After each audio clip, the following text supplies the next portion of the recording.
Start recording. Hello, YouTube. 'Tis I, the Bewitched Riddle again. It has been some time since we played some great Ace Attorney, so I figured, since my voice has been getting somewhat better at modulating, we can jump back into some Ace Attorney. I hope everybody is excited as much as I am to finally get back into this and finish up the final 3 cases, because I've been sitting on this for quite some time. I'm also trying to get a setup for Final Fantasy 1 on the PS3 setup. So I said setup twice in the same sentence. I'm pretty good. I'm already tired. So without further ado, let's jump into it. Woo!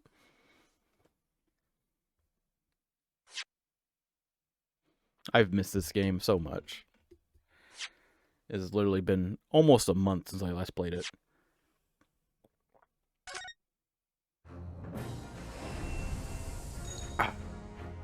The Great Ace Attorney Chronicles. The Return of the Great Departed Soul. Episode 3. The Return of the Great Departed Soul. And are we actually going to be going to the Crystal Tower? End of the century Great Exhibition of London. Surely there is not a soul who has failed to hear of it. Wondrous new works of culture and industry from every corner of the globe had converged on Hyde Park, welcoming over 50 million visitors. The last great hurrah of this century. Astonished and delighted people of all nations, and ended on a note of resounding success. But as regards to the terrible catastrophe that occurred during the festivities, very few are aware my friend Mr. Herlock Sholmes had a hand in unraveling the matter. For from the shadows, it was he who earnestly unearthed the facts of the case. And like the centerpiece of the great exhibition, which rose high into the skies of Hyde Park, Sholmes's brilliant deductions, as clear and lofty as the Crystal Tower itself, brought the truth to light.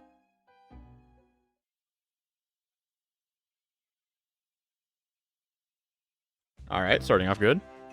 We're here at the showground of the Great Exhibition, which is absolutely packed with people. The weather is unusually fine, and we're about to witness a most extraordinary scientific experiment. Oh. Ladies and gentlemen, the 20th century will see steam engines and electrical power dominate the world. Horse-drawn carts will give way to the motor car. Ships will sprout wings and take to the skies. And today, we showcase even more advanced technology. A glimpse into the future. A world first. A demonstration of my super high voltage instantaneous kinesis machine. Kinesis machine. A man will literally be disassembled by a pulse of high voltage electricity and beamed to another location. Whereupon his body will be reassembled by a series of complex calculations exactly as it was before.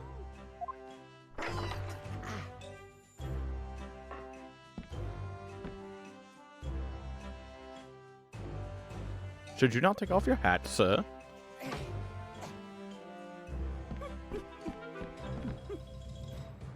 In but a few moments from now,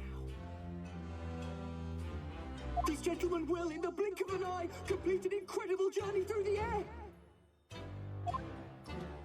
To arrive an instant later on the Crystal Tower behind you! This one, yes. Woo!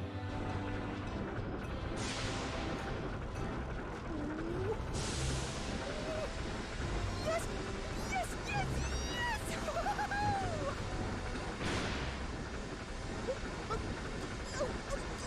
Please, that's not what I wanted.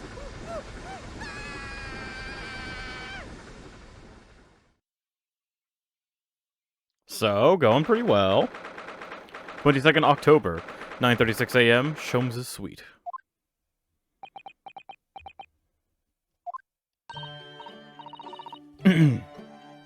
Runo? Runo, are you listening? Oh, sorry, what was that, Iris? What's the matter with you? You've been miles away all morning. Didn't you like what I cooked for breakfast? No, that's not it at all. What were we talking about again? Today's paper. It's full of news about the Great Exhibition again. Ah, yes, the Great Exhibition. I'd like to go sometime.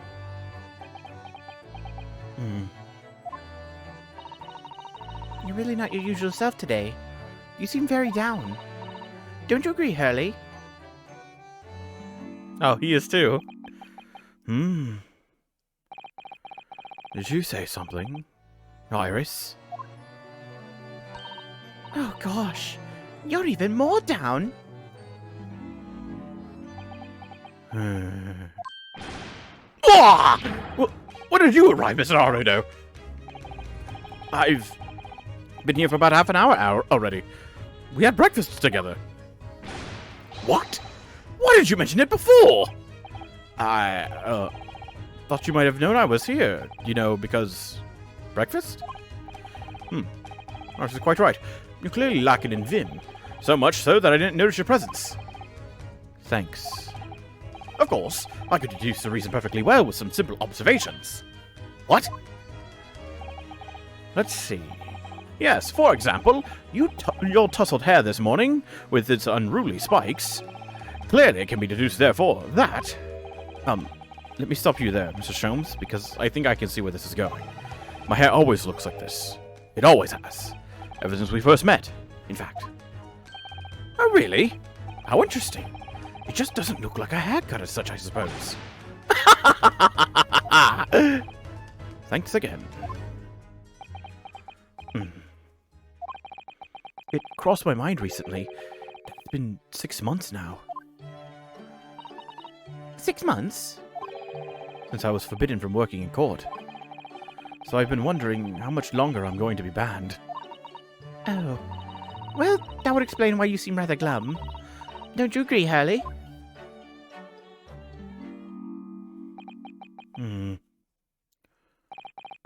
Did you say something, Iris? Ah, back to moping.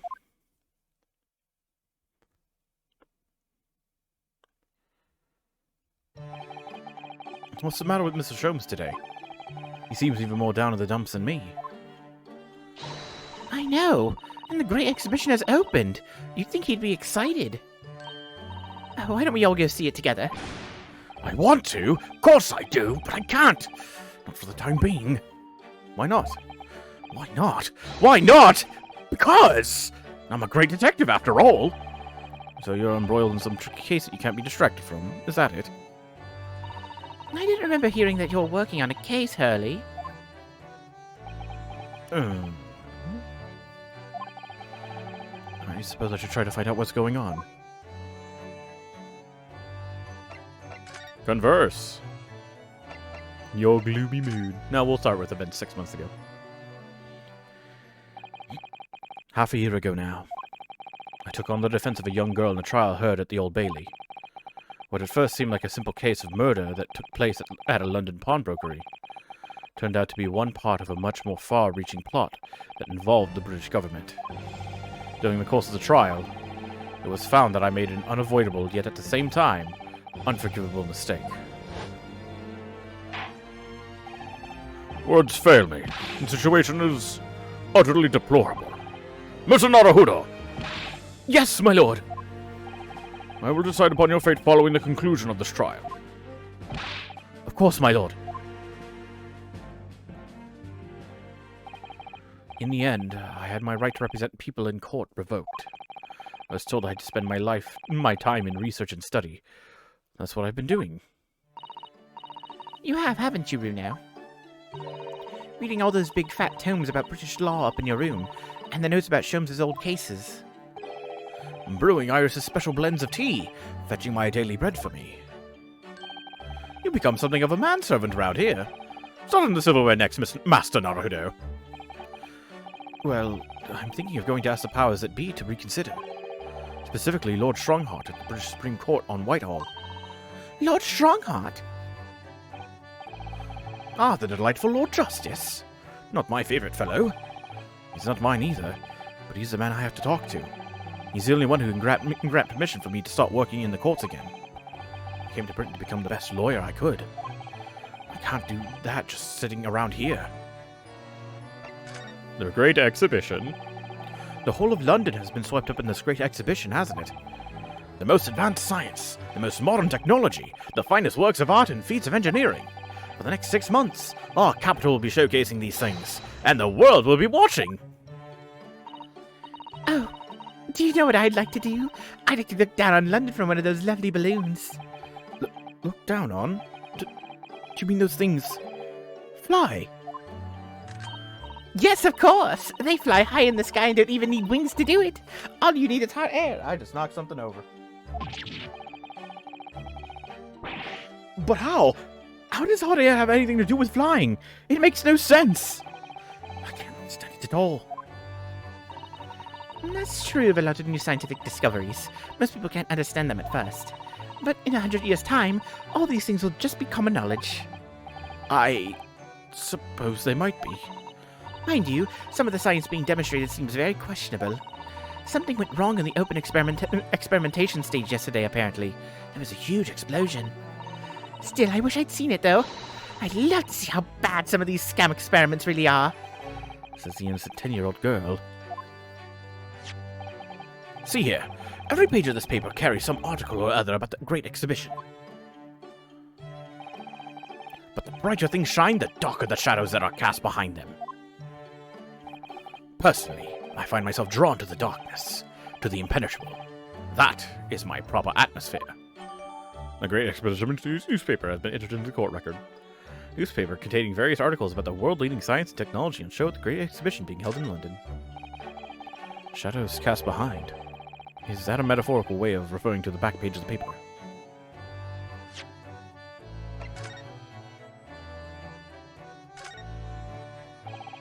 Every article on the front page is news about the Great Exhibition. Public experiments demonstrate brand new scientific ideas, cultural exhibits from around the globe. It's also positive and hopeful about the coming century. We must all go see it properly before too long. 10 pages, 1 penny. What? Oh, a lost cat. So many glowing reports about the Great Exhibition and everything that's going on there. Other than this rather gloomy-looking one, that is. Wait. What? What's the matter, Reno? The Reaper attacked. That's Lord Van Zieks. This must be what Mr. Sholmes is talking about. Does he know any more, I wonder?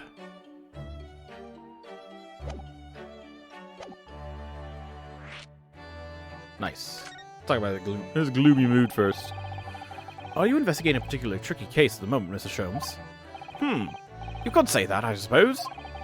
Nothing more to add. That's not like you. What sort of case is... Shh! Quiet, Mr. Naruhodo. We must not discuss it here. You never know who might be listening. You're acting very strangely, Hurley. What do you mean, Iris? Well, usually... the more mysterious and complicated the cases, the better Hurley's mood. Ah. Is it really a case that's bothering you?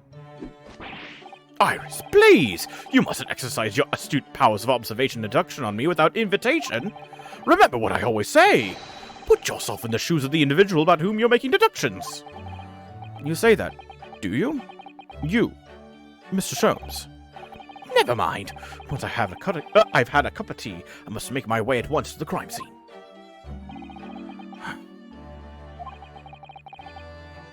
That was a deep sigh. It says in the paper that Lord Van Zieks was attacked. That's terrible. You know the legend of the Reaper of the Bailey, of course, don't you? Only too well, in fact. Yes, Prosecutor Barak Van Zieks. And they say that if the Reaper is the prosecutor in a case, there's no salvation for whoever's in the dock. Even if the defendant is found not guilty. Once the Reaper has someone in his sights, one way or another, That person's time left on this earth will be short. London's finest rogues always find ways around the law, and stop at nothing to secure an acquittal at trial. Falsifying evidence, paying sham witnesses, threatening jurors, bribing judges. But even such devious tactics as these cannot save them from the hand of the Reaper. As you've experienced yourself, haven't you, Mr. Naruhodo? Yes, I've seen the Reaper's retribution at work. Many of these criminal rogues are reckless and quite unafraid to die. If a leader among their fraternity is seen to have been taken by the Reaper, retaliation like this does occur. Really, the capital is a never-ending supply of such scoundrels. So, do you mean Lord Van Zieks has been attacked like this before? This isn't the first time. He's quite an accomplished combatant, you know. He doesn't take these attacks lying down. Although, it seems that his assailants were armed with guns this time. Oh my goodness! Is he alright then? Is Lord Van Zieks hurt? My dear fellow, how on earth would I know? Well, in the article here it says, as to what of Lord Van Zieks and his condition, all will be revealed in tomorrow's morning edition. Ah, I see. Well, we shall have to be patient then. No! I can't wait until tomorrow. In that case, you shall have to inquire with somebody in the know.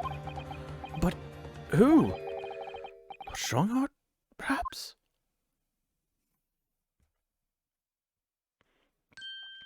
Got dressed real quick. Well, I must be leaving now. Yes, understood. See you later, Mr. Sholmes. Ha! You really are a shameless liar sometimes, my dear fellow. What? You seek to put me off my guard and follow me, don't you? Well, you would be wasting your time. The thought hadn't crossed my mind. Now I'm wondering where you're going. Well then, see you later indeed. Listen to him. He's still laughing on his way out the door. I need to do that too.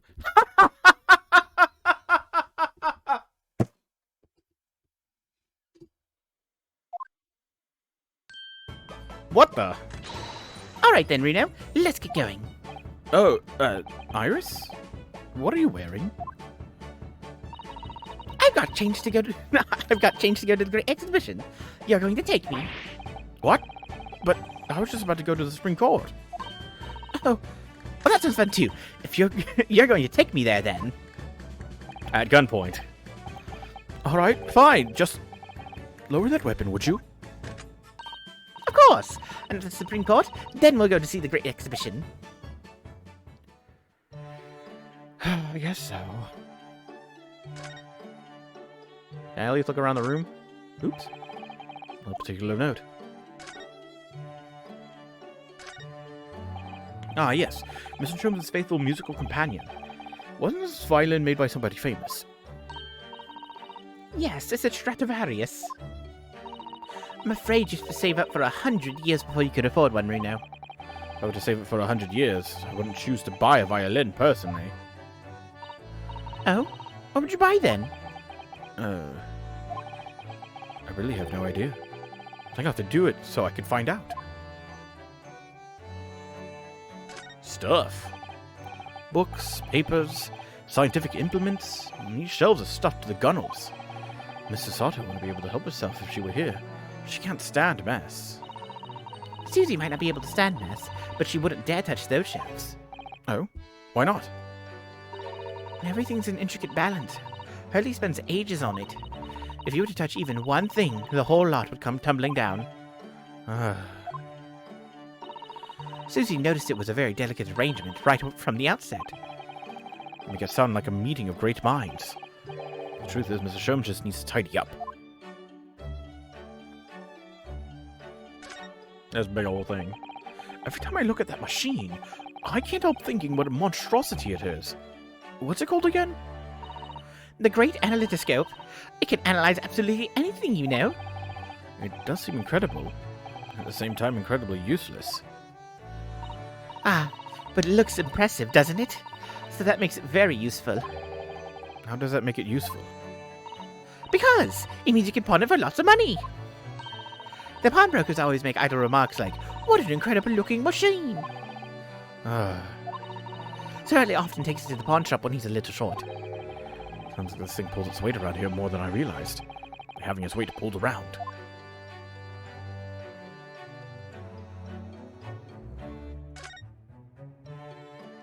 Ba-ba-na-na. I do love a good fire in the colder months. Watching the flames flickering and dancing about is just so very relaxing. Cleaning out the chimney isn't so relaxing, though. No, getting covered in soot isn't my idea of fun. You know, Billy decided he was going to clean it out himself last year. But you can guess what happened, can't you? He got himself stuck inside the flue. He's a very slim man, I admit, but there are limits to where a fully grown man can fit. Every time he dozes off by the fire, he has nightmares about it. Oh god. That's terrible! Ah yes, the huge metal chest with the lace cloth laid on it, being used as a table for tea and coffee. It's very sturdy, that's for sure. And firmly locked shut. That chest contains my father's detailed records of Hurley's many cases. Yes, so I've been led to believe. But personally, I've never actually seen inside.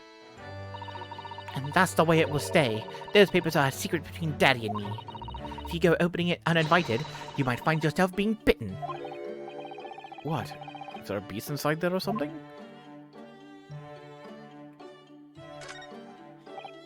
Ah, all these different pieces of evidence from cases that Mr. Sholmes has solved are very interesting. The trouble is, Hurley forgets things so quickly. He never remembers why these things are relevant. The other day, for example, he saw the orange pips that were there and decided to plant them in the garden. Pips? Yes, they've all sprouted now. We have 5 new little plants. Oh, well, I don't know what case they were from, but if Mr. Sholmes can get oranges to grow outside in England, he should change his profession.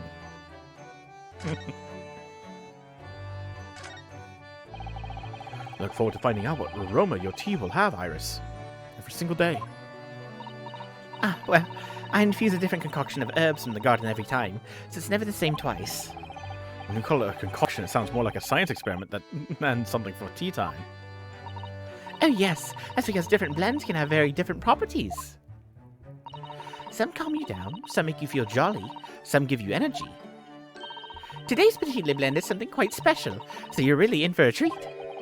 That sounds ominous. Ah, yes. This is where you note down ideas, isn't it, Iris?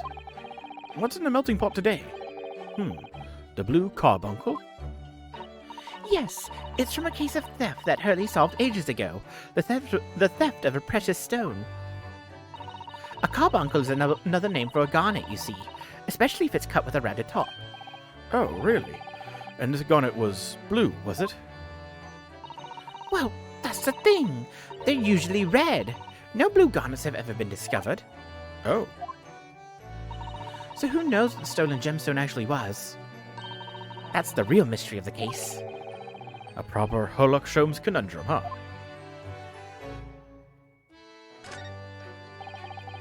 There's so many different bottles up there on that charming little set of white shelves.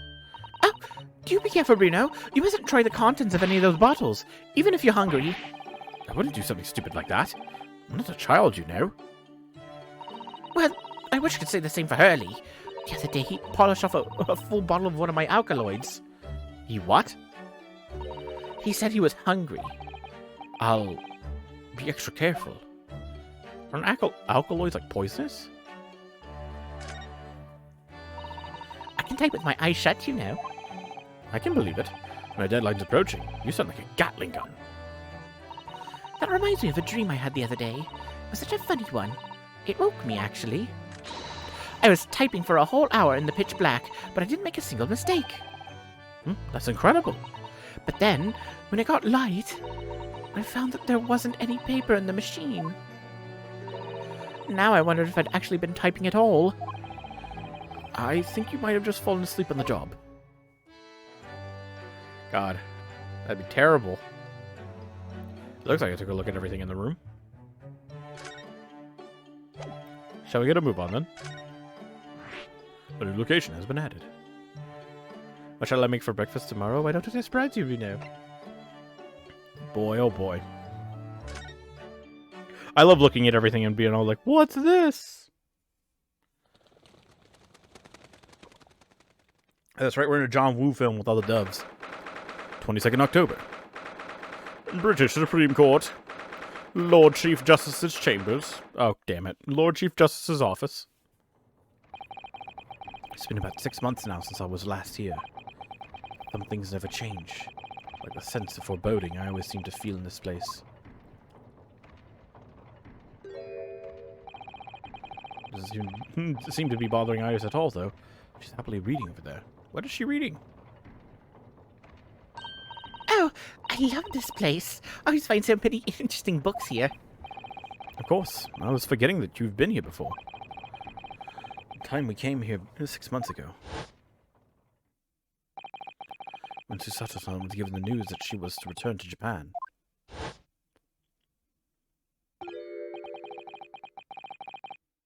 Ah, I understand you wish to speak with me. Lord Strongheart, I've already forgotten how I voiced you. Darn. Lord Strongheart, I trust you've been keeping well. Let's see. Since you arrived and requested an audience, it's been 4 hours, 32 minutes, and 26 seconds. I've kept you waiting a while. My apologies. Oh, no, not at all. I like nothing more than standing around, staring into space. Good to know. Good to know that doesn't appear to bother him at all. Mael Strongheart, Lord Chief Justice of London. He is the man who allowed me to start practicing as a defense lawyer when I arrived in Britain as a student. You'd only savor the air for a moment in this grand office to understand his preeminent status. As you will be aware, the Great Exhibition of London is now underway at last. We're extremely busy as a result, policing the grounds, guarding the new technologies, dealing with petty crime. And furthermore, as of next month, we shall open the International Forensic Science Symposium. Oh, I've not heard about that. Investigating authorities from 40 countries around the globe will be taking part, including from your own land. Forensic science is the future. The world must embrace it. As we're the hosting nation, I have much to do. It is my highest priority. If others must wait for my attention as a result, so be it. Well, it's nice to know where I stand. So, you wish to consult with me? Of course, I can very well imagine what this is about. Thank you for agreeing to this meeting, my lord. To be allowed to start working as a defense lawyer again in court. That's what brought me here today. But actually, there's something else playing on my mind as it happens.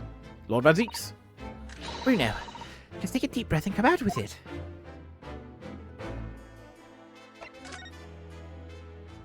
Oh, not Van Zieks? I actually came today to ask for your permission. Go on. 6 months ago, my right to work in court as a lawyer was revoked and I was told to spend my time studying. Obviously, I'm very sorry for what happened. But the thing is, it made me understand what it really means to defend somebody under the rules of the foreign justice system. I desperately want to have another go. Please, permit me to enter the courtroom again. Mr. Naruhodo. Yes. Here it comes. I'm sure you haven't forgotten your position here, have you? At best, you are a substitute for your compatriot. This was never your intended role. Well, that's true. The Japanese government actually sent my best friend on this study tour, not me. It should have been Kazuma. He was so determined to bring change to our own justice system and home. That was his calling. That tragic accident hadn't happened. I wouldn't be here in this office now. Mr. Asogi was my best friend, you see. That's why I can't leave it unfinished. I have to fulfill his calling for him. His calling, you say? Has it never occurred to you that perhaps you know nothing of his true calling? Sorry? The mission with which that young law student was charged. What do you suppose it really was? What do you mean? Mission? He's not making any sense.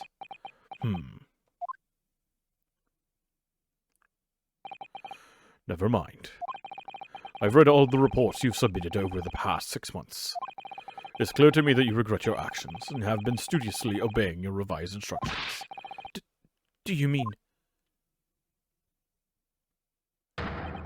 As of this moment, I reinstate your license to practice law here in Great Britain. Thank you! Thank you so much! That's wonderful news, Reno. In fact, I believe I have the perfect case to mark your comeback. A curious affair. You'll consider it, I hope. Of course! Please, tell me more! I'm willing to work. Curious affair. You described it as a curious affair. Yes, that's right. I believe it was reported in the press. Are you aware that there was a serious accident at the Great Exhibition yesterday? Oh. No. Yes, I read about it. A professor from Germany tried to carry out a crazy experiment. Let me see. How was it described? Super high voltage instantaneous kinesis, I think. Instantaneous kinesis? As in moving things with the click of the fingers? That's right. It's just what my urban blends need. A dash of devil-may-care. Whatever this serious accident was exactly, it's clearly captured Iris's imagination. It's an unfortunate business. A large explosion engulfed the public experimentation stage and a man lost his life. A certain Mr. Odie Asman. What? Odie Asman. An investor and a well-known figure in society. A large explosion? A man died?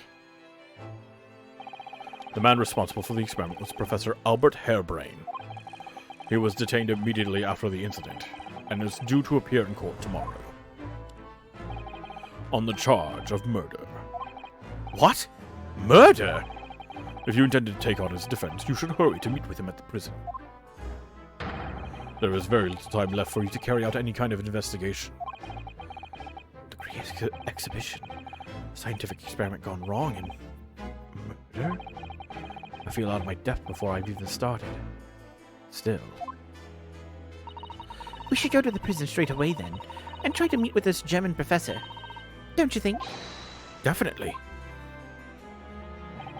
Ah, yes. One more thing about the case.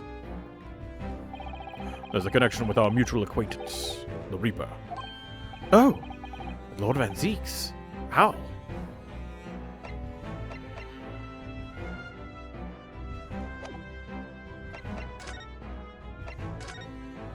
We talk about this? Oh, that reminds me. Have you seen this? The reports of the overwhelming success of the Great Exhibition. Of course. No, not that. The story on the back page. What story? The Reaper attacked. Ah, that. Oh, what are these other things? Can I, like, hide this thing? Court record? No. History?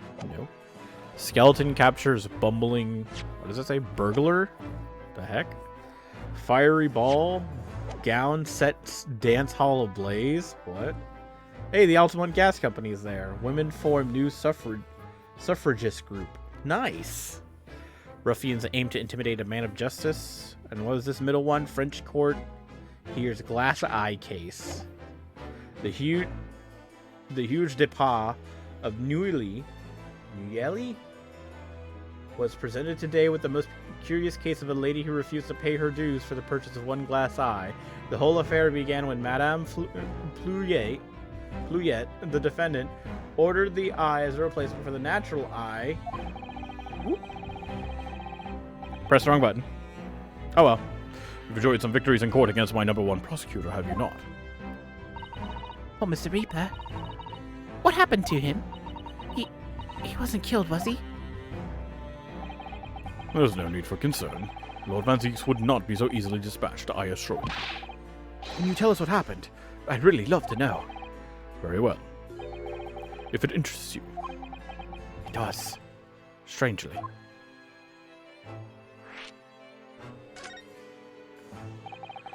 Fortunately, Lord Van Zeeks emerged from the attack unscathed. Street ruffians are no match for that man. He is a very capable fighter. But that's incredible. They were armed with guns. Why was he attacked, though? Do we know? It's related to events that occurred a month ago. A leader of one of the capital's criminal organizations was indicted and prosecuted by Van Zieks. But the man was acquitted. I have no doubt large sums of money were involved behind the scenes. Large sums of money? Money! A deplorable situation. Members of the jury were bribed, it seems. However, despite winning his freedom, the man in question met a dramatic end yesterday. But you're not suggesting that was the work of the Reaper, surely? The victim's henchmen certainly seemed to think so. He was a man by the name of Asman, Mr. Odie Asman. Did you say Asman? That's the man who died in the big explosion at the Great Exhibition. Yes. Known publicly as an investor, but in reality, the head of a significant criminal organization. Unbelievable. I wonder, could I ask you something, Lord Strongheart? Try me. Why do you use Lord Van Zieks as a prosecutor? All the criminals who manage to get off in court then meet with mysterious ends outside the courtroom. And fearful of that fate, they seek to strike at Lord Van Zieks first. I know there's no evidence that he actually is the Reaper in that sense, but still, something's clearly going on here. I have Van Zieks work for the prosecution service for 2 reasons. Firstly, the man is the best prosecutor in the capital, bar none. And secondly, any deaths of criminals that have occurred outside the courtroom following his trials are nothing to do with him. That doesn't make sense. How can you explain the way so many have died if not by someone's hand? Van Zieks may have earned himself the moniker of the Reaper, but he is no killer. So he will continue to prosecute on behalf of the Crown. Unless he wishes otherwise, of course. Huh. All sorts of conferences have been taking place around the world to coincide with the Great Exhibition. And next month, the largest and most important of them will take place at last. The International Forensic Science Symposium. It does seem as though criminal investigation needs to embrace scientific methods, doesn't it? Exactly. Birds! London, the global epicenter of culture, science, and wealth, now has a population exceeding 6 million. Sadly, crime in the capital is growing at a similarly startling rate. So it's imperative that we use the latest scientific methods to investigate and resolve cases as efficiently as possible. Which is what's known as forensic science, isn't it? Exactly. The future of policing.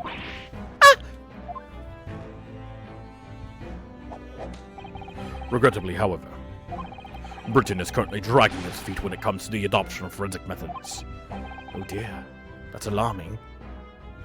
Exactly. It's extremely alarming.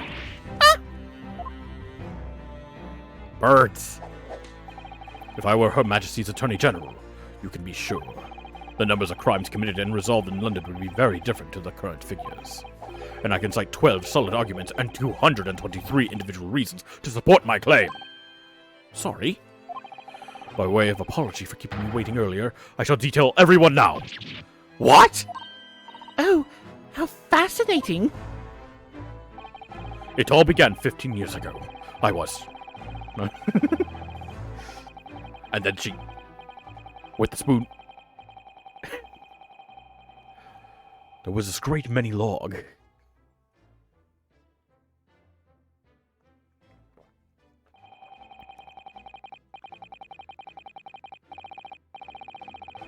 Into the office of... And thus she... And that more or less sums up my feelings in the matter. In the simplest of terms, of course. Essentially, to formally establish a forensic investigation division within Scotland Yard. That is my mission. Right, yes, that's... wonderful! Exactly. Wonderful is precisely what it will be. Iris isn't paying attention at all. She's got her nose in another book now. Oh, is it over? Did you learn anything useful? I actually drifted off for the most part. Surprisingly ardent about forensic science.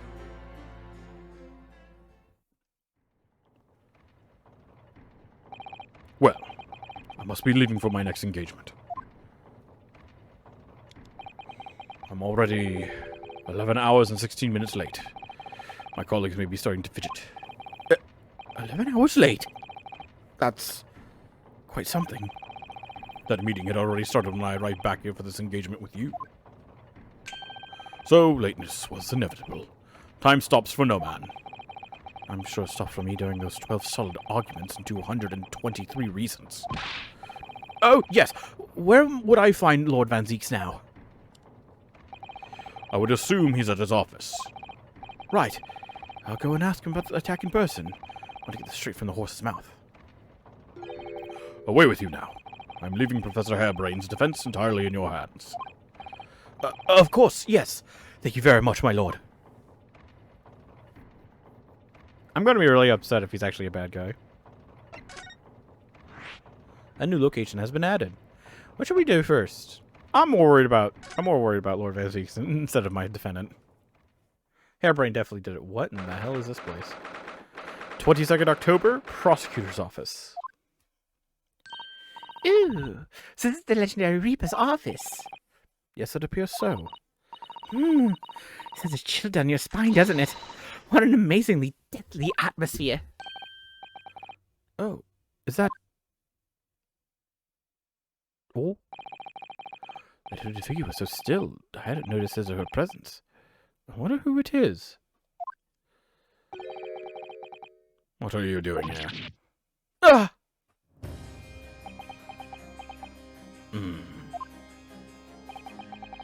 He's as unwelcoming as I thought he'd be. Actually, maybe even more so. Oh, I'm glad to see you're well. I am. So, who's the person over by the wall being punished for something over there? No punishment is taking place here. Oh. That's my apprentice, and he's sitting there of his own free will. I didn't know you had an apprentice. Must be the same person who was pictured in the newspaper. He's very able in combat, a requisite skill for anyone under my tutelage. Are you referring to the attack on the Reaper that was reported in the papers? The Reaper? I'd be interested to know the Reaper's true identity myself. Assuming, that is, such a fabled fiend genuinely inhabits our great courtrooms.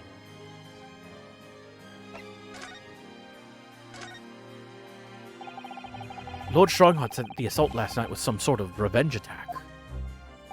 True. Carried out by henchmen of Odie Asmon's criminal organization. The investigation meant their arrests were imminent. Presumably some hoped to kill me before that happened. Odie Asmon. He's always masqueraded as one of London's most powerful financiers, a global investor. But his enormous wealth came to him by underhand means, via his criminal activities. Words. And he used that money to buy himself a verdict of not guilty when he found himself in court, didn't he? Being prosecuted by you, Mr. Reaper. But the man got his comeuppance in the end. Yesterday, in fact, in extraordinary circumstances, it was a most unusual cause of death. I know about that. It was super high voltage instantaneous kinesis gone wrong. Mr. Asmon died when the demonstration on the public experimentation stage ended in an enormous explosion. Correct. And you think I have some kind of divine ability to cause an accident like that to happen, do you? Well, no, that does seem a little far-fetched. If this man really is a fabled Reaper, then he has to be innocent of this particular death at least. It's strange how this worked out, isn't it, Runo? I mean, what with you taking on the Professor's defense for the trial tomorrow? What? You're going to be defending him? Oh, yes, that's right. I barely know the man's name yet, to be honest. Albert. Albert Harebrain. That's right. Do you know him by any chance? Of course. He's a contemporary of mine. We were at university together. Joel. What? Cool. I'd understood that Professor Harebrain was from Germany, though. Harebrain's from a respectable British family. After graduating from the University of London, he moved to Germany to carry out research. That's all. So you were students together? I was in the Faculty of Law, of course, and he in Science, so our paths rarely crossed. But curiously, we got along, though I've not met him since my university days. I certainly didn't expect our next encounter to take this form. And with you, of all people, representing him. Only if I make it out of this office alive. He's actually been charged with murder, it seems. Yes, I know.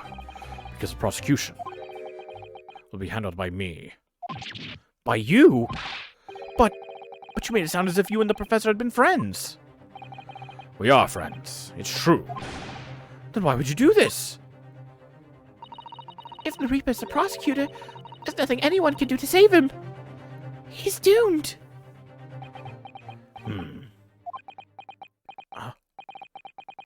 What's Lord Van Ziek's thinking? What do you mean by what you said before? If you'd like to know the Reaper's true identity, does that mean... I'm a crown prosecutor and a mortal like any other. I'm no demigod. But they've all died, haven't they? The people that you've prosecuted, I mean. Whether or not the trial ended in a conviction or an acquittal. Those I prosecute are the vilest wretches of our society. People who are without question deserve to be found guilty. The world is a better place without them. But that's not true, Mr. Natsume, for example. He wasn't a vile wretch at all. No, was Ginny. In fact, she's ever so hard-working now. I can't deny that since I encountered you, things have taken a turn. But the point is this. If any of those vile wretches that escaped justice subsequently died in mysterious circumstances, it was at the hand of their own kind. It's not my work. Lord Strongheart said the same. He believes you're not involved in any way. But you were attacked by the ruffians because they believe it's true.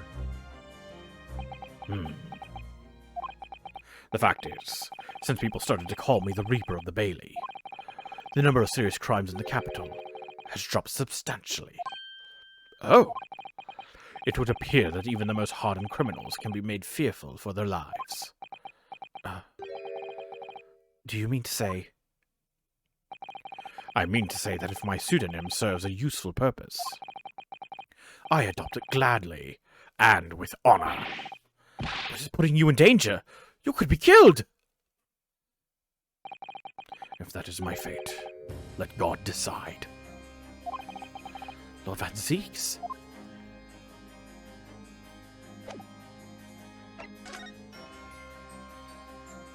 Yo, so what kind of stuff you got in this room? Lord Van Ziek's desk. Look, it's so stylish. And that's a marble chess set beside it. Chess? That's the Western version of a Japanese shogi game, isn't it? You know, I'm actually quite good at shogi problems. Oh, really? You'd probably like chess problems in that case. I'd love to challenge Lord Van Ziek sometime to a battle of shogi problems. If you only really want to challenge yourself, you can always do that on your own at home. Hey, look at that. So many hollow chalices. Look at that fine collection of hallowed chalices and bottles neatly lined up there. Wow, he also called them hallowed chalices. My hallowed bottles are filled with the essence of the finest grapes from the finest vineyards I visit. Vineyards I visit. And I personally oversee these chalices being made by the finest crystal craftsmen in the world. And yet you throw them around in court like they were worthless. Yes, because this imbecile is so unimaginably and repeatedly wide of the mark sometimes. Oh! Before you open your mouth next time, you should consider the poor artisans whose work you defile. So, it's my fault? Silly me! How could I ever have thought otherwise?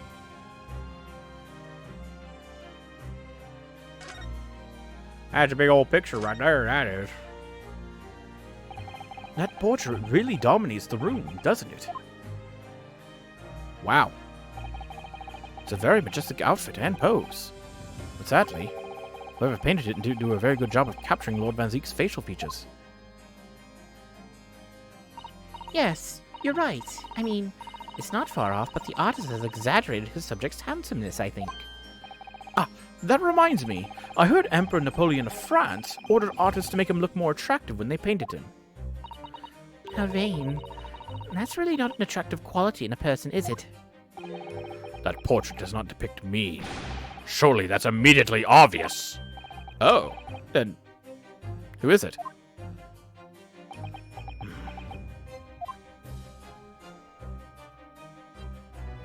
Family member? What is this? Oh, look! It's a scale model of the Great Exhibition Showground. With a hot air balloon. And a person dead on the ground. That's amazing. I wonder why it's here. Oops, I pressed the wrong button. Perhaps he made it to take his mind off the sadness of being too busy to attend in person. Or perhaps he's too embarrassed to queue up for a ticket. Surely it's obvious that I'm using it as an investigative aid. You Nipanese have no business painting others as overly reserved. Ugh. I really didn't think he'd overhear that. So the body was sent from here and was found over here. Oh, so it worked! What?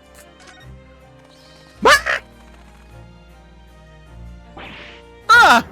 They were bats! Yes, the Rebus familiars, as I expect. But what about the mute man in the dark cloak? I thought he was a familiar. Not just a flying kind. He must be a dear friend of Mr. Reba, then. Ah. I think the familiar idea is more likely. Scary, though, either way.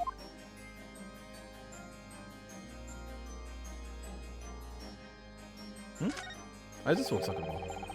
Look at all those ancient casks lining the wall there. Masks in the Reaper's chamber. Or are they caskets? You don't think all those people who escaped conviction in court are lying inside them? Dead, do you? What ridiculous notions are going through your head, man? This is my collection of fine vintages. Oh, yes, of course. Thank you for clearing that up. Runa and I were just musing to ourselves. Don't mind us, Mr. Reaper. I wouldn't if you hadn't invited yourself to my office to talk nonsense within my earshot. And your apprentice's earshot, too. Really looks like a punishment to me. I've never seen someone sitting like that before. He hasn't moved a muscle since we arrived. Do you think perhaps he's dead? If he was dead, Runo, he wouldn't be sitting up, would he? Well, anyway, dead or alive, he's not overly approachable, is he? I don't think he's going to talk to us. He's not dead.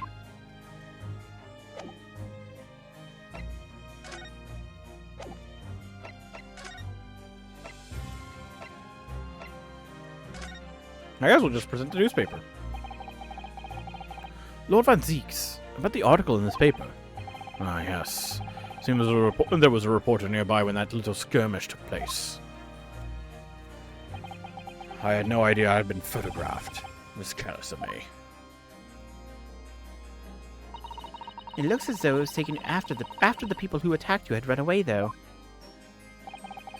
Rest assured, the police have already apprehended every last one of them. But there's someone else fighting alongside you, it seems.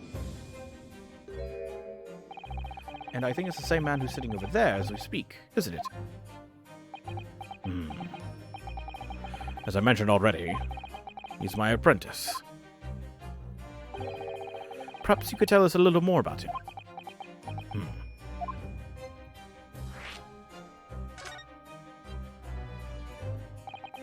He's in my tutelage to become a prosecutor, and apparently a crime fighter. So you could say he's my apprentice, I suppose. Ah, like you are to Hurley, then, Runo. I don't remember taking your apprenticeship with a great detective. He's currently compiling a report about last night's attack. Very still-like, huh? It looks like he's wearing some kind of mask? On Lord Strongheart's orders. Nobody knows the man's face, or indeed his identity. But why would you agree to take on such a clearly suspicious individual? Lord Strongheart's orders, again. He's not one for meaningless follies. There will be good reason for his actions. I hope you're right.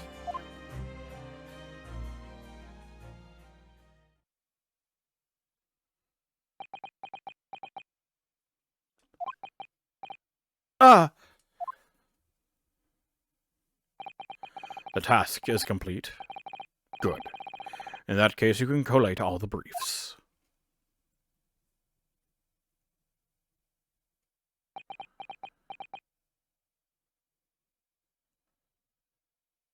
Sholmes? Is that you?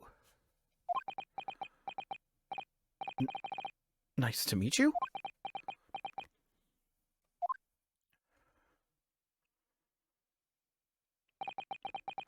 Back to work again. That was really strange, though. Never met the man before. Didn't even know he existed, and yet... somehow it didn't feel like our first encounter. Don't bother trying to converse with him. He says nothing to anybody from outside this office. Lord Strongheart has strictly forbidden it. Oh, I see. Why are you so interested in my apprentice anyway? Oh, no, I mean... Sorry, I didn't mean to. The way he stood there so casually, with that flawless posture.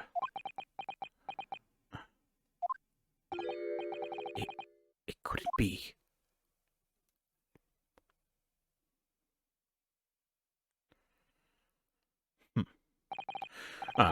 Yes, there's something I've been meaning to ask you. Oh, what's that? That Nipponese man. Is he faring well? Sorry? The one arrested twice in succession 6 months ago. With the stoop, and the mustache, and the jitters. Ah, Mr. Natsume, you mean? I'm not sure he'd be very pleased to find out you identified him from that list, Runo. He's fine, thank you. In fact, I received a letter from him by international post only the other day. I see. Well, I think we can end our discussion there, don't you? There's a little time left before tomorrow's trial. I advise you spending it investigating the case. Yes, thank you for the advice. And for the conversation. I can't believe he's asking after Soseki-san. After a Nipponese. I'm not sure whether to feel happy about that or worried. I never imagined that Mr. Reba would be friends with the mad scientist, did you? That's a turn-up for the books. Mad scientist? Ah, you mean Professor Harebrained? Yes. My bad. Yes, it might be worth quizzing the professor about his relationship with Lord Van Zieks, I think.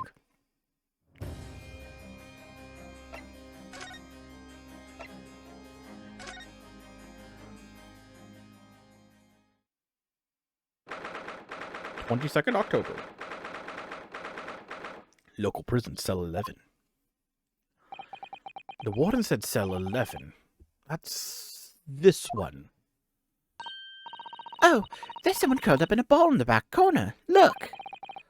What's his name again? Professor Albert Harebrained, wasn't it? Excuse me. Professor Harebrained. Oh.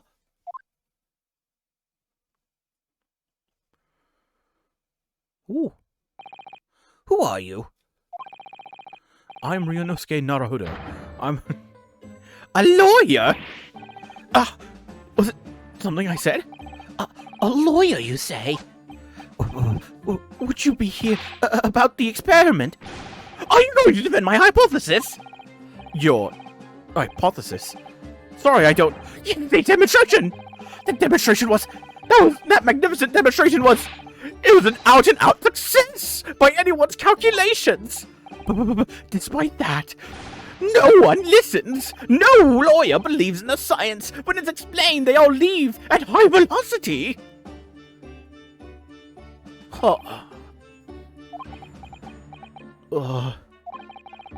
Now's probably not a good time to mention that your zeal made my concentration leave for a while, too.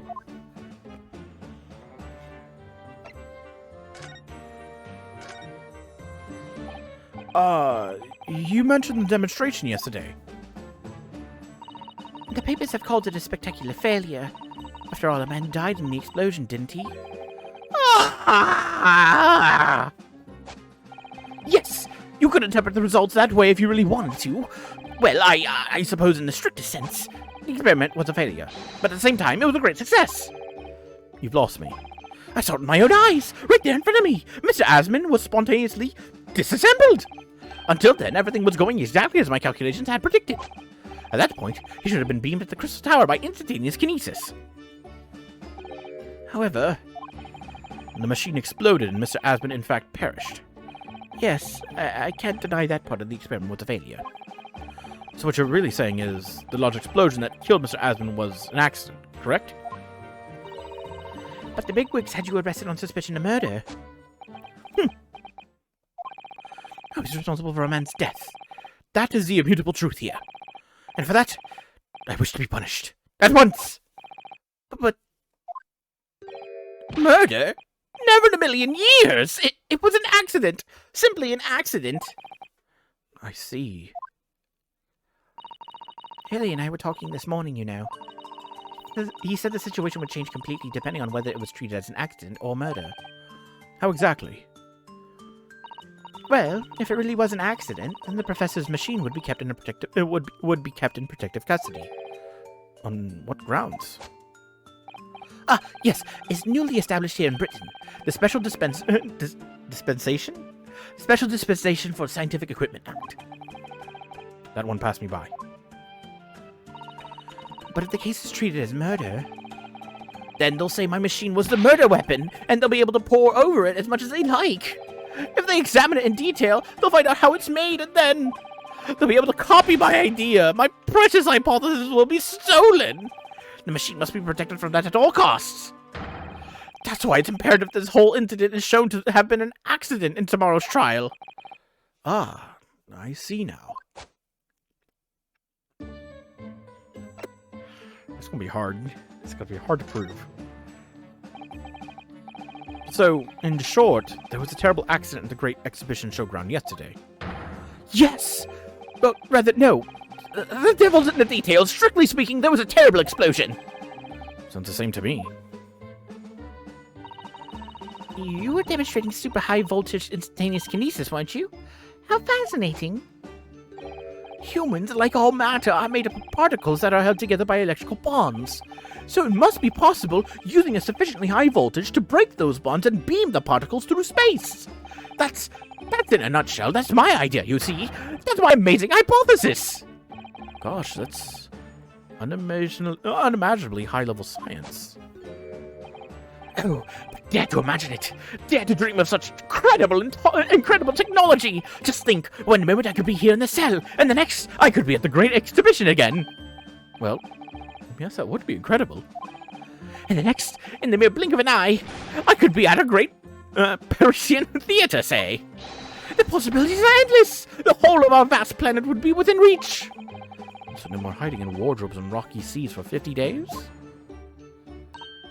I don't really see it like that. What do you mean, Iris? Well, if you could travel anywhere in the world instantly, the planet wouldn't really seem vast anymore, would it? I think it would feel like it had shrunk. My word, that's exactly right! What are the implications? What does this mean? Oops. I had to cut Professor Bunny Brain really worried by the look of it. Well, this is yet another case of just because you can doesn't mean you should, I suppose. The point is, my calculations are flawless. The science works. But without a practical demonstration, it means nothing. And that's always the fly in the ointment. Because practical demonstrations cost a lot of money. Money that young scientists like you don't have. That's exactly it, yes. Haley's always complaining about it.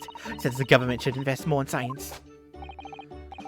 Anyway, I bumped into him at the right time. I met the well-known investor, Mr. Asman. The victim who died in yesterday's terrible accident, you mean?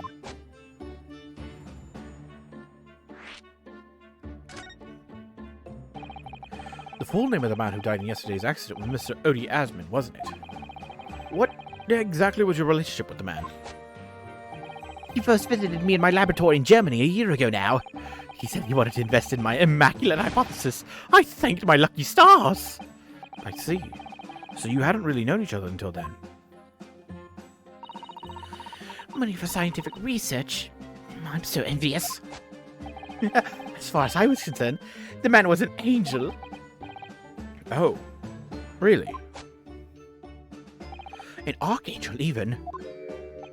He was prepared to fund a practical demonstration of my hypothesis for presentation at the Great Exhibition. And if that went well, I could expect additional financial support for my research from the British government. Mr. Asman provided me with money and an exceptional engineer. He produced a machine to my precise specifications. But then your dreams were blown to dust in one enormous explosion. As you can see, I owed everything to Mr. Asman. I would never, ever have thought of taking the man's life. Well, he seems genuine enough. I don't think he's lying.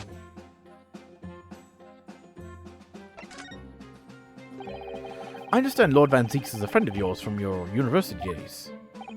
Yes, that's right. He was studying law whilst I was studying science. What was he like back then? Huh, a good question. Unassuming, gentlemanly, an all-around nice fellow, really. Huh. Sorry, I think you misheard me. I'm talking about the cold-hearted, merciless prosecutor, Beric Van Zieks. What was he like when he was at university? Talk about a leading question, Reno. As I said, an unassuming and extremely pleasant gentleman. After all, he is the little darling of the Van Zieks family, with all its great aristocratic origins. I didn't realize he had such noble blood. Little darling? Oh. It was a bit of a shock when I came back to Britain and learned what he'd become. The Reaper of the Bailey, no less. Yes, that's right. I did hear, though, that there was a very big event in his life that completely changed him after graduation. Really? What sort of event? I'm sorry, but I don't know anymore. I wasn't in the country at the time. I was in Germany already. Oh, yes, of course. If he's heard all about the Reaper, I really don't have the heart to tell him that Lord Van Zieks will be the prosecutor in court tomorrow.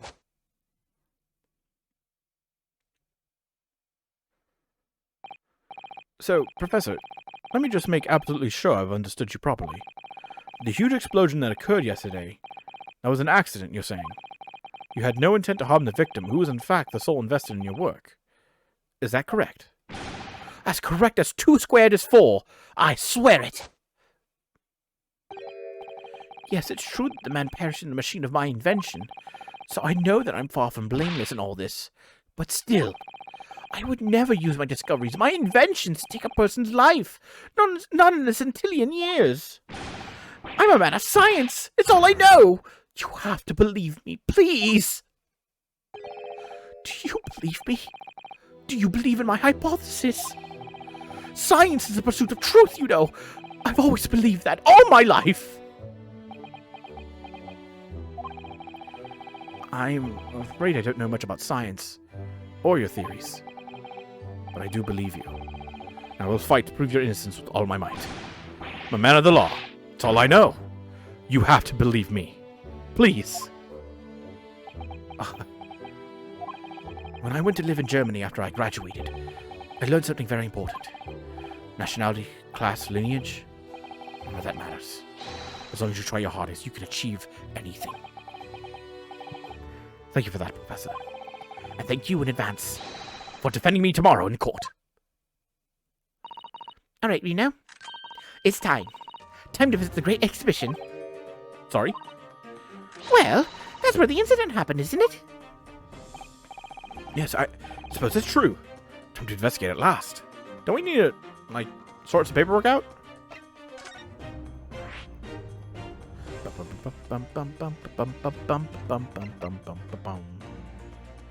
Don't forget to take me with you when you go. Oh, probably won't. I won't forget. Oh, shit. 22nd October, the Great Exhibition Grounds. Foot of the Crystal Tower. Okay. I'll be right back. I'm out of milk. I was about to say out of milk. I'm out of water, so let me go quickly grab that. Yeah, I think that's how you say it. Okay. 22nd October, the Great Exhibition Grounds, foot of the Crystal Tower. Oh, the showgrounds are a little too big for my liking. We've been walking around in dense crowds for 2 hours now. I felt myself swooning 3 times. There are a lot of people, aren't there? I've almost been trodden on 3 times, too. Be careful, won't you, Iris? Don't let go of my hand. Finally made it through the throngs, though, by the looks of it. Now you're underneath the public experimentation stage where the explosion happened yesterday. Whoa! Whoa! What's that?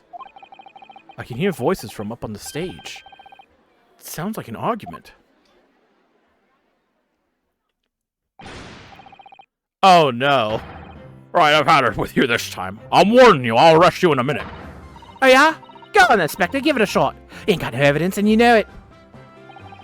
Wait. I know those voices. You've got a cheeky little mouth on you, young lady. But a night in the cells will teach you some manners. Just try, I dare ya. If you want that bag of chips rammed down your throat. Yoo-hoo! Greg what are you doing up there?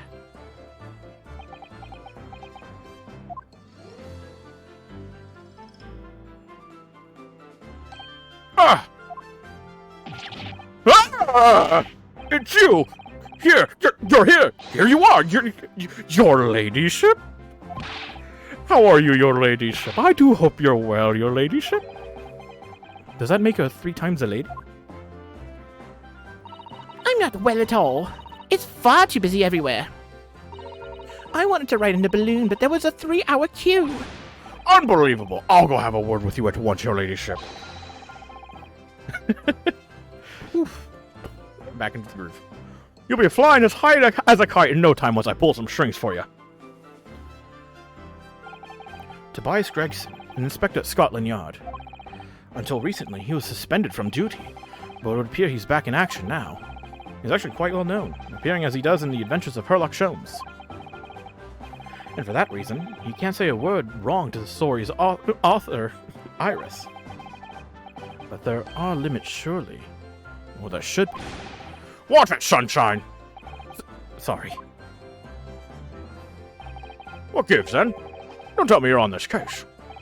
Yes, I'm acting for the defense. So we're here to investigate. Dear me, that's the situation, is it? Is it really that troubling?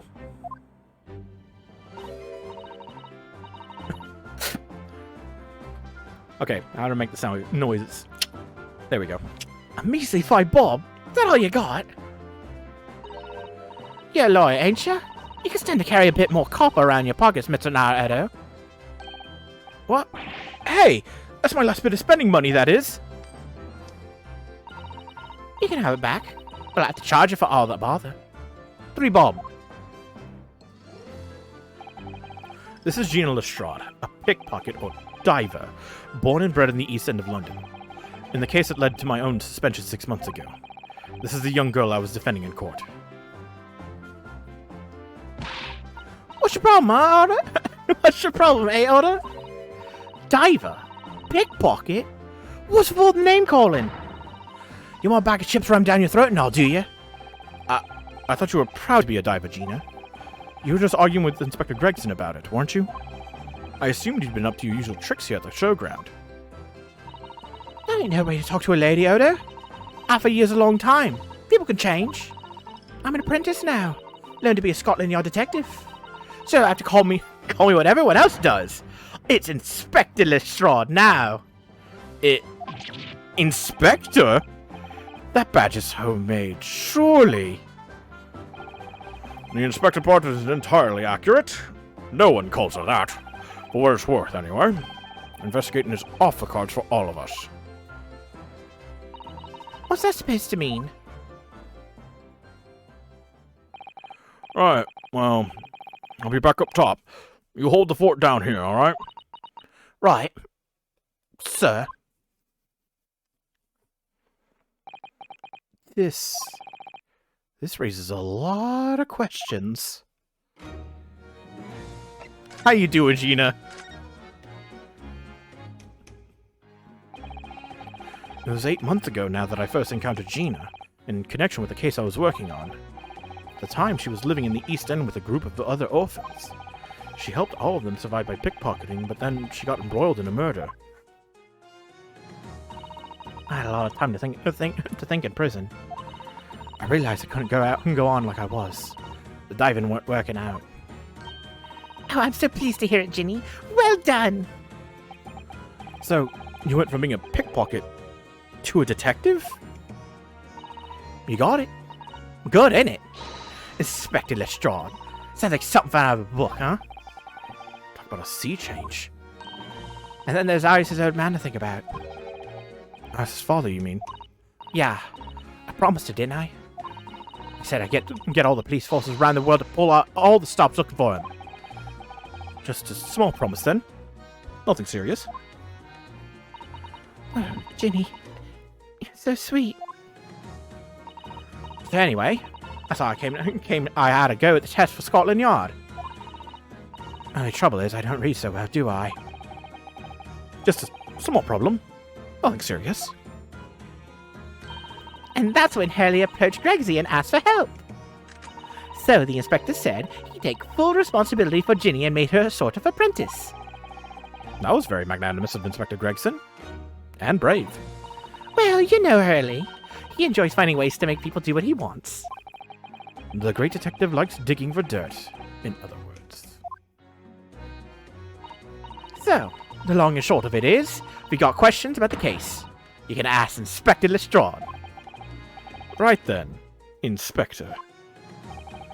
Actually, there's still a big mystery surrounding Gina, isn't there? Oh, what, Bruno? What? Well, 6 months ago, Gina was a defendant in a trial prosecuted by the Reaper. A trial in which she was found not guilty. And yet, here she is still. Come on! You're not still on that, are you? Legend of the Reaper, or whatever it's called. God, you don't have to worry, Odo. If I didn't half worry, there probably wouldn't be a whole lot of you left. It's like I told you before, ain't it? The Reaper's kind of like him upstairs, so he knows what I'm like on the inside. That I ain't really done nothing wrong. Nothing wrong might be stretching a point. What about Mr. Natsume in Japan? He's perfectly fine, isn't he? Oh, words. Well, that's true. Perhaps the Reaper is more discerning than I thought. Exactly! So I ain't worried. I'm totally fine. Oh, God. Red flag! God, it was out of this world, it was. The brainy bloke put a bunch of levers on his machine and suddenly started billowing smoke. And then it just went pop. I ain't seen a better experiment here yet. Sorry? You mean, you saw it, Ginny? With your own eyes? Yeah, of course. The boss is in charge here, ain't he? Of keeping everything running smooth, I mean. The boss being Inspector Gregson, I suppose. It's going to take some getting used to. So all I have to say is that I'm on duty, and I can do whatever I want to. Get this! I was up in one of them flying balloons when it happened, watching it from above. No. You're so lucky, Ginny. Maybe I should join Scotland Yard too. Yeah, do it. You know how to put the boss in his place already, right, Iris? You'd have no trouble at all. Then it's settled. Where do I start? No. You can't join Scotland Yard, Iris. We'll see. Anyway, what I don't understand is this. If the machine exploded so spectacularly, how can Professor Bunnybrain still be claiming that his experiment was a success? Sip. Sorry. Oh, right. Well, it was a success, in a way. It was. How could it have been? Successful experiment? Question mark? Surely after the whole machine blew up, no one could call the experiment a success. It's like I said, it did sort of work. I mean, yeah, there was a load of smoke in that whopping big bang. Or whopping great bang. Not bad. But where do you think they found the victim's body, huh? In the crystal tower over there. What? In the tower? You can see for yourself, can't you? Up there above the scaffold? Oh, well, the glass is broken, you mean? Yeah, the cage what the victim got in to start with really did get beamed through the air or whatever and landed all the way over there. So, you see, it did kind of work, didn't it? What? I don't believe it. I mean, I'll get the ins and outs of it, but anything's possible, right? With science? Oh, I tell you what, you can have this. It's a plan of the experiment they drew up at the yard. Are you sure? Yeah, go on. I've had 3 bob off you before, so fair's fair. Yes, I didn't actually give that to you, did I? Sketch of the experiment has been issued in the court record. Actually, let me take a look at that first. Diagram showing the relative positions of the Crystal Tower and Professor Harebrain's machine that exploded. 2 balloons. The beam machine! Crystal Tower, so it was around here, right? Because there's the archway of the door. Alright, let's go back. Oh, no, it's above the archway of the door. Okay. So, more about right here, yeah? Something like that. Maybe this will get updated as we keep going. Tell me about the investigation. Something Inspector Gregson said before seemed a little strange. For what it's worth, anyway. Investigating is off the cards for all of us. Yes, naughty old Gregsy ran off after that without explaining himself. Oh, right. That. The boss said no one's allowed to investigate that weird machine what blew up yesterday. That's not fair. We're representing the defendant. In that case, could you at least tell us what you've learned from your investigations? Nah, you're not getting it. We ain't allowed to investigate neither. Why? What did the boss call him again? The Forensic Investigation Team, I think? Anyway, apart from them lot, no one's allowed to lay a finger on the scene. Bit funny, ain't it? So even Scotland Yard's own detectives can investigate? Yes, I've never heard something like that before. I thought I could have a gone down the quiet there, but the boss caught me at it. Probably heard him giving me an earful about it before coming down here, didn't you? It's not being fair. I think you're giving him as much of an earful back as I remember it. Yeah, well, sometimes I think it's all them chips what make him so stubborn. Let's say something to Emoto. Go on, see if we can get through to him. It's up on the platform above us, is he? Is he? Where that machine that exploded is. We can try, can't we, Reno? Gregsy will listen to us. He'll listen to you. Saying he'll listen to us is a bit of a stretch. Well, first, before we go there, let's actually take a look. The Crystal Tower is certainly an apt name. It was built to be the focal point of the exhibition, and it definitely is, being so tall and with all that glass. I can't imagine a building like this ever being erected in Japan. There are lots of exhibits inside the tower as well, apparently. Of course, there's an observation deck, but there's also an art gallery, a zoo, and a museum. But I heard you had to queue for 3 hours just to get through the doors. Well, at the moment, the shattered glass from the failed experiment may well be the biggest draw. Thanks to that accident, the whole tower is shut. Certainly isn't the Crystal Tower anymore, but the Crystal Glass Shower. Apparently, everyone's taking to the skies now to look down on the disaster area from above instead. But there's a 3-hour queue to go up in a balloon now. None of us must be very patient people. I just look up. Nice. This is new. That's where the cove ended up after his instant kinesis or whatever they call it. Dead, of course. And yet they're calling the experiment a success? What's the wooden scaffold there for? The coppers, our lads, set that up after the incident happened. To get the body down, I think. Don't know, really. Didn't you help to erect the scaffold, then? Nah, lookout duty's more my thing. Wandering around the exhibition and keeping a lookout for the fun stuff.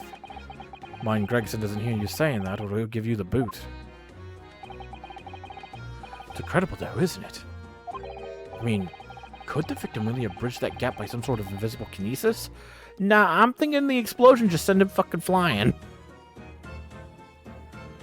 Cage and all. Just went swoosh! I've been meaning to ask you for a while now, but what are those funny round blobs floating in the sky? Oh, they're the flying balloons I've been talking about. I want to go up in one so much. I've read about situations like this in a magazine about strange phenomena. Creatures from outer space coming in round flying objects to attack Earth. What? I suppose inhabitants of other planets are bound to be interested in the Great Exhibition. This is it, Iris. It's happening. It's not. Don't worry, I'll explain it all to you later over a nice cup of tea, Bruno.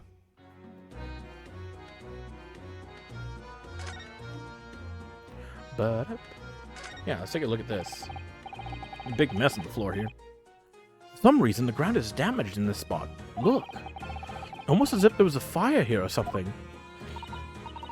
Yes, if you look closely, there's some scattered ash and burnt embers too. Well, I suppose there was a big explosion just above here. People probably wouldn't bat an eyelid at a small fire like this would have been.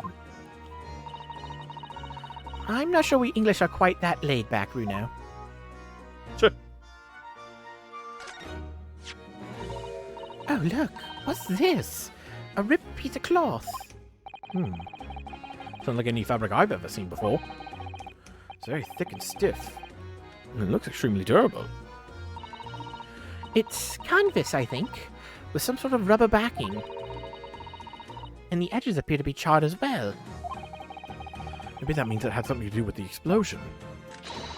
Let's make a note of it while Ginny's mid-yawn. Nice. Torn piece of canvas-like material backed with rubber that was found under the experimentation stage at the exhibition ground. Jesus Christ, I can't read. There are scorch marks at the edges.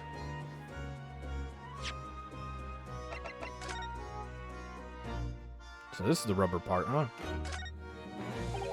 It looks like layers of thick canvas with a thick rubber lining of sorts. I've never seen anything like it before. But applying Mr. Sholmes' methods, you might deduce it was part of a raincoat worn by someone who really, really didn't want to get wet. And the charring must have occurred when the person was struck by lightning. Well, maybe not.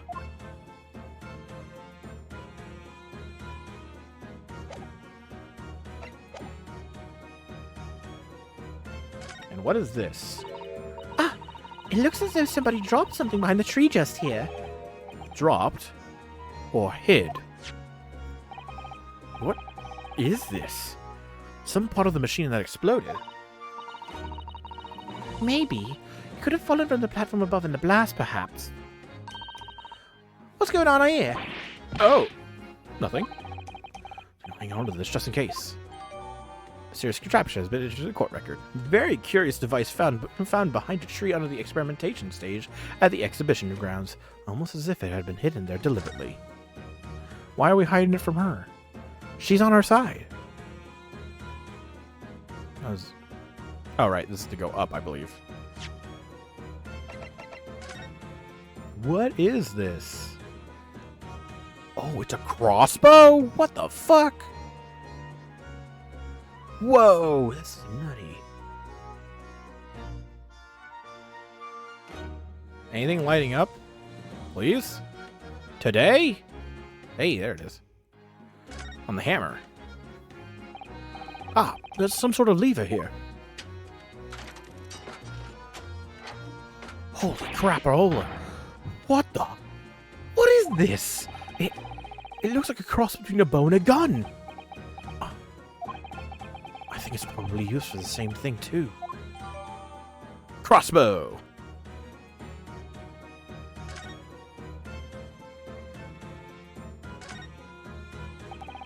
It looks like you wind this around in order to draw the bowstring back and create tension. You must be able to fire arrows with a huge amount of force using this device then.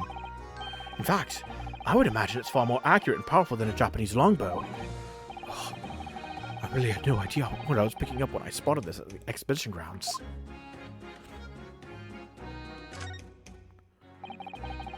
There's a groove here. Must be where the arrows are loaded, I suppose. So I was right. It's sort of a bow with an automatic firing mechanism. This would be perfect for someone like me who catches his ear with the bowstring 2 times out of 3. Oof. That sucks, man. fact, if I had one of these, maybe I could have beaten Kazuma in Kyudo archery training. Ha! Highly doubt it.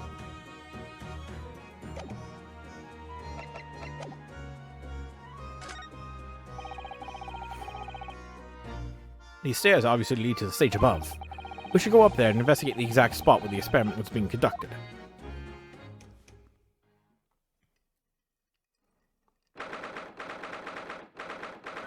22nd October. The Great Exhibition Grounds. Experimentation stage. Ooh. 3D model to explore. So that's it, is it? The machine that blew up. Oh, it must have been a magnificent explosion. And I've seen my fair share. You've seen like this before, you mean? Of course. Hurley's always doing experiments that end in a bang. Excuse me. In fact, in his own words, explosions are the very essence of chemistry. Ah. That might explain the smell of burning that frequently comes wafting up the stairs. One time, he made something that exploded with such force, it took the roof off the building. I wish you'd been there to see it, Reno. Runo? Jeez. It's hard to get too excited about that, given that I now live in the roof. Well, anyway, that's enough about that. It's time to investigate. Oh, look. Inspector Gregson is over there. He seems to be deep in thought about something, whilst eyeing up the machine carefully. Really? He just looks confused to me. Ba-na-na-na-na. What in the world am I looking at? It ripped itself apart magnificently, didn't it? Magnificently and mercilessly. So someone stands in the middle of the machine to be disassembled and then beamed through the air. Yes, beamed, not blasted. That's the point. Yes, that part's crucial, really. Is something like that even possible, though, Iris? Oh, Reno. I'm just a child. How should I know? A child when it suits you, you mean? From what I can tell, I think if you were to pull this loop... Stop! Don't touch that! That was practically instantaneous kinesis the way you flew over just now, Gregsy. Please, your ladyship. I didn't mean to startle you, but I can't let you touch anything up here. So sorry. You can have some of my latest special blend to make up for it.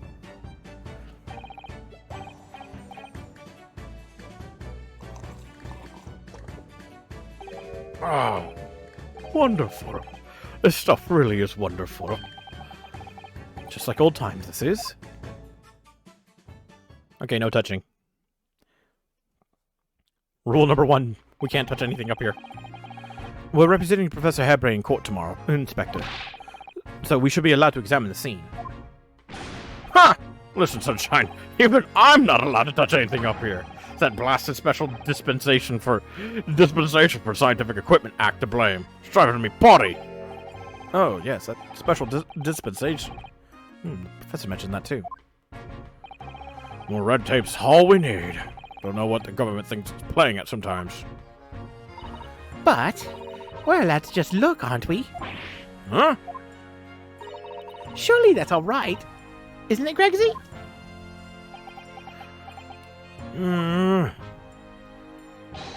Course, your ladyship. Anything you say, your ladyship. But please don't get your dainty hands dirty, will you? Don't worry. We wouldn't dream of touching anything, would we, Reno? She really knows how to get what she wants. Well, the first thing that draws my eye is this thing. Oh, it looks like I can't look at it. Oh well. Let's talk to Inspector Gregson then. Government policy. Using high voltage electricity to somehow disassemble a man's body and then beam him across the Crystal Tower?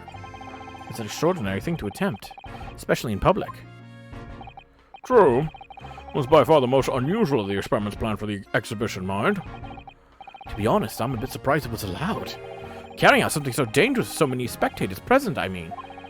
The government's doing everything it can to promote new science and technology at the moment. I'm more worried about being ahead of the game than the onslaught of public safety infringements. They could be the first to develop some new technology, which is more powerful in the future, you see. Yes, I suppose that's true. In a way. So the powers that be are placing a heavy emphasis on scientists' rights at the moment. What sort of rights? They're making it so that any theories the brains remain their legal property, as it were. Right through developing it into a practical idea and even going into production. Which is the infuriating reason us coppers aren't allowed to touch this crime scene. Because this new highfalutin special dispensation for Scientific Equipment Act forbids it. Ah, I see now. The only people with permission to investigate here are from some brand new department at the Yard. The Forensic Investigation Team, it's called. We've been relegated to keeping guard. The Forensic Investigation Team. Any old fool can see that this heap of scrap metal was a sham to begin with. But just because it says scientific equipment on the paperwork, we can't do a flaming thing with it! Paul Gregsy? He's very het up, isn't he? Special dispensation. I'm saying it wrong. I just know it. Remind me again, what's this new legal act that means we're not allowed to touch the scene here? Are you having me at it, Sunshine? Special Dispensation Act for the Scientific Equipment Act. Jesus. Scientific Equipment Act. Special dispensation. What? Mouthful. Yes. I think Hurley mentioned that recently. With a real twinkle in his eye, as I remember. Sure he did, your ladyship. I'm sure he did. Passed especially for this great exhibition it was. All scientists have to do is present their ideas or inventions to some suits in the civil service. And if it gets rubber stamped, that's a guarantee of rights to maintain the invention's confidentiality. What does that really mean? Think about it. Think of all the world-changing new inventions on display every day at this exhibition. Although a good half of them are a load of cobblers, if you ask me, performed by shammers like yourself. Thanks for that. Oh, I love how absurd some of the inventions here are. It's all so fun. Might be fun to you, but a member of the force has to be present at every single demonstration. Can you imagine, huh? Hang science, that's what I say. Oh, I don't think so. That sounds like my dream job. You'd soon think otherwise of spending a day guarding these shammers' bogus contraptions. Well, if they're all bogus, how could anyone hope to demonstrate them? There'd be no point. Oh, well, there is a point, sadly. Sorry? Thanks to another of our government's bright ideas, if any theory or invention is deemed to show potential, the government hands out a research grant. The scientists get funding. Exactly. That's what they're all after. All these shammers coming from far and wide to clog up Hyde Park. Who has to keep them all safe, huh? Who has to smile politely and welcome them? Us coppers, that's who. You can see why I say it now, can't you? Hang science! Hang it! Oh, maybe I can see your point. Apparently, Professor Hairbrain lives and works in Germany now conducting his research. That's right. Came back to Britain especially for the Great Exhibition, as I understand it. Probably after one of the government's research grants. Actually, we learned something else about the professor earlier today. About his time in further education. Turns out he was at university with someone we both know. Lord Van Zieks. Huh? What's that? That's news to me. But if Van Zieks manages the prosecution, as the accused, the professor's fate is Sealed? Because the Reaper will get him one way or another. Blimey. That man's beyond me. I don't know what goes on in that head of his. Talking of Van Zieks, this morning's paper ran the story of him being attacked. Read that? Oh, yes. Mr. Reaper is completely fine. Nothing to worry about. Yes, right. Glad to hear it. Still, a Reaper, huh? How long is that business going to keep up, I wonder?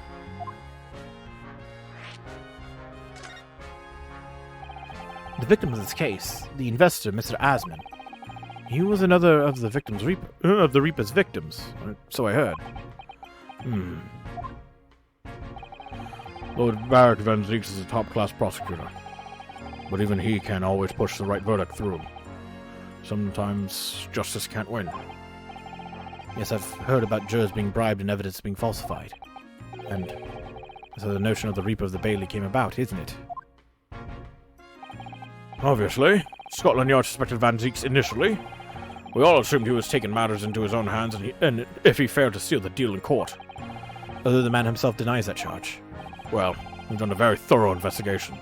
The conclusion we reached is that Lord Van Zieks is in no way related to the deaths of those people outside the courtroom. There's no question in my mind. I stake my reputation on it, I would. If that's true, then how do you explain it? Those defendants couldn't have just coincidentally died if nobody killed them. I know that, but I can't explain it. It's a mystery after all, isn't it? It's the whole point of the Reaper. Professor Harebrain mentioned something else.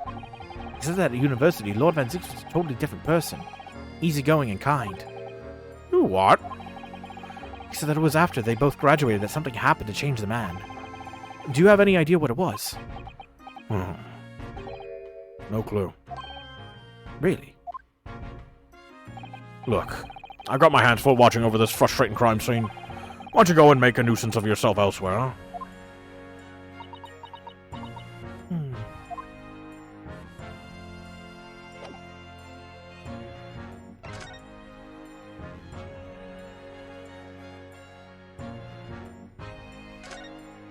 I'm guessing this whole thing is the thing I can examine, technically look at. Considering how badly damaged everything is, Professor Harebrain was lucky to escape unscathed, I say. We should have a good look around the machine while we can, I think. Touch anything, and I'll make sure I kill you before I get strung up myself, you hear? I won't touch a thing, I promise. So please, spare a thought for your digestion. Anyway, do you really think this machine could actually disassemble people like the Professor claims? Yes, looking totally incredulous. Give it a rest, Sunshine. If we were allowed to examine all this bleeding scrap metal, maybe we could answer that question. But we can't, can we? Because of the annoying rules, you mean? Exactly! The annoying, obstructive, flaming rules! Oh, look at the base of the machine there. Oh yes! There's a tool of some kind poking through the wire mesh. It's a screwdriver, I think? Oh, isn't it a lovely one? The handle's in the shape of a capital letter A. It is? Oh yes, you're right. What's the matter with you? Don't touch anything, I said! Touch anything, I'll make sure I kill you before I get strung up myself, I said! Yes, I understand. Sorry. I only touched a teeny weeny bit. But Gregsy, I'm very curious about the screwdriver. Really, very, very curious. Of course, your ladyship. You're so clever, your ladyship. Fancy spotting something like this. But I'm afraid I can't let you have it. But Bruno found it first. I assure you, I'll investigate it thoroughly.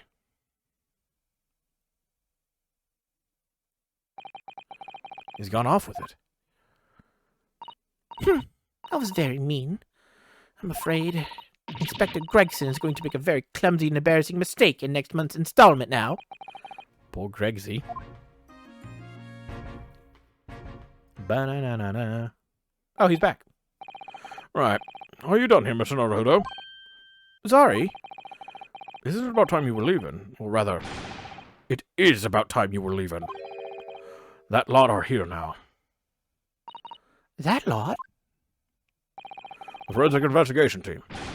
They'll be giving me the heave-ho in a minute, too. Oh dear, poor Gregsy. Here, have another cup of my special blend to cheer you up.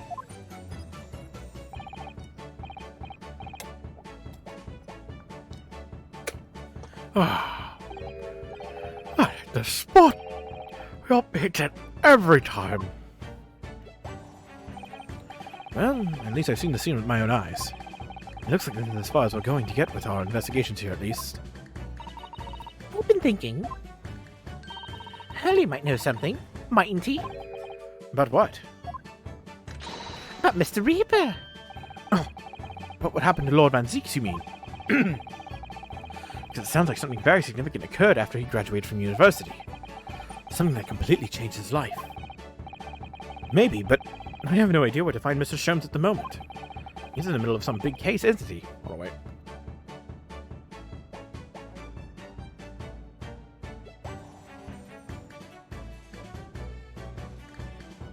Okay, there we go. He's in the middle of some big case, isn't he? Here, this is what you need. What's this? Some kind of interest ticket? Madame Tussauds. Is this supposed to mean something to me? You don't know it? It's the most popular attraction in London at the moment. It's very close to Baker Street, actually. We can go now if you like. No. We don't have the time for visiting attractions today, Iris. We have a big trial tomorrow. But that's where Hurley is. What? At this popular London attraction?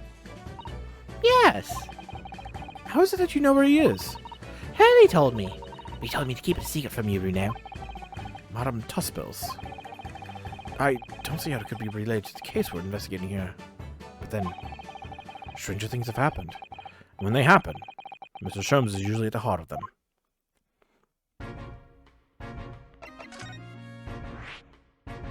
Ba-da-da-da-da.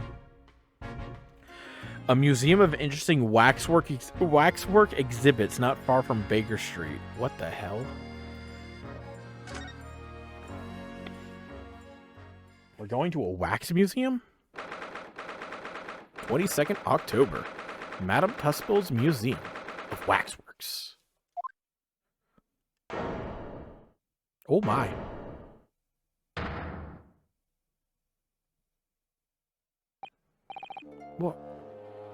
What is this place? Look at all these terrifying scenes. Why are the people so still? Guillotines? Ruthless murderers? Know what I'll be dreaming about tonight? They're all wax models. They're amazingly realistic, aren't they? What do you think, Bruno? Shocked? Wax models? I read about dead bodies in wax once in a magazine about strange phenomena. Depending on how corpses are kept after death, parts of them can turn to wax, apparently. It's called a adipocere. Stop talking about creepy things like that, Bruno. You're scaring me. Anyway, adipocere doesn't form readily, you know. It's only very specific. What now? I've just remembered something else I read in another magazine about strange phenomena. There was an old lady, maybe a witch, who used to pour molten wax over corpses and put them on display. None of the exhibits in here are real. They're all entirely man-made replicas. They can't be. Do you really expect me to believe that? Just look at them. Oh. There's no way anybody could make models of people that are this realistic. And they're all such gruesome scenes.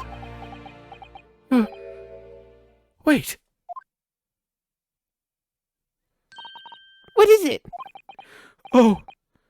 No. I must be seeing things. What the hell? There's just an arm hanging out here. Is this an arm? It looks like an arm, doesn't it? Maybe one of the waxworks models has fallen over. You don't think it could be the work of one of the mass murderers in here, do you? Bruno, stop scaring me. Is it a wax arm or a real one?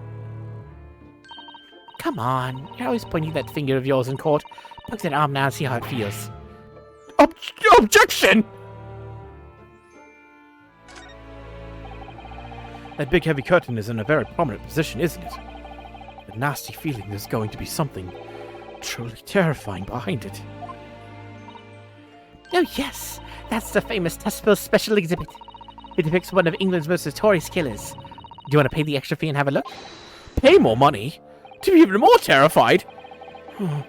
Let me think about that for a moment. It was only a suggestion.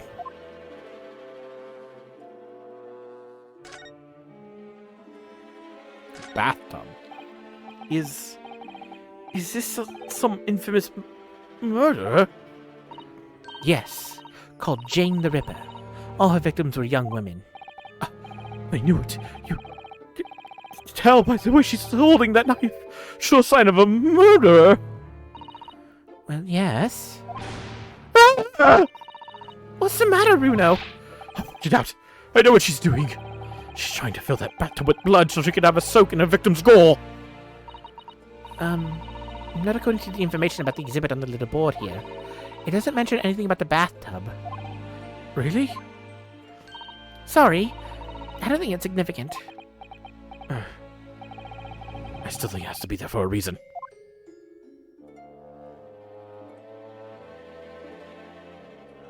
Please do not touch the statues, it says.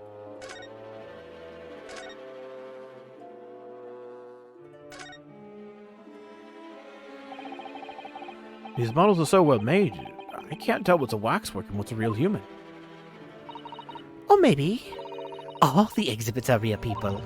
And when it's closing time, all the visitors have gone home. They suddenly start moving about. Oh, just thinking about it makes me wish it was closing time already, and I was on my way home. No, those two definitely seem like they're real people. Look at him. Oh, is this an example of Western Tsujigiri?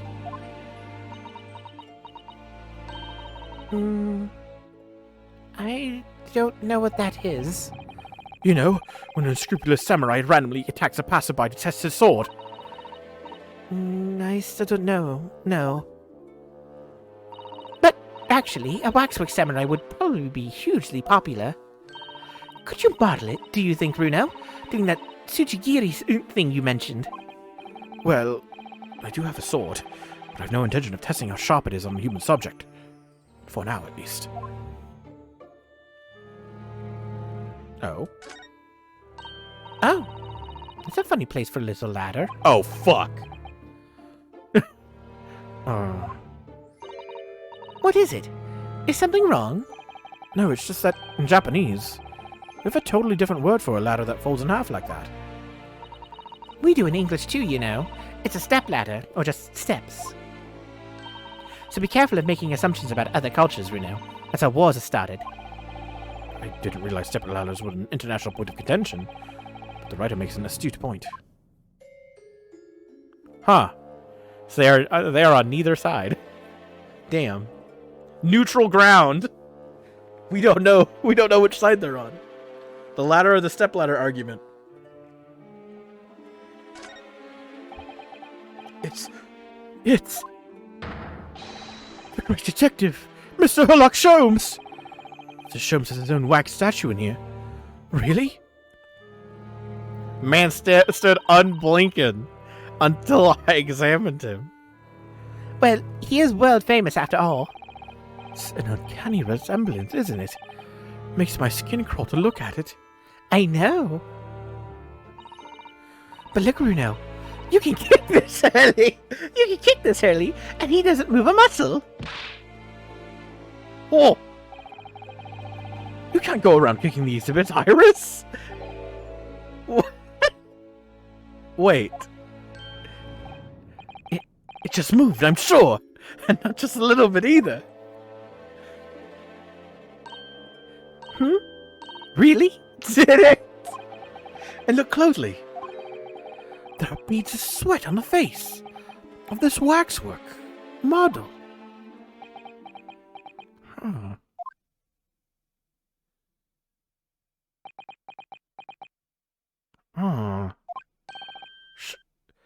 Shall we move on, Iris? Over there, look! There's a great murder scene to enjoy. Much more appealing. My dear fellow, I take exception to your recoiling in such a manner, as if you've seen something truly abhorrent. Mr. Sholmes! I knew it. Iris, what possessed you? I strictly forbade you from divulging my temporary waxwork secret to Mr. Naruhodo. Temporary waxwork? What do you mean? That kick! Oh! Could you not have exercised a little more restraint? You winded me. But Reno has something he needs to ask you. Ah, a question? And I thought you'd probably be getting bored, too. So here we are. Well, I can't deny that your timing was impeccable. A mere 2 minutes or more being stationary like that, and my great brain, upon which all my success has been built, would have turned to wax. Thank goodness we arrived in time. Indeed. In many ways, the pair of you just saved the world from an unimaginable loss. Oh, Hurley, you do like to talk nonsense, don't you? You know something. It's true. About Lord Van Zeeks. What happened in the past to change him. Now that you're here, seek a time. How could I be of assistance? For your own luck, I'm suddenly quite taken with the idea of conversing. Oh, well, actually, I'm in quite a hurry. And if my eyes don't deceive me, I believe something is afoot within the walls of this very museum. A most fascinating case, if I'm not mistaken. Really? Moreover, I have a strong suspicion that is related to the matter about which you've come to me now. But how could it be? We shall speak again presently, my dear fellow. But for now, I must return to my work. What? Back to being a temporary waxwork exhibit? Okay.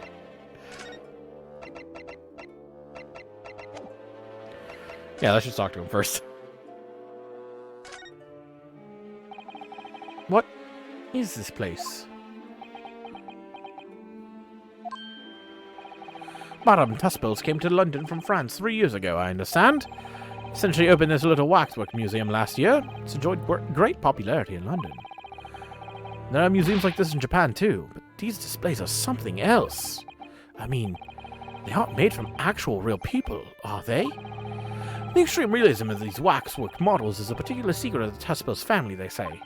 They earned renown during the French Revolution for waxworks of victims of the guillotine. Ugh, that sounds grim. The gruesome scenes were portrayed with such realism in the expressions of the faces of the condemned.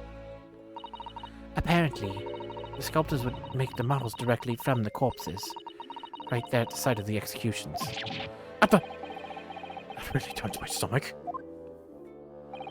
That's just one of several legends about the Tuspels family. Whether there's any truth in it, I couldn't say. But anyway, this museum houses models of famous people from all over the globe. Nevertheless, the most popular area of the museum by quite some margin is this House of Horrors. House of Horrors? Of course, visitors' numbers are dwindling now as a result of the Great Exhibition. But people usually flock here to see the exhibits of some of London's most vile criminals at their gruesome work. Naturally, most of the miscreants portrayed here were sent to the gallows. So they're even stiffer now than the models of them. Have you heard of poor taste? My dear fellow, the public live for poor taste. They yearn to be shocked. So, the hideous exhibits in here are... They're all portrayals of real events that actually took place. It's just me, or the temperature in here just seemed to drop. Anyway, I advise you not to think too deeply about what you see here. Oh. He's back to being a waxwork, is he? What do you mean by a temporary waxwork, Mr. Sholmes? Exactly what you see. I'm part of the exhibits here, catching these criminals in the act. Catching them? Every half an hour, I home in on a different killer in one of the displays and adopt a new pose to ensnare him. When members of the public come for a closer look, I offer them my hand to shake. For a shilling, I'll happily allow them to take a photograph with us. Us? Does he mean him and the waxworks murderers in here? But why, Mr. Sholmes? My dear fellow, isn't it obvious? For the money! He really roared at me there. Very fitting for the House of Horrors. As it stands, I may struggle to pay this month's rent. And I have the ravenous Iris to consider. Oh, Hurley, I'm so hungry. If push comes to shove, I shall have to ask you to do your bit, Mr. Naruhodo. What's he threatening to rope me into now? So, with that in mind, how about a photograph? As a special treat, you may have your pick of the murderers and scoundrels in here. The choice is yours. Maybe some other time. Remember, Mr. Naruhodo, ignore me at your peril. Back to being a waxwork again. Is it just me, or did his final remark there sound a lot like a curse?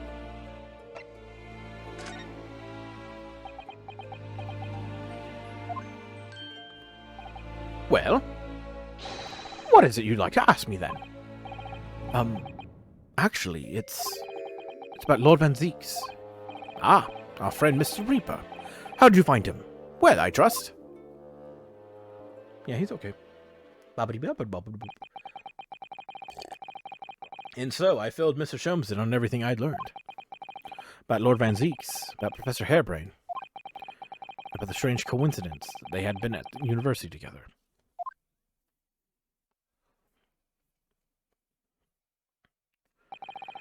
So I'm wondering what it was that happened to make Lord Van Zeek such a different person. Excuse me, I'm sorry. I was sure that you'd know, Hurley. You said there was something going on here in this exhibit hall before. That something was afoot. That you believed it was related to what I wanted to ask you about. Mr. Sholmes. He suddenly climbed up. Well, seems we've reached the unavoidable greetings. Oh. Hello. Where'd she appear from? What's she wearing? Could she look any more mysterious? I hope. You're appreciating my museum?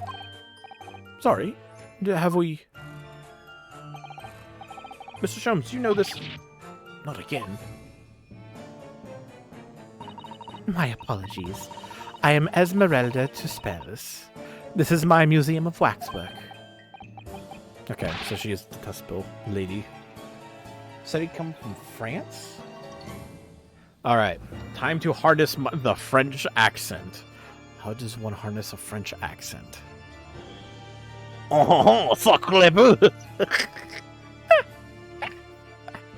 What, you're the Madame Tuspels? Oh, bien sûr. Bien sûr? I think that's how you say it. Bien sûr. They're only 26 years young, I might add. Is that significant somehow? I'm a madam in name only. It has a certain je ne sais quoi. Right. Firstly, I must apologize for my waxworks. Or rather, one waxwork in particular. That'll be Mr. Sholmes then. I was led to believe he was a great detective, but he seems unable to settle. Oh shit! Next time you move from your designated exhibit, there will be toil and trouble. He's dead. Come back up here. She sounds deadly serious. That's a problem. How am I supposed to ask Mr. Sholmes about Lord Van Zeeks now? Let's not forget what Hurley said before. About something being afoot right here in the museum, I mean. Yes, I know, but... I'm so curious. I want to know what's happening here. Got enough on a plate already.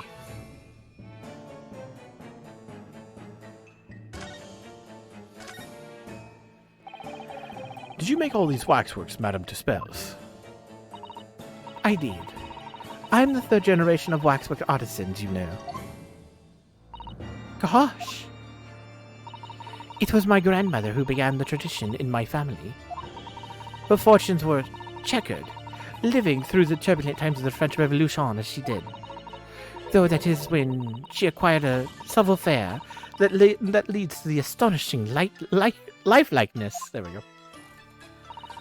All these waxworks really do look as though they're alive. In fact, they look more alive than Hurley. What you see exhibited here represents the most atrocious of London's criminal past. All the waxworks here were created in the presence of the real people on which they are modeled.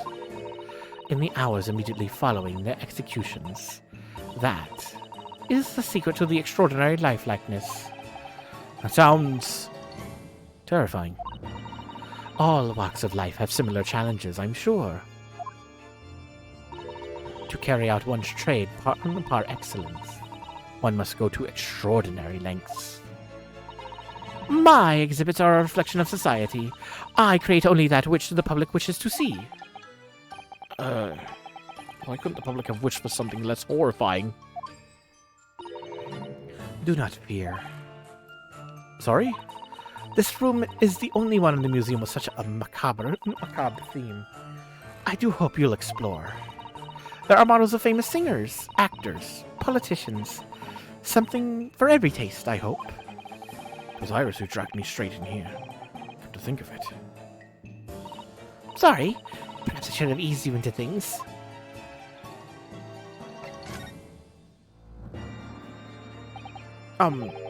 What's the situation with that? Ah, my temporary waxwork model. He approached me some days ago, you see, with a business proposal. Oh, what sort of proposal?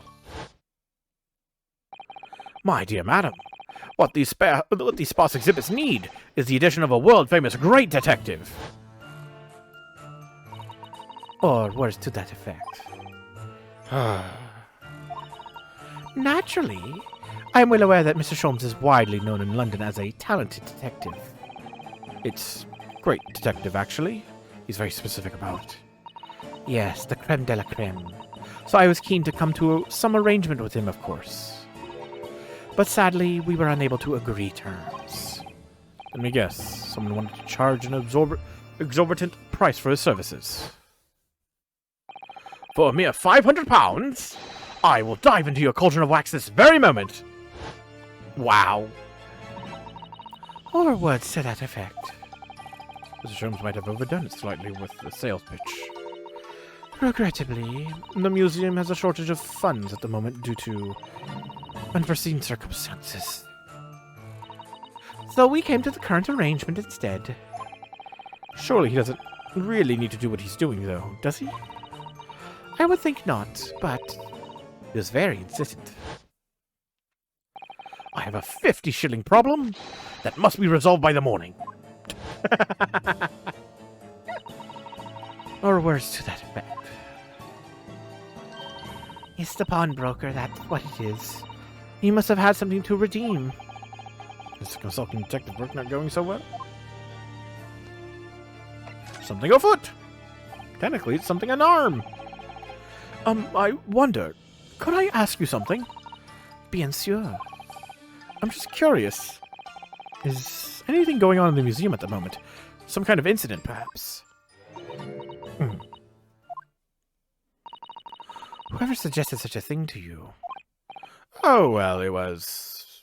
your temporary waxwork over there who mentioned it to me a little... Oh! He disappeared. A wax model is a work of art, not some tawdry object for trade. Ah. There you are. Leaving the exhibit again when you should be working? Do you wish to be melted down? My dear Madame Dispels, save your reprimands. There are more pressing concerns. The wax can wait, so ideas about your current problem we must throw into the melting pot instead. Personally, I would advise you not to involve the police. Why ever not? Still as white as a sheet. Because you have at your disposal a great detective whose services you may employ for a mere 50 shillings. No, please be aware that I prefer... No. Please be aware that I prefer... No. I insist upon payment in advance.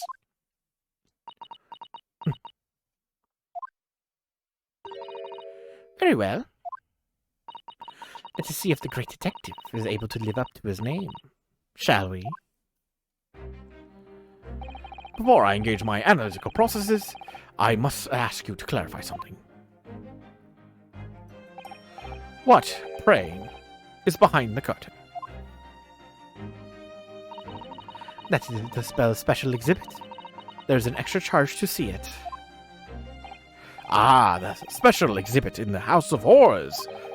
It must depict a special killer then, I presume. Would you be so kind as to draw back the curtain, I wonder? Ah, absolument non. There's nothing amiss behind there. Nothing amiss, madam? What about the arm protruding ominously from under the curtain? Ah! I strongly encourage you to allow me to see what lies beyond before the situation worsens. Yes, very well. I will draw back the curtains, but only a soupçon. Soupçon.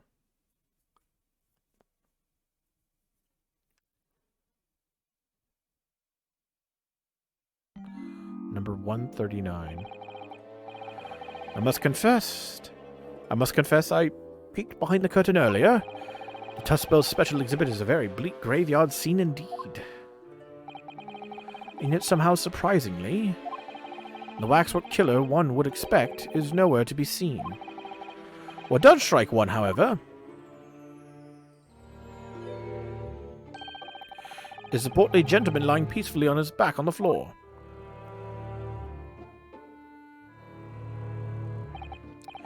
Well, well.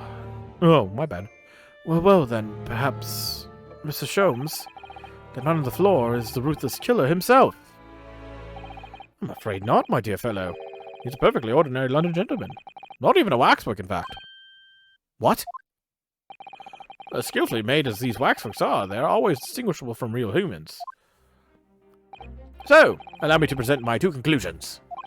The first is that a sizable business transaction has been taking place in this special exhibit. Why would you say that?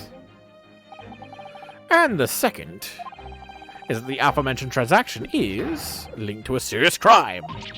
Ah! She looks as pale as candle wax. I don't understand. So, Madame Tuspels, as you've agreed to my fee, you shall now have the pleasure of seeing this famously great detective and temporary exhibit at work. The Great Deduction. The game is afoot. Topic 1. Waxwork's fate. To begin with, we must ask ourselves what exactly is afoot here in this museum. The answer is revealed by the bundle of banknotes protruding so helpfully from your bag. In my estimation, some £200. That is all my own money. So, what does this large sum of money reveal? Not as much as the involuntary glance you cast, it would seem, Madame Tuspels. Yes, the answer lies where your eyes now fall. The significance of the £200 is revealed by that public notice. Huh? Waxwork for sale? Your business has hit hard times, it would seem. In short, you sold the infamous killer, the centerpiece of your special exhibit, for the sum of £200. No! Now, let us explore the next curiosity with which you are presented. Who is the portly gentleman stretched out so peacefully on the floor? It would appear the man has suffered a severe shock, the cause of which is clearly known to you. Unfortunately, madam, keeping secrets does not appear to be your forte. What dealt the man such a shocking blow was, of course, the £200. It would appear that you twisted this gentleman around your little finger most effectively. What are you suggesting? He rashly agreed to the purchase of the waxwork for the sum of £200. Only when he came to hand the money over did it occur to him what an extortionate amount he was paying. But the money was no longer in his hands. And the results, the scene we see before us. He collapsed in shock. Yes, the killer in this special exhibit fetched a killer price. We can only pray that the gentleman's dreams are not plagued with regret. Sold for cash. Topic 2. Waxwork location. The question that arises then is what has become of the waxwork that changed hands? Let us consider that problem for a moment. You cannot possibly... What immediately strikes me about this conundrum is the young man standing over there. Who is this fellow? To find the answer, we need only observe his neckerchief. Such is worn by policemen as a secret sign to fellow members of the force that a crime is being perpetrated. Yes, this young man is an undercover policeman, currently investigating this museum. I know him well, in fact. It's Sergeant John Clay. What are you talking about? The man's quite a celebrity. He received triple accolades at last year's policing awards. But... Next, we turn our attention to the old man sat before him with a particularly unsightly visage. I've been watching closely, and he hasn't moved a muscle. Almost, in fact, as if he were a waxwork. Ah. But you... Your reaction only confirms my suspicion, madam. I noticed it at once, of course. Observe! The telltale sign that instantly proves whether or not this old man is a waxwork is the obvious price tag. Threepence. Tragically low price, you might say.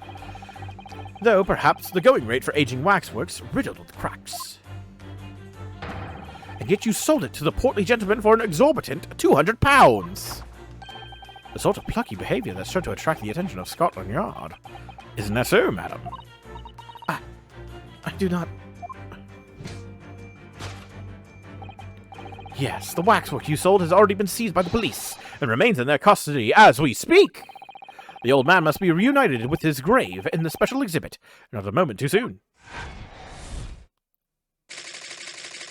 Discovered already. Okay. Thus concludes Sherlock Holmes' great deduction of this horrifying puzzle.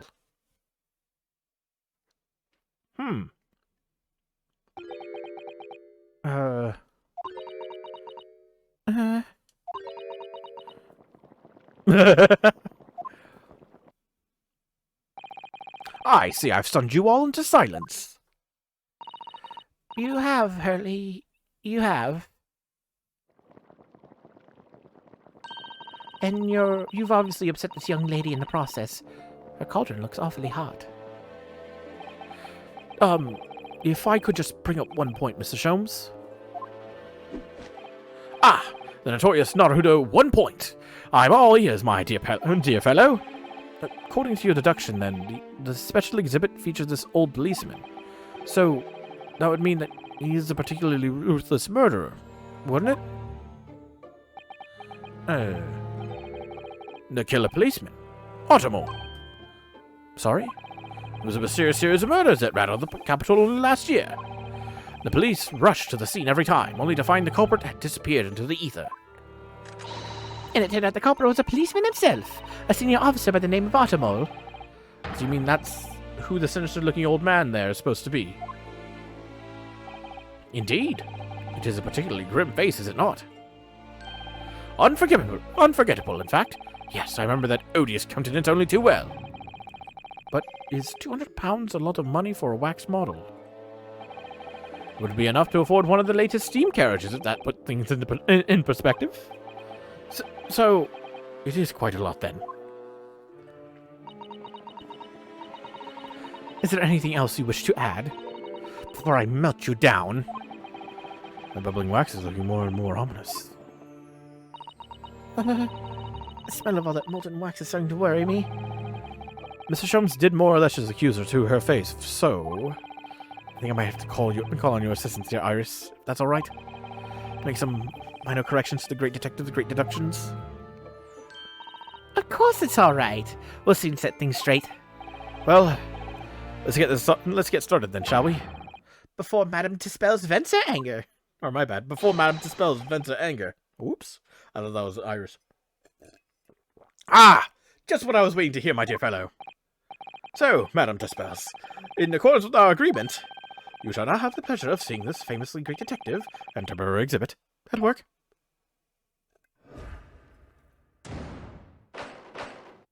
Course correction. Hold it, Mr. Sholmes. Let's talk about the Waxworks fate. To begin with, we must ask ourselves what exactly is afoot here in this museum. The answer is revealed by the bundle of banknotes protruding so helpfully from your bag. In my estimation, some £200. That is all my own money. So what does this large sum of money reveal? Ah, not as much as the involuntary glance you cast, it would seem, Madame Dispels. Yes, the answer lies where your eyes now fall. The significance of the £200 is revealed by that public notice. She definitely looked in this direction, it's true. But I'm not sure she said any of her waxworks, even for £200. Oh? She must pour her heart and soul into making them, don't you think? Over and above the wax. If it were me, I wouldn't sell them for anything. For that much money, I would. But it sounds like that makes me a bad person. Well, anyway, what if the £200 could have some other significance? Let's follow that furtive glance again. See if there's anything else that could explain it.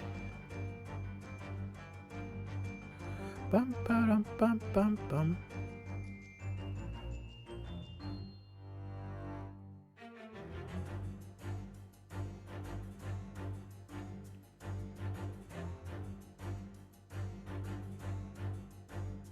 I guess it'd just be the only other thing, which would be the man.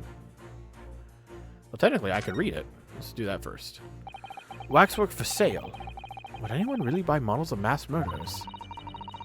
I think I'd rather have £200 in my pocket. Exactly. You could buy one of those brand new types of steam carriage. That's what I'd spend it on if I had it, no question. Ooh, I'd buy all the herbs in the world. There must be another explanation for the money. We need to keep looking. Seems this well-dressed gentleman is alive after all. Alive and kicking. He's not a waxwork or a model of a mass murderer. I'm not sure I'd pay £200 for him. I don't think the man's up for sale. Well, anyway, it was a silly place to put him. Other museum visitors could easily trip. I don't think the man was put there on purpose either. Hello, what is this? What's that note doing pinned on the wall there? Oh yes, let's see. Dear Madame Dispels, we've taken the prisoner from this room. The price for his safe return is £200. Have the money ready by noon on 23rd October. What? This is... It's just like the sort of thing that's left behind when someone is kidnapped. Yes, it's a ransom note. Exactly.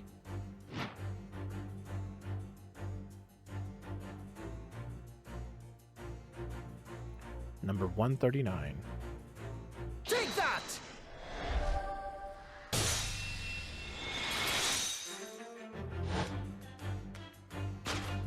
The significance of the £200 is revealed by that ransom note. Quite so, and we must congratulate these criminals on their inventiveness, abducting a waxwork. Ah! £200 is no small ransom fee, yet you clearly intend to pay it. The model in question has special importance, so I put together all the money I have. In summary, then, the £200 you have in your handbag is ransom money. Now, let us explore the next curiosity with which we are presented. Who is the portly gentleman stretched out so peacefully on the floor? It would appear the man has suffered a severe shock, the cause of which is clearly known to you. Unfortunately, madam, keeping secrets does not appear to be your forte. What dealt the man such a shocking blow, of course, was the £200. This £200 is something, but it's not money. So, if the waxwork was kidnapped, what does that leave us in terms of who this man is? We could just ask him when he comes around. I think the point of this exercise is to understand the beauty of the deduction process, Iris. Yes, you're right. And he's trying so hard. We mustn't let him down. Well, there's little doubt that he suffered a shock. That much seems clear. But in that case, what's Madame Dispel's trying to hide? Let's have a closer look around. It looked like she immediately went to grab something behind her back. Oh, God. Oh, God. This is just Madame Dispel's right hand, isn't it? Yes, it must be. I can clearly see her left hand after all. Oh, but wait a minute. This is the left hand as well. Look. Don't say such creepy things, Iris, please. And it seems very stiff, too. In fact, it's really hard. You mean... It's made of wax. Take that!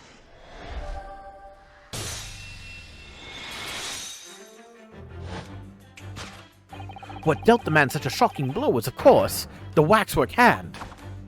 Indeed, with a solid waxwork limb, one could deliver a very substantial blow. How could you... The hand protruding from the bottom of a cape. It ought to be a right hand, but closer inspection reveals that, in fact, it's a left hand. Ah! And somewhat masculine as well. In other words, it does not belong to you, madam. It's the hand of a waxwork model.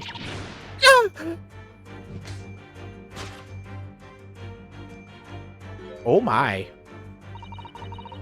Some of the visitors to my museum can be troublesome. They meddle with the exhibits and cause damage. So you mean that arm? Yes, this gentleman saw fit to try to remove it as a souvenir. No small keepsake. Like taking a whole branch of a cherry tree when you go to view the blossoms. I'm afraid I had to teach the man a lesson. You confronted the man and tried to take the arm back.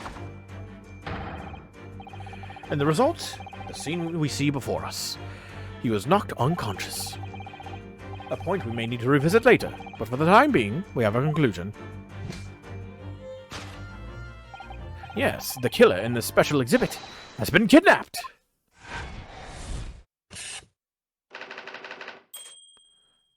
Kidnapped with an exclamation point. Solved. The question that arises then is what has become of the waxwork that changed hands? Let us consider that problem for a moment. You cannot possibly...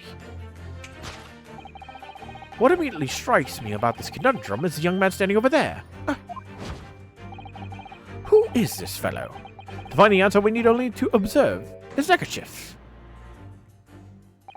According to Mr. Sholmes, the yellow neckerchief is a sign to other policemen that some crime is underway. A way of communicating with his colleagues without revealing his identity, yes. It's a secret that's closely guarded by Scotland Yard. And Mr. Sholmes didn't hesitate to give away. Well, uncovering secrets is in any true detective's nature, of course. Right. Anyway, judging from Madame Dispel's reaction to Mr. Sholmes' deduction, I think perhaps we might not have identified the man quite correctly. Oh my. What the? The man has his stub sticking out of his shoulder where his arm should be. Well, that settles that then. Right. This isn't a real person at all. The entire arm's been ripped off from the shoulder down. His arm's been... Of course. That ties in with what we just found. Take that!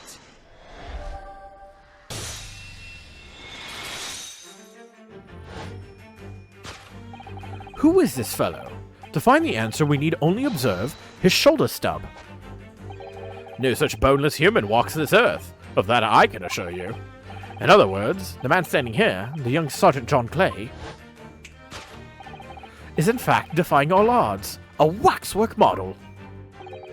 I seem to remember it was you who concluded he was a real person in the first place, Mr. Sholmes. He has become quite a celebrity in London, being the winner of no less than 3 policing awards last year. I simply had to make a model of the man. Naturally. What other explanation could there be? And it was this detective's arm that was pulled off by the man on the floor in the special exhibit, wasn't it? Next, we turn our attention to the old man sat before him with the particularly unsightly visage. I've been watching closely, and as it moved a muscle, almost in fact, as if you were a waxwork. But you... Your reaction only confirms my suspicions, madam. I noticed that at once, of course. Observe! The telltale sign that instantly proves whether or not this old man is a waxwork is the obvious price tag.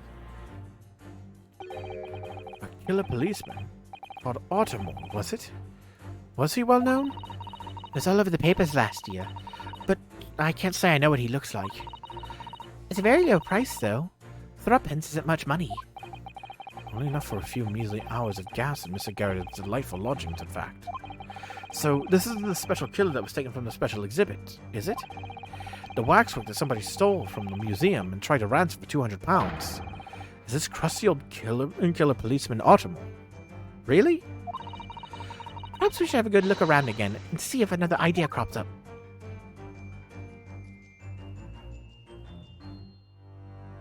What the? Take a look at the scarf on the arm. I don't believe it. It's a secret sign that lets other detectives know some criminal activity is underway. Yes, it's a slightly strange choice of outfit if he was trying to go unnoticed. Oh, I think Iris said that. Ah, he must be a detective disguised as a policeman. Or a detective disguised as the waxwork model of a policeman. He doesn't look like he's clever enough to think of something like that, though. Perhaps you should try to be a little more polite about him, Iris. Take that!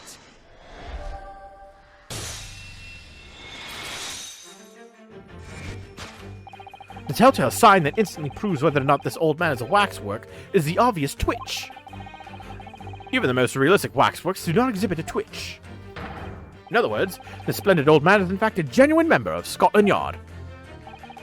Slight shift in your choice of adjectives, then. And there you have it. Well, Madame Tispels? Well, what? It was me who contacted the police and demanded that someone come in the first place.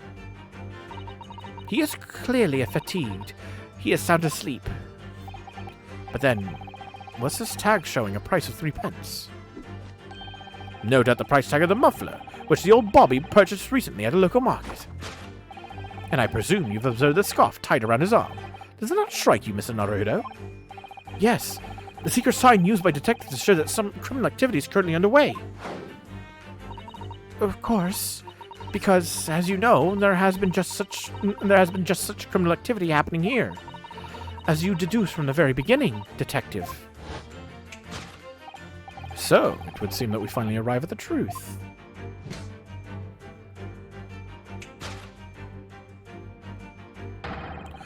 The waxwork and the especially ruthless killer from the special exhibit had been kidnapped. And Scotland Yard are already investigating. But the model's whereabouts remain a mystery. Thus concludes Sherlock Sholmes' great deduction of this horrifying puzzle.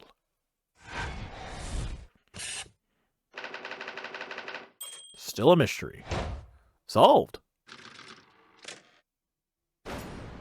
Deduction complete. Elementary!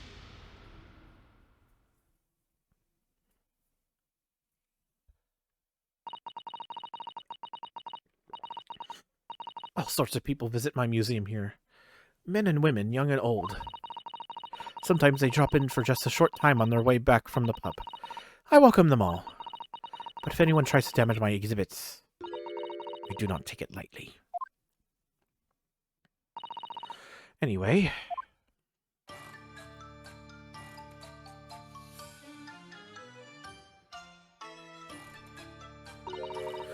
Your great deduction was even more enchanting than I had been led to believe. It was a pleasure, my dear madam. I am gratified that you enjoyed the spectacle. And as for your rough customer, I have no doubt he'll regain consciousness shortly and return home. What concerns me more is the waxwork from the special display, if it was indeed genuinely abducted.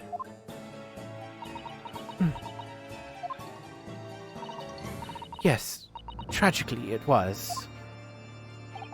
Then I would ask you to recount to us the events surrounding the stolen waxwork, in as much detail as possible, if you please. Very well. But after I've told you what I know, I must insist that you return to your work. The talents of a great detective could be put to better use, I feel, but as you wish.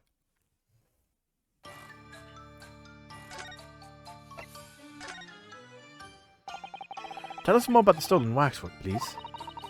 It was some days ago now, when I came in here one morning. I immediately noticed that a waxwork was missing from the special exhibit here. It is your most prominent display, so that's why the curtains were closed. And I found a ransom note in its place. The culprit must have broken in during the night and taken it then. So this waxwork that was stolen, it was a model of some horrible criminal, I suppose? Of a particularly horrible criminal, in fact. The killer who left a more profound scar on society than any other, I would say. The Professor. Not a name I've heard of. So, Mr. Naruhodo, seems the circle is complete. Sorry? The Professor case happened around the same time I was born, didn't it? Indeed it did, Iris. 10 years ago, a series of murders that rocked the capital. 10 years ago? Yes, at exactly the time that Bag Van Zieks graduated from university, in fact. What? Surely he's not saying. It's the big event that changed Mr. Reaper's life.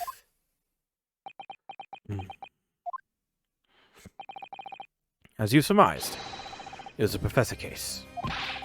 Who was this Professor, then?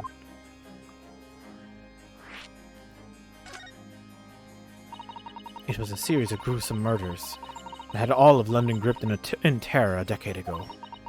After 5 victims were killed, the man was arrested and put to death. And now he's immortalized here in wax for all Londoners to admire and enjoy. Though, of course, he happens to be absent at present, on account of the abduction. But I don't understand. How is all this related to Lord Van Zieks? You must first understand, my dear fellow, why it is that the Professor earned such infamy. It was due to the victims he chose, some of Whitehall's finest. What do you mean, Hurley? Those murdered by the Professor were some of the highest members of the British aristocracy. Members of the nobility, even royalty. They sent shockwaves through the country's administration. Members of the... wait, of course! What Professor Harebrained said. Lord Van Zieks is from a family with noble blood. Oh, gosh! It was the 5th victim that led to the Professor's arrest. The last of the killer's prey was a young noble by the name of... Clint Van Zieks. No. I don't believe it. Van Zieks? I'm sure you could piece together the rest for yourself. In the wake of his older brother's murder, the young Barrack pursued a career as a prosecutor, and eventually became the Reaper we know today.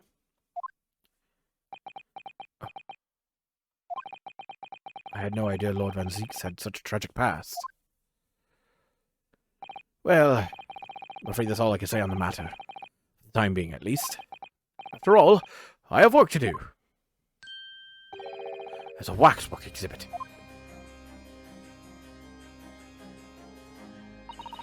I'm afraid I shall have to excuse myself as well. Yes, of course. It's been a pleasure. Thank you.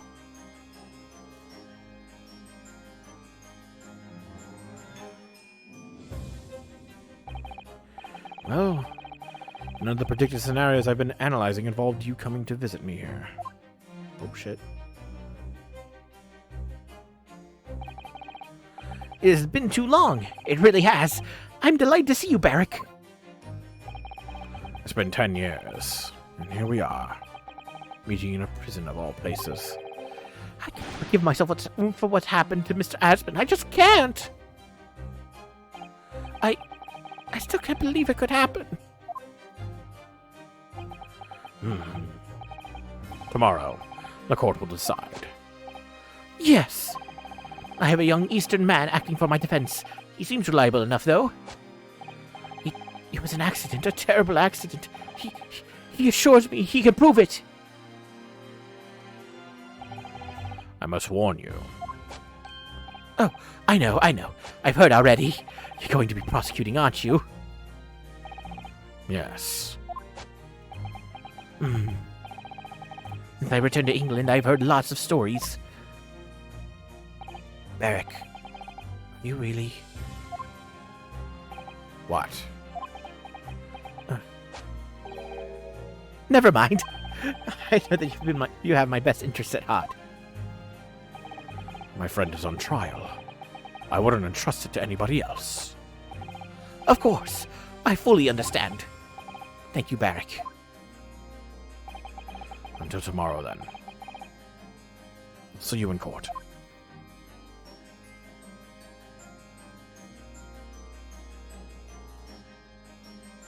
To be continued. Shall we keep going? I'm almost out of water again.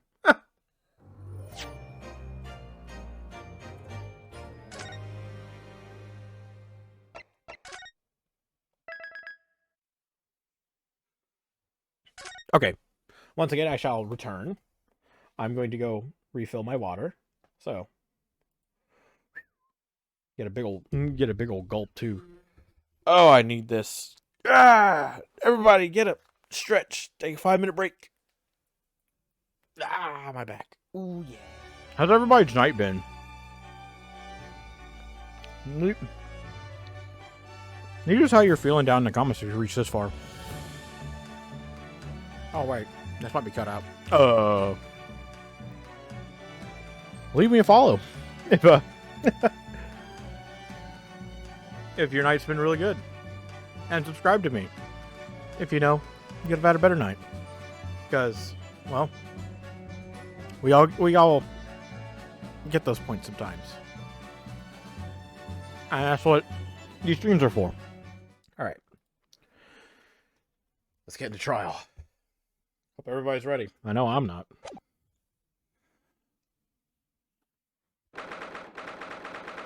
"23rd October, 8:52 a.m. The Old Bailey. Defendant's antechamber. I can't believe it's been 6 months since I was last allowed to work in court. And now here I am, back at the Old Bailey. Holy crap. Maybe it was a really good idea for me to take a really long break, because now it definitely feels like the same thing for me. It's been ages since I've last been in court.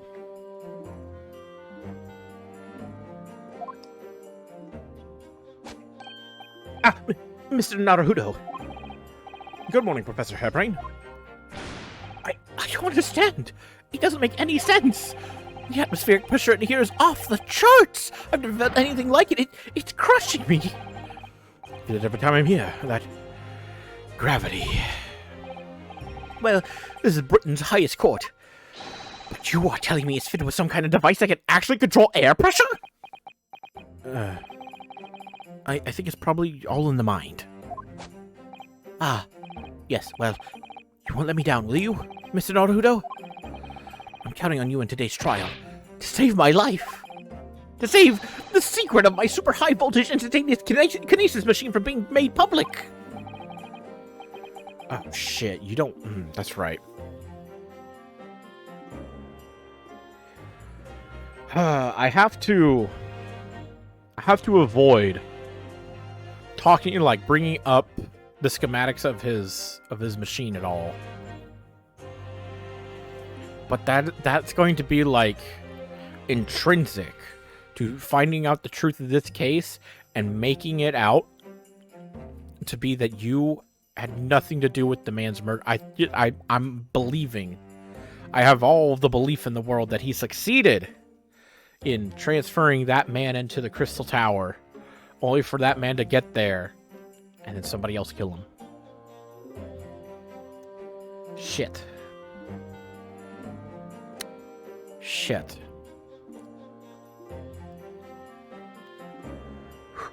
Okay. Well, we'll see what happens. Yes. I understand. I know what I have to do. I have to establish that the explosion 2 days ago was nothing more than an unfortunate accident. Well, I'm sure there's nothing to worry about, really. Justice will prevail.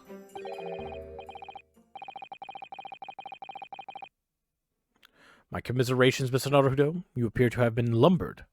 In the most tiresome case here. Mr. Sholmes! I didn't expect to see you here. That was very mean, Runo. Leaving me alone at home with Hurley. Took me at least an hour to wake him. Is it... Are you... Sherlock Sholmes? Indeed, sir. I am he. Sherlock Sholmes! Oh, I've heard all about your exploits, even whilst living in Germany. Ah, yes. Rance magazine is on sale in Germany, too. This month's installment was sublime. Your deduction in the adventure of Silver Blaze was wonderful. Ah, yes, a memorable case indeed. It concerned a snake, I seem to recall. No, that was the Speckled Band. Well, thank you for coming. I do appreciate your support. I'm sorry to disappoint you, my dear fellow, but I'm afraid I can't stay. Oh. I have urgent business at Madame Tuspel's. Ah, your part-time job, that's right. You mean your waxwork job? No, the waxwork abduction, of course. Madame has engaged my services. Ah, so you're trying to get to the bottom of that ransom note, are you? Oof, I had a burp there, so I lost the accent. The week's wages depend on it, as is a safe return of the waxwork, naturally. As such, I intend to give it my undivided attention. Oh, well. Never mind, then. I understand. Of course, with my skills of observation and reasoning, resolving the matter will be as easy as proverbial pie. I shall return forthwith. For until I solve the case, I shall have no money to afford a pie of any description. Ooh, and you must absolutely give it your full attention, Hurley. Quite, Iris, quite. But life is riddled with irony, you know. Whenever I give something my full attention, I have a quite insatiable desire for a pie. One of the universe's intractable mysteries, you might say. Oh, yes, quite, definitely, absolutely. I totally understand. Is someone a little starstruck? I wish you the very best of luck, Professor Hairbrain. Why, thank you. Before I depart, Mr. Naruto, a word in your ear, if you please. What's this about? As you have remarkably little grounding in science, I feel I ought to inform you. As compelling as this super high voltage instantaneous kinesis hypothesis may be, practical implementation such as was attempted by the professor at the Great Exhibition is quite impossible. But the professor said the demonstration was a success. Yes, it would appear that he fervently believes it was. I've read Professor Bunnybrain's paper about it too, Runo. Let's say. I'm sure it can't be done. It could barely be done theoretically, let alone practically. So it's completely barking up the wrong tree. But how can an experiment that had no possibility of succeeding in fact succeed? It was contradictory. And it's that contradiction that will be at the heart of the trial. I've no doubt. What's that supposed to mean? Now, I must hurry along. I wish you the best of luck, my dear fellow. See you later, Hurley. Au revoir. Well, it looks like you're on your own today, Runo. But chin up, you can do it. Oh, what about you, Iris? Ah, no, I'm afraid I can't help. I have something I need to do. I see. It's going to be a big surprise for you when you find out what it is. That sounds ominous. Counsel for the defense and the defendant. Court is about to be in session. Make your way into the courtroom at once. We're on our way.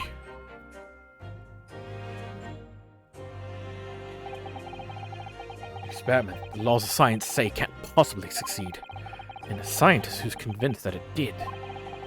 That's the riddle you have to unlock here, Ryunosuke. That's the key to this case. Well, if that's the case, then all I have to prove is something very simple. That the man, while all the fog and smoke was up, left, and then somehow got to the Crystal Tower unnoticed by everybody, and then subsequently died there. For I do not know how he died yet. The forensic team has hopefully already been there to take a look at, like, everything.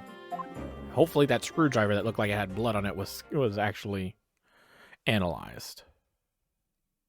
And I do not know if I touched the screwdriver too, so they may find traces of myself on there, of, like, my fingerprints, or if they're not using fingerprints, then whatever the hell the DNA stuff they're going to be using here. Well, no, they don't have DNA back then, so it definitely would have been fingerprints. Okay. 23rd October, 9:10 a.m. The Old Bailey courtroom. Starting 10 minutes late, huh?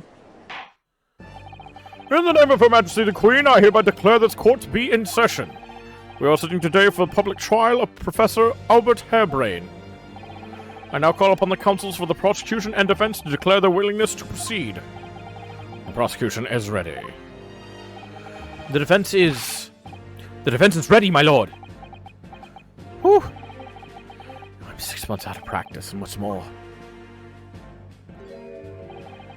I'm without Susato-san today. Oh. Just my imagination does the air in here feel even more oppressive than usual. So, I must say, I recollect the victim of this case all too well, Mr. Odie Asman.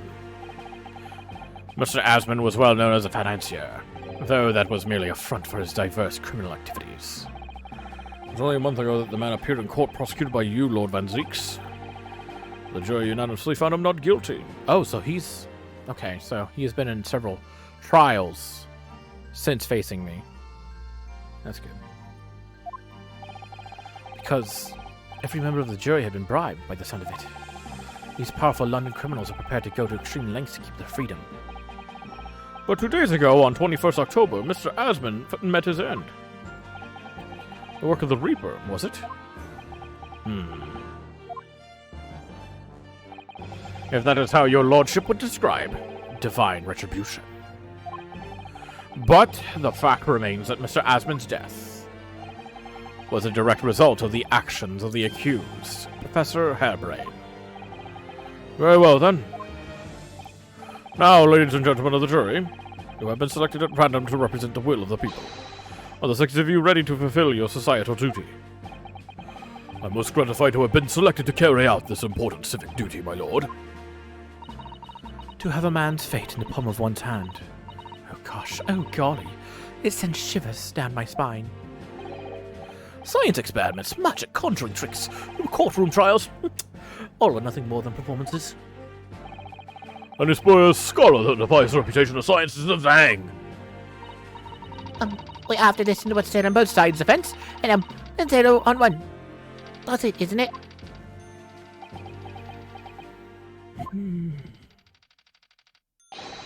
What's it like this in my day? What's it like this at all?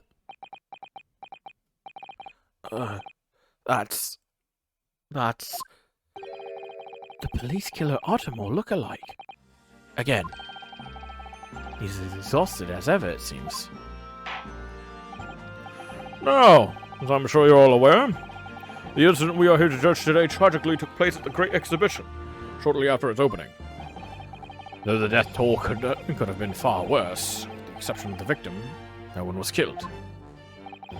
Nevertheless, the dream of the science being exhibited rapidly turned into a nightmare for the spectators. Tragic turn of events. And as such, the eyes of all London, no, the whole world will be on this trial. It is our duty to reach a swift and just conclusion, I feel. So, your opening statement, please, Lord Van Zieks. At the heart of this incident is technology never before demonstrated anywhere in the world. One of science's latest developments, I take it? The government is keen to capitalize on the Great Exhibition to improve Britain's technological advantage. The technology being demonstrated by the accused was described as super high voltage instantaneous kinesis. Good lord. It's designed to disassemble human subjects using extremely high voltage electricity and beam them instantly to another location where they are subsequently reassembled. Is such a thing even within the realms of possibility? Well, I don't believe it, that's for sure. Disassembling people with electricity? My goodness, how shocking! Ha! The whole idea is absurd. The hypothesis would never stand up to scrutiny. Sir, I believe you are a fellow of the Royal Society, are you not? An expert in your field? I am, and my word on the matter can be considered final. Instantaneous kinesis is poppycock. So this expert and Mr. Sholmes are in agreement. It's impossible. What is the prosecution's view on the matter? The prosecution would assert that the accused's instantaneous kinesis demonstration was a success. What? What? Order! Order! The professor's hypothesis is currently under investigation by the British government. If it is deemed to have merit, a substantial research grant would be made available. The accused made use of the invention built on his new hypothesis to take Mr. Asmund's life, in order to be the sole benefactor of the grant. But... This disastrous demonstration was no accident. It was carefully designed from the outset to end the life of the victim.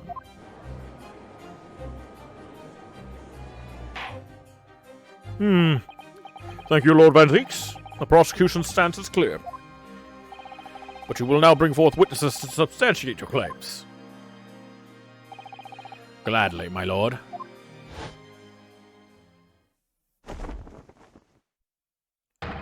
Bailiff, show the first witnesses to the stand.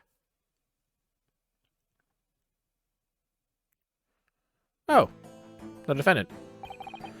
Witnesses, state your names and occupations for the court. Yes, sir. Tobias Gregson, Detective Inspector at Scotland Yard's Homicide Division. I was on duty at the demonstration on the day in question and in charge of the following investigation.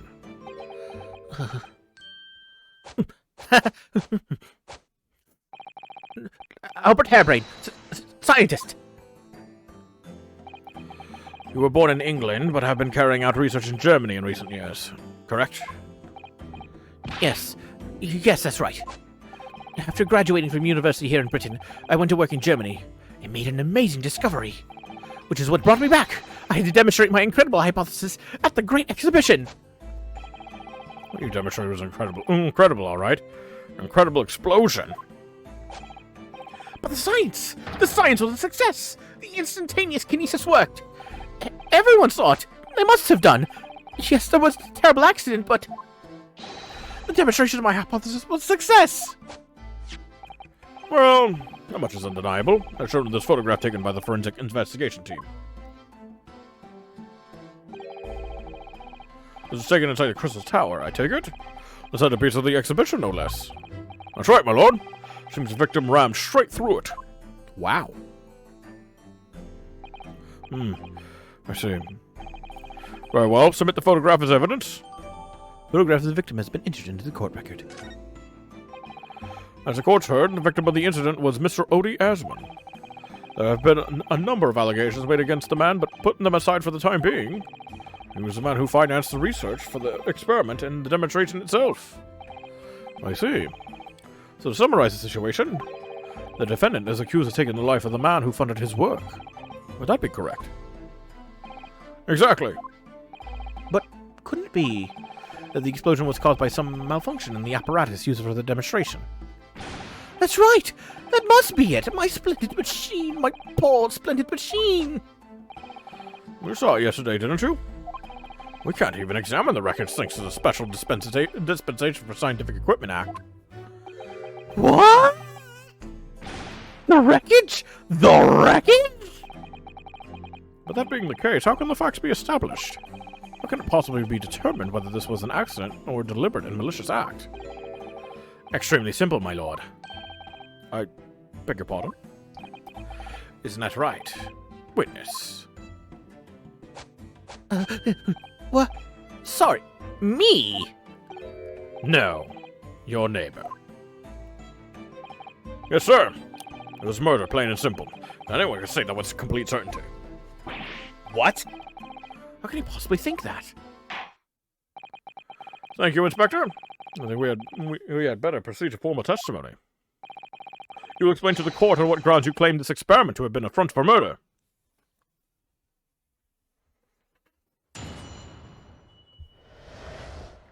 A front for murder. The corpse that went crashing through the Crystal Tower had a broken neck. I made a minor miscalculation in the angle of the beam projection, that's all. That was my mistake.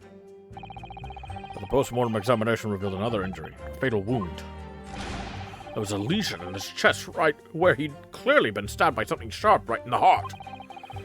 So the victim was killed before he went anywhere. This fellow's the only one who could have done it. Oh. Extraordinary business. In addition to suffering a broken neck, the victim was stabbed in the heart? Information I would really like to have heard from someone other than the judge. Coroner says death would have been all but instant from a wound like that. You could say, in fact, that the victim was killed twice by the accused. No! No and no! It couldn't be further from the truth! I have here the experiment plan document that was submitted to the security team. The victim stood himself inside something called the birdcage, ready to be beamed instantly. To the second level of the Crystal Tower, about 25 yards away. The experiment did not go according to plan, however.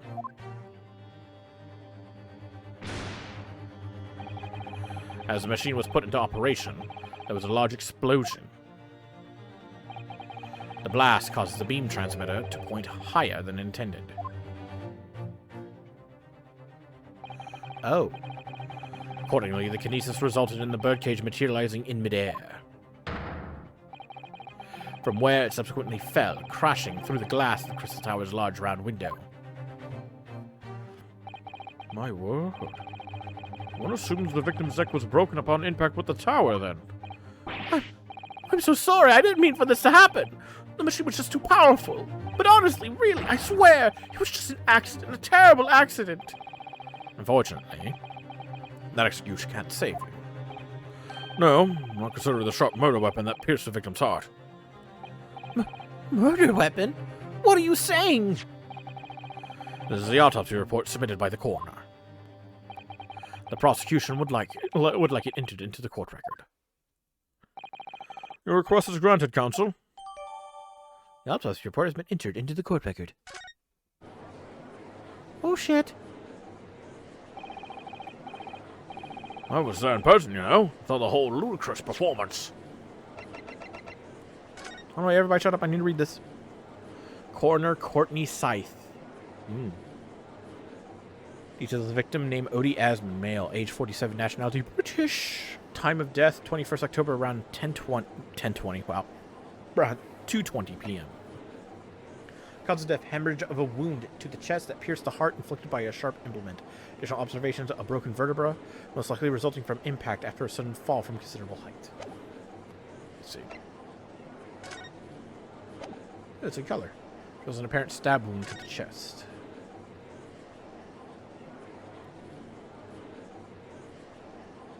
Weird glasses. How are they attached to your ears?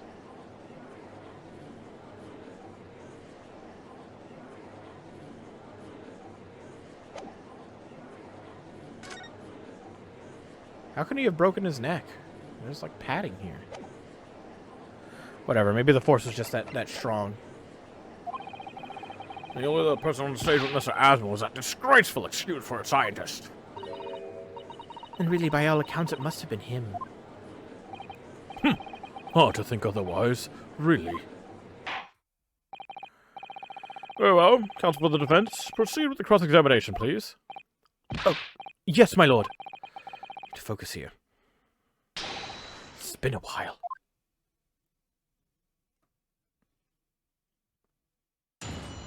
Cross-examination.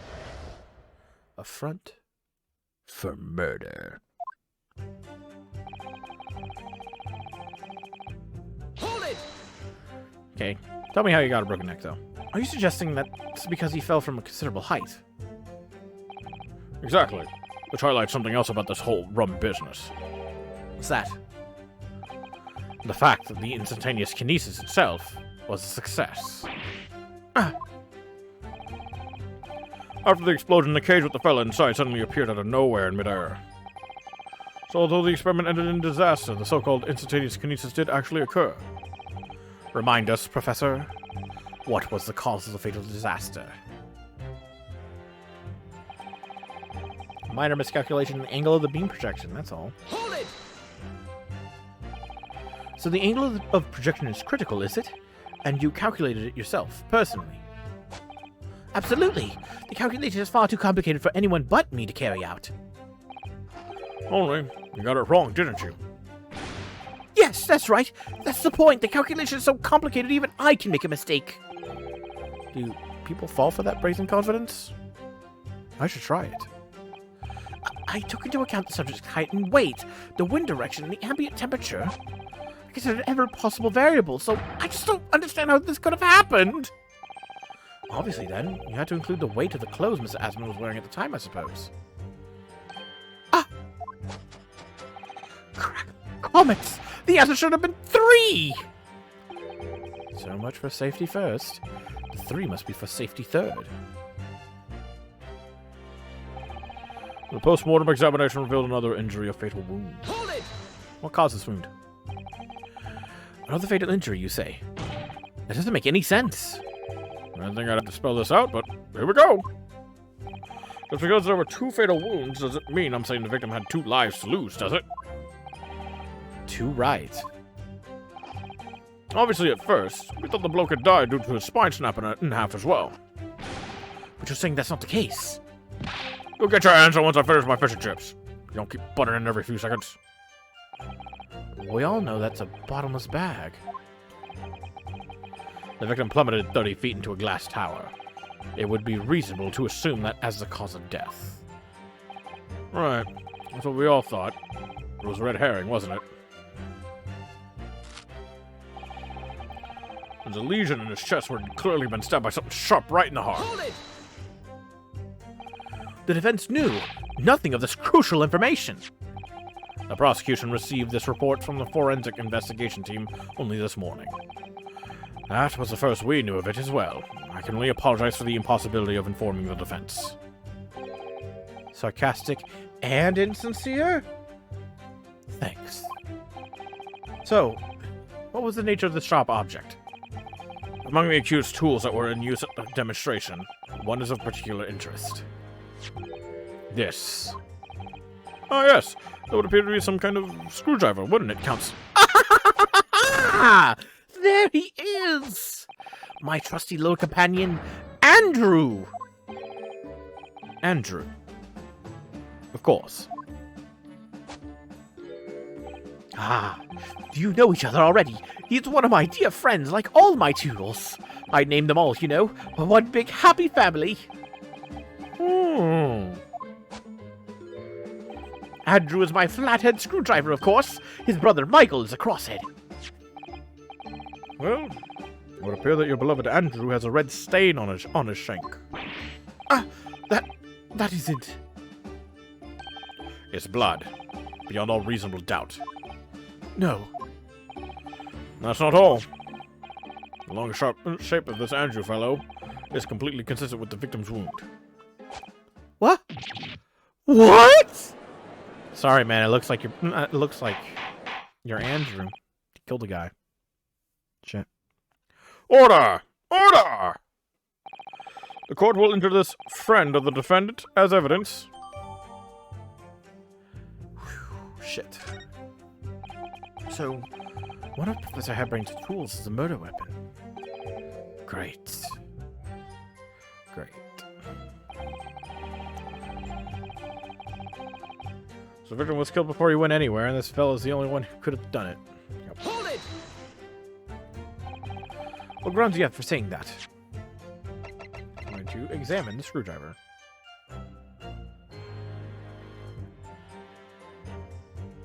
Huh.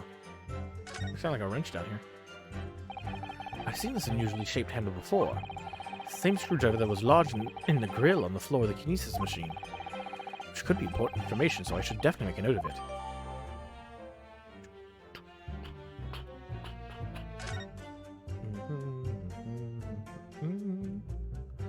Oh yeah. This is blood. Sir Asmund's, no doubt. This is the problem with looking at murder weapons.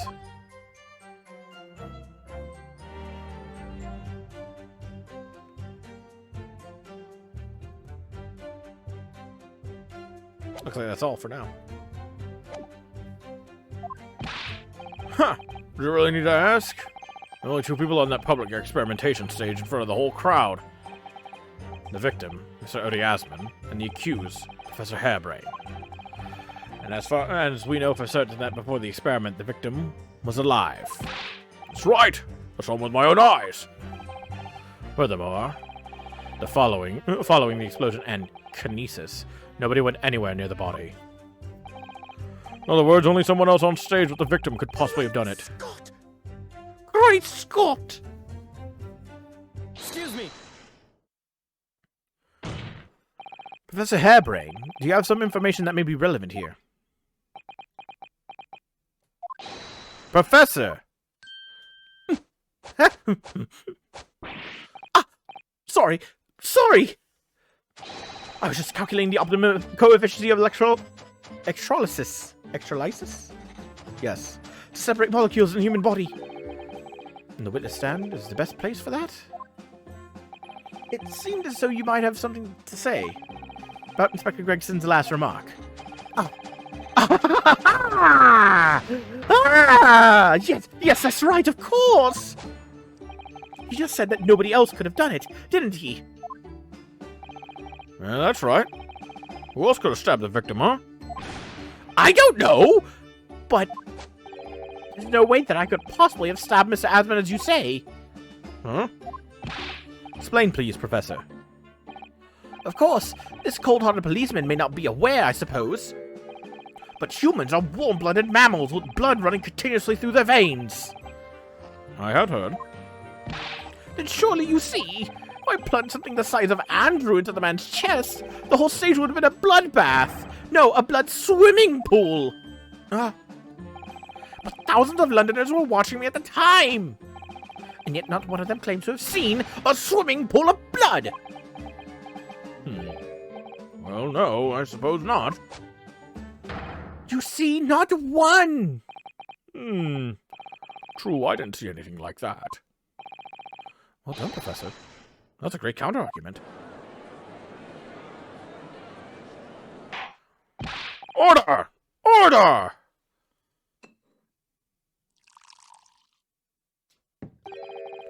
Pray forgive the discourtesy if I savor a drop from my hallowed chalice to accompany my old friend's adducing.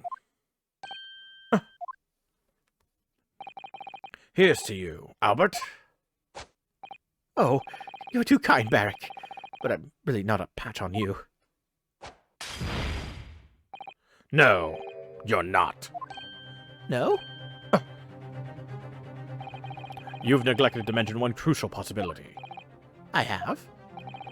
A particular situation in which very little bleeding would result from a stab wound. Of course. Inspector, enlighten the court, please.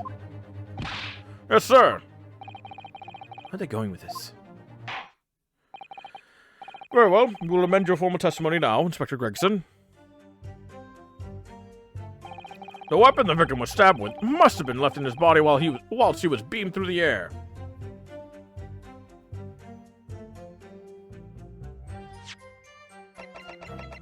Objection! You say that while the weapon remains in the body, there's very little bleeding. Is that unequivocal? Look, there was no blood on the experimentation stage. even though that's where the fellow was stabbed. The only explanation for that is that the screwdriver was still in his body, stopping any heavy bleeding. It's common medical knowledge, my learned friend, even on your side of the world. Yes, but about the screwdriver. The thing is, we actually saw it at the scene ourselves, on the experimentation stage. What? It was on the floor by the wreckage of the machine, poking through a metal grill. I went to pick it up, but the detective here stopped me. Isn't that right, Inspector Gregson? Now you come to mention it, yes. Inspector, are we to understand that you permitted the defense counsel to investigate? That you contravened the Special Dispensation for Scientific Equipment Act? Huh? No! No! I wouldn't do that! I just let him look, nothing more! I was very clear it wasn't to touch a thing! Yes, that's true. The screwdriver was in plain sight on the stage. But it shouldn't have been, should it? What are you getting at? If this tool had been in the victim's body when the victim was beamed away by the machine, then it shouldn't have still been on the stage. That's right. It should have been beamed across the Crystal Tower along with Mr. Asman, and been found still lodged in the victim's chest. Order!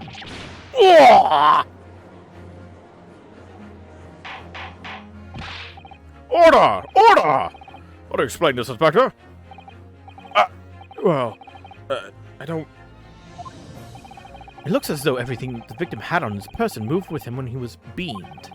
If the screwdriver was still in his chest when the instantaneous kinesis occurred, obviously, that should have been beamed to the destination as well. This is a strange situation. Even though people are saying that this instantaneous kinesis is a scientific impossibility, we're still basing arguments on the assumption that it did actually take place. Alright, time to tighten the screws here. My lord, if the prosecution is unable to explain its inconsistency in this argument, we can only conclude that the testimony given in support cannot be relied upon. Lord Benzies is stumped. Hold it! Oh shit. God damn it.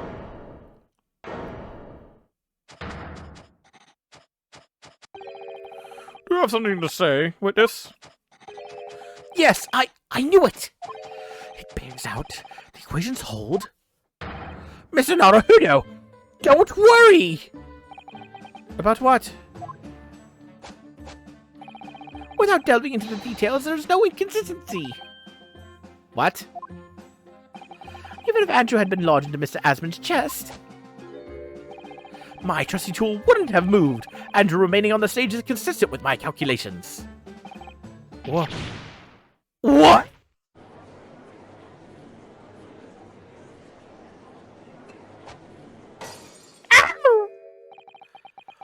It would seem your illusions have been shattered. Clearly, we should hear the accused's explanation. Or should I say, this brilliant scientist's explanation. Just when I'd found an inconsistency in the prosecution's argument. Scientists. Very well. The defendant will testify again. Provide us with the scientific explanation as to why the inconsistency asserted by the defense fails to hold. In the name of Apollo, I will, my lord.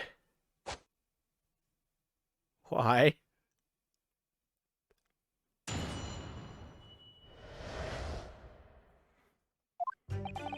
To be clear, I'm still at the stage of gathering data in my research. My hypothesis states the kinesis cannot transport metal, though, hence the metal weapon would have stayed put.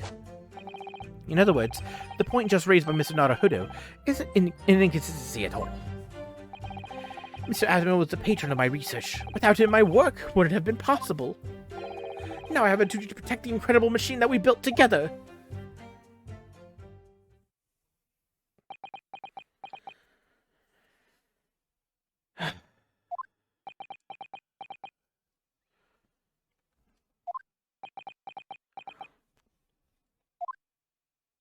So, The thrust of your testimony, Professor, is that based upon his hypothesis, metal objects cannot be moved by this method of instantaneous kinesis. Why is he wearing glasses that have metal in them? Or even the button, right here.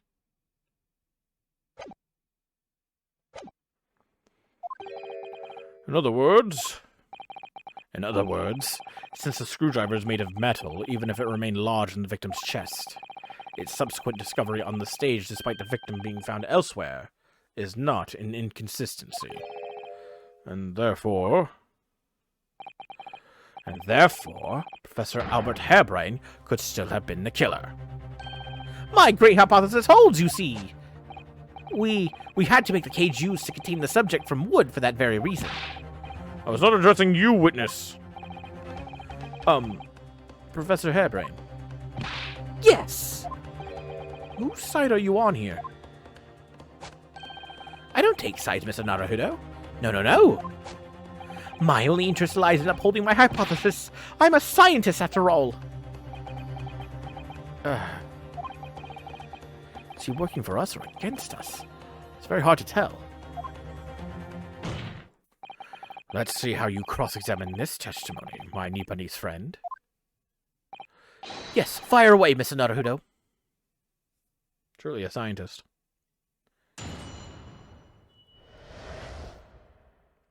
Doesn't mind when I'm gonna rip that inconsistency apart.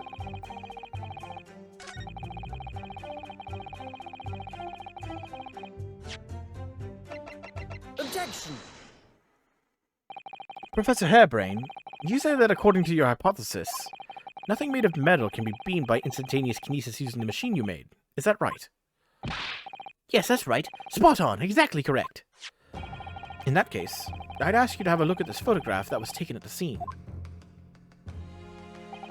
In particular, I'd like you to pay attention to the victim's face. You can clearly see that Mr. Asmund is wearing a pair of spectacles with a metal rim. What? Metal? No. Metal can't... That's not... metal? No! We've already established that the proposed murder weapon, the screwdriver, was found on the stage. However, if your hypothesis correctly predicted that outcome, it should also have predicted that the metal-rimmed spectacles would be found in the same place. Ah! My hypothesis! My hypothesis! Professor Harebrain, this isn't easy for me to say, but your hypothesis is clearly flawed. Order! Order! Order! Counsel, what is the implication of this? If on the day in question, the alleged instantaneous kinesis never actually took place, then it's entirely possible that the victim was killed somewhere other than on the stage. And in that case, someone other than the defendant could have been the culprit. But my hypothesis is sound! I proved it that day that the experiment was a success! The experiment was proof of all my work! Objection! If I could say something here in my capacity as a fellow of the Royal Society. Yes, juror number 4. Go ahead. As a man of science, there's one thing I simply cannot abide. There's a fraud who pretends to be a fellow man of science. What? Wait, great Scott! Are you suggesting my science is suspect? It's just been disproved, hasn't it? In front of all of us. In other words, the whole demonstration was a complete nonsense from start to finish. Believe me, my fellow jurors, when I tell you that this man is a heel, a bounder, and a fraud. I say the records of that machine should be stripped down and thoroughly examined.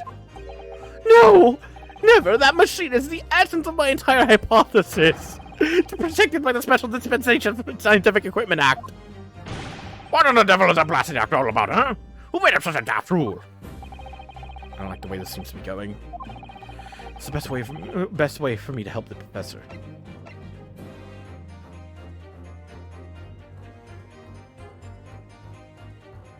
Does this really matter?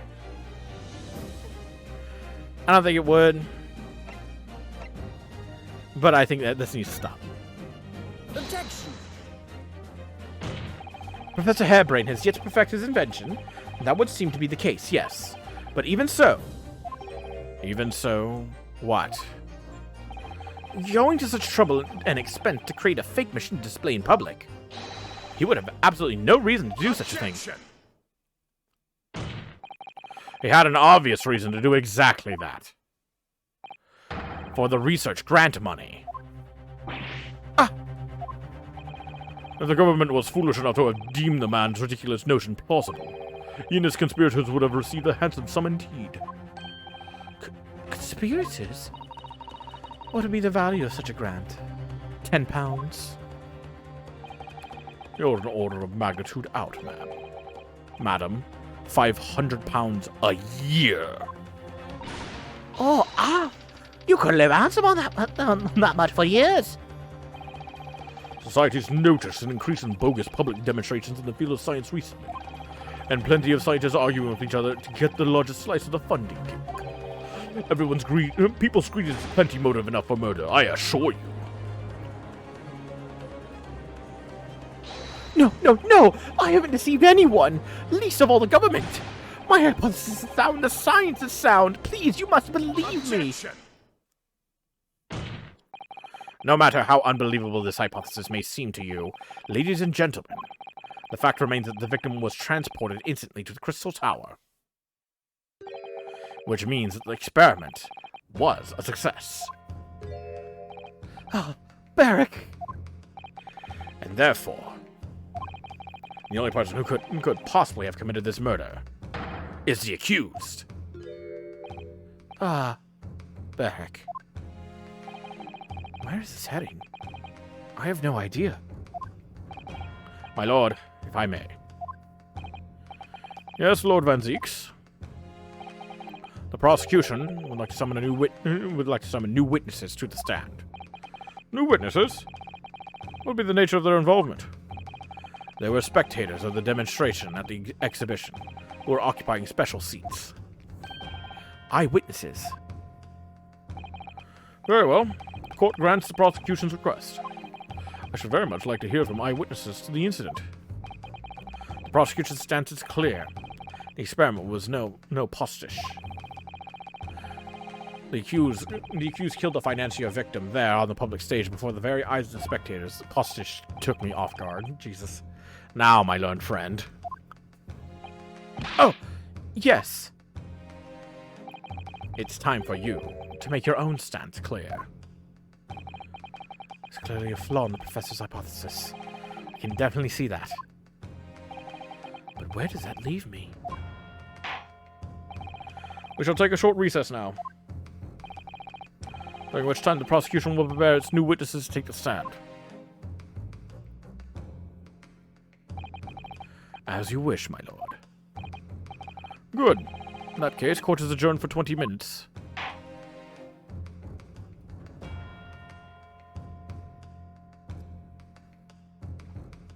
To be continued.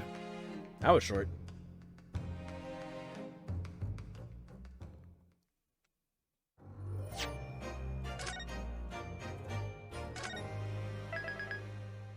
Bum.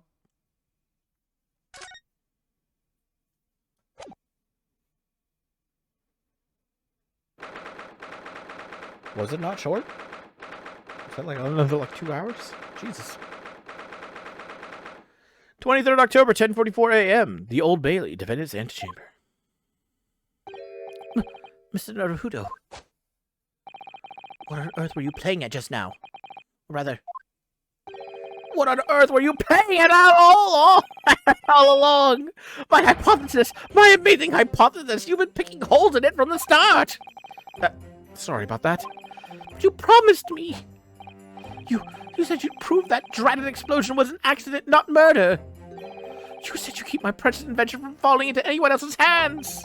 But all you've done so far is trying to undermine me! Literally, dude. Fucking... Come on. You can't be this blind. Yes, I did make you a promise, you're right. I said that I believe in you and fight for your freedom to the very end. But I also told you that I was no scientist. I don't understand your hypothesis. The fact is, there's an undeniable flaw in your logic, isn't there? But I just run through some equations. Yes, you see, it's because my work is incomplete.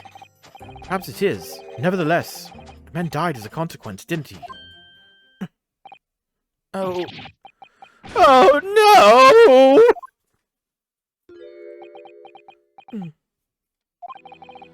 You're right. You're so right. It's all my fault. I have no right to blame you for my failures. My disaster. Not as a scientist, but as a human being. Well, it might be a little over the top. While we're on the subject. What about Barrick? He's being awful. Claiming his old university friend to be a murderer, you mean?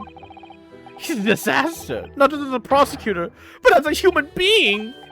Oh, but no, wait. He's the Reaper, isn't he? Perhaps he's not classified as Homo sapiens anymore. Well, that's cleared up. Can I double-check something with you? Yes, what? The machine and demonstration you prepared. They were based entirely on your hypothesis, I presume. There was no trickery involved. I drew the plans of the machine with my very own hands. Every line was painstakingly drawn with the firm belief that science is the only future. So yes, it's true that my hypothesis hasn't reached maturity yet, but please, Mr. Naruhodo, you must believe in it.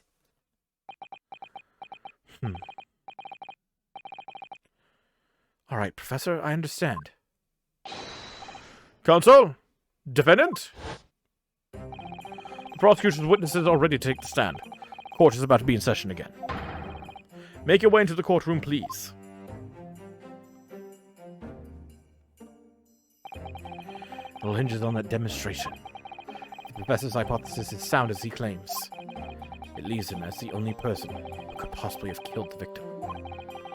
But on the other hand, Mr. Sholmes was adamant.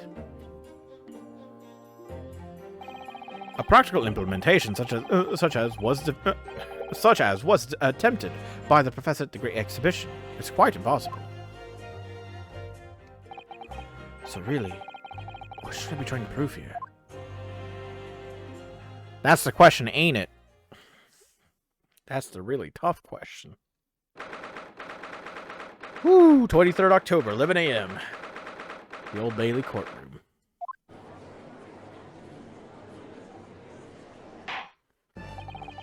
In the name of Her Majesty the Queen, I hereby reconvene the proceedings of this court. Counsels for the defense and prosecution, are you ready for the new witnesses to testify? The prosecution is ready, my lord. As is the defense, my lord.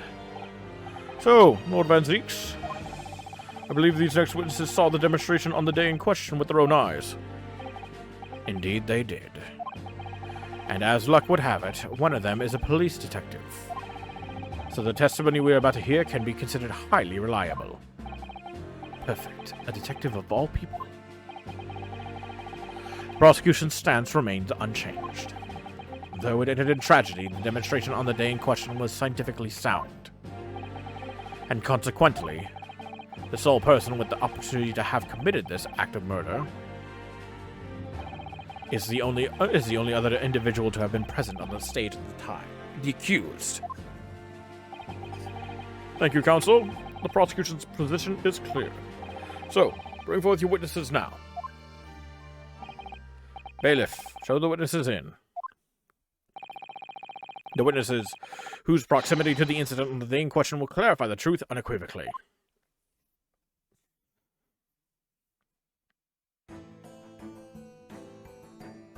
Hey, Gina. Witnesses, state your names and occupations for the court to hear.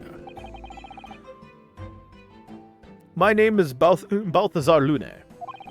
I am the impresario of the hot air balloons in vicinity of the experimental stage. There we go. I got it. Oh, Christ. Oh, shit.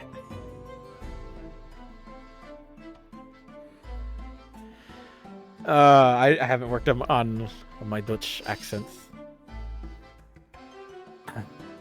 My name is Wilhelm Gottschalk Sigismund Ornstein. I have come to see the great exhibition all the way from my home in Bohemia.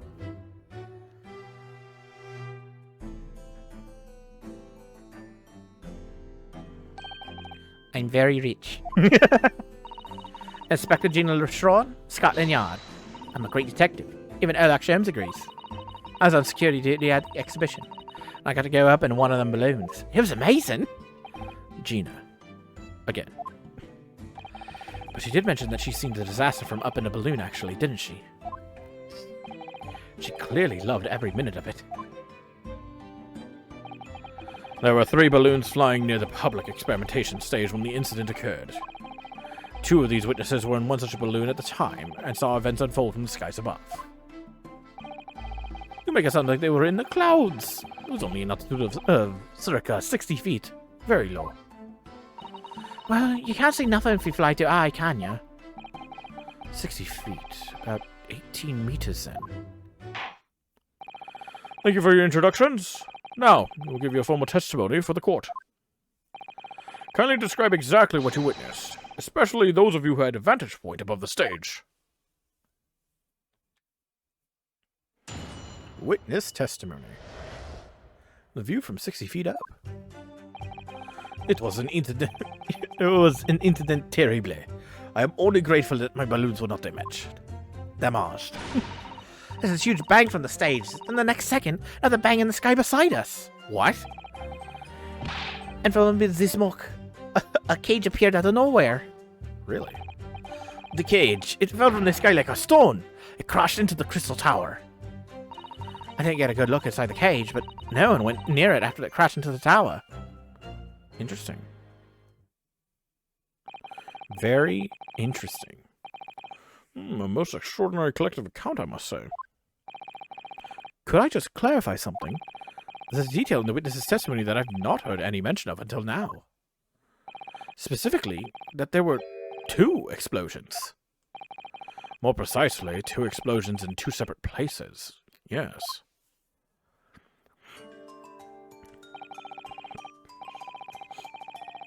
Oh god, I'm sorry. Whew. When the demonstration began, the balloon carrying the 2 witnesses was around here.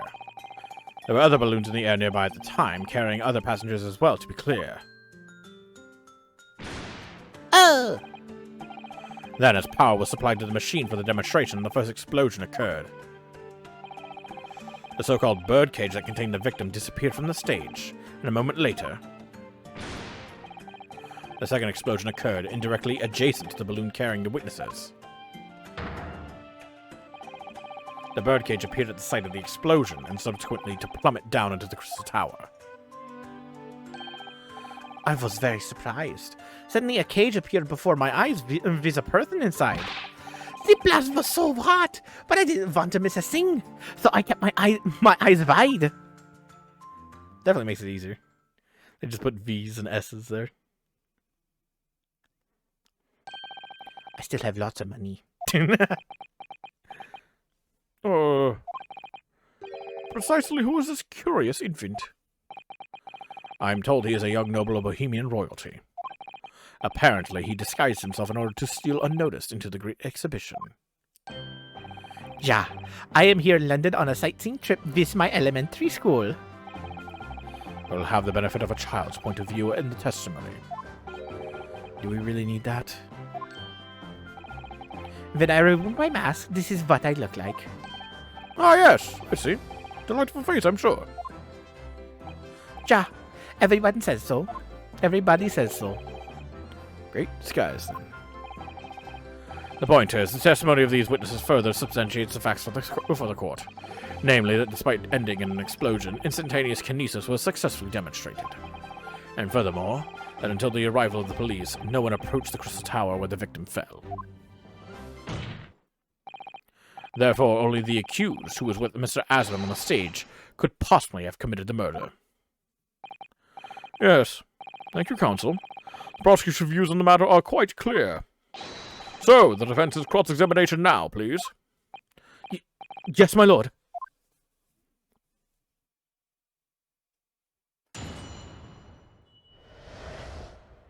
The view from 60 feet up.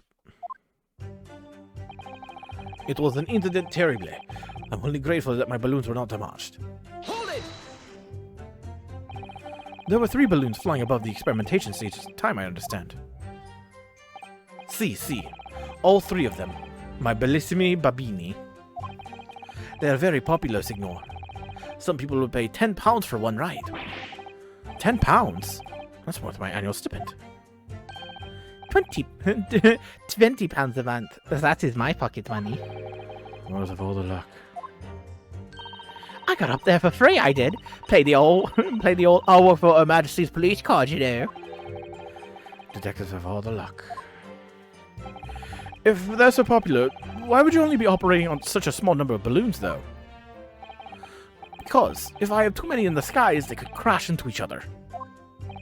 The operators for the balloons were decided by lots, with each operator manning a particular area. See, and the zone above public experimentation engine.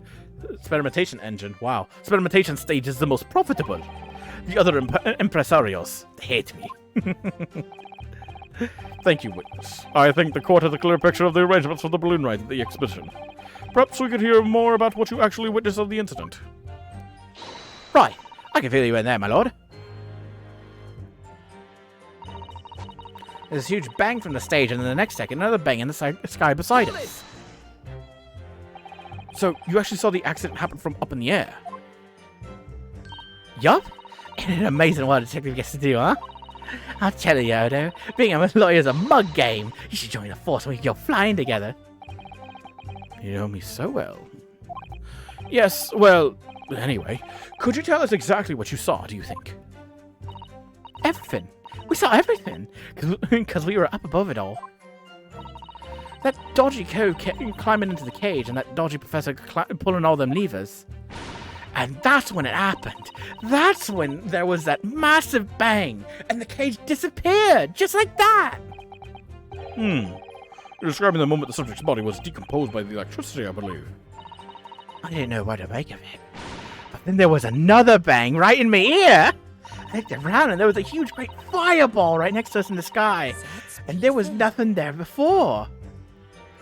Excuse me.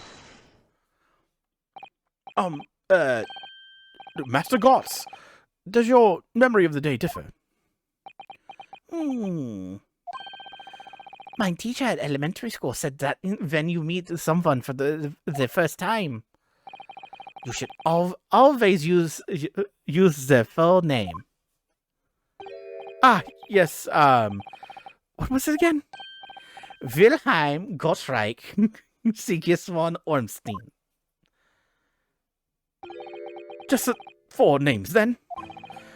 The point is, do you have something to say? Something to add in response to Detective Gina Lestrade's last remark, perhaps? Oi, get it right, Odo! It's Inspector Lestrade! What's the problem with how I address them at the moment? That is not what I saw. Oh? Ja, there was a second explosion, and it was right beside our balloon. That is true. But I'm sure, which is what I said, innit? 1 minute there was nothing there, the next a massive explosion.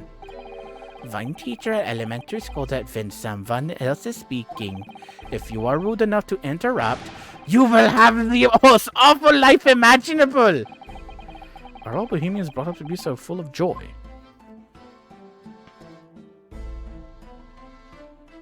My man never runs out of balloons.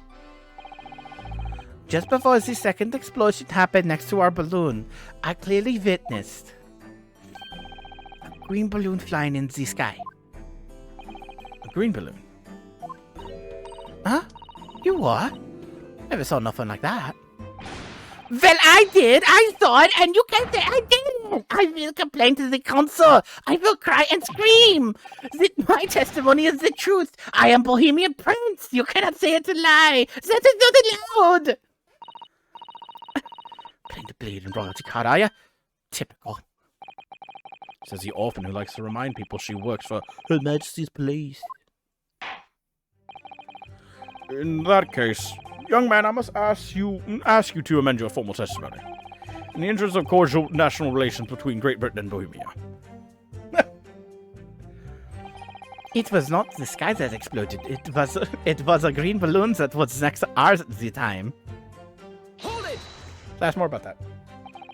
A green balloon, you say? Are you sure about that? course I am sure. I am proud Bohemian Prince. All these what? Questions are making me boring. I think you mean bored. Ah, English is very annoying. Wow, English is very annoying. The language of my countrymen is far superior.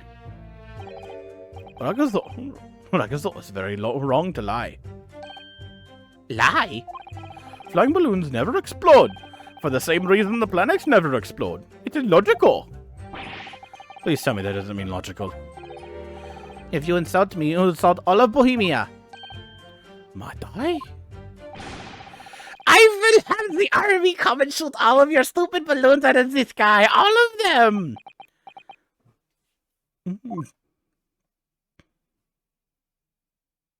Here you are, Your Highness. Only all international incidents were so easily resolved. Now that peaceful relations have been restored here in the courtroom, perhaps we could return to the testimony. Did you also see the moment that the cage materialized, Mr. Lune? No, I did not see the explosion myself. However, the cage, it fell from the sky like a stone and crashed into the crystal tower. Objection! Like this? This thing? That last statement would seem to be at odds somehow with the evidence. Not at odds, but I need to present this thing to tie it to the case, but okay. It is your task, counsel, to explain the somehows to the court, not the other way around. It just seems to jar, though, don't you think? What I think is that this whole exchange has been extremely jarring, yes. Perhaps I need to reconsider this.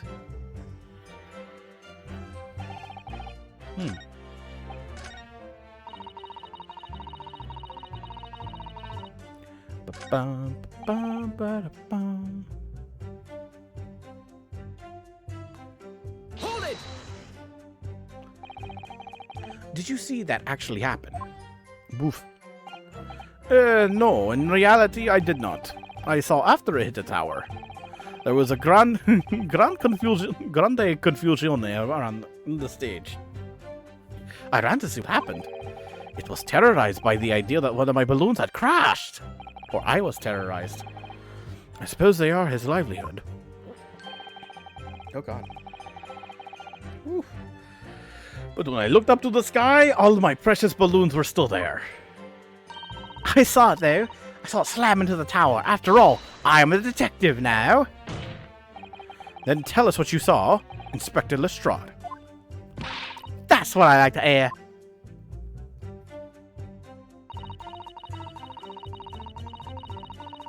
Hold it! Was it you who gave the order to keep people away? Huh? Here's your head, Odo. I've got to have been me. I was up in a balloon, weren't I? Right. So, because I wasn't available, it was the boss who had to leg it over there. He was getting shoved and kicked all over by the panic spectators as he tried to seal off the scene. It was a real sight to behold, I can tell you. Amazing. Oh, Inspector Gregson. So anyway, I couldn't see the cage that well because of all the smoke. And I didn't really want to see, to be honest. I was scared out of my wits. Keep it together, Inspector. The prosecution really is asserting that the demonstration was genuine. But what if it was actually some kind of switch-around trick instead? That would mean that the victim was never actually on the stage in the first place. The two explosions would have thrown everyone watching into a panic for sure. I think I need to find out more about exactly what people saw at the time.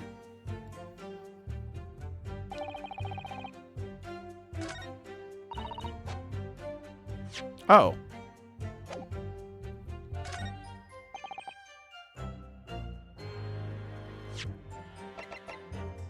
Objection!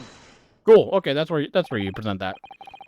Mr. Lune, in your testimony, you said that all three of the balloons you had operating at the time were undamaged. See, that is correct. If they had been caught in the explosiones, it would have been terrible. It would have been terribly.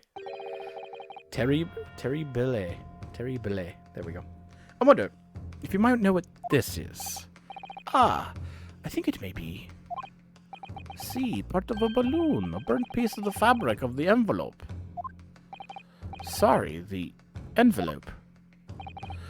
Pardon. That is the large round part of the balloon which becomes filled with hot air. It is made from very thick fabric lined with rubber.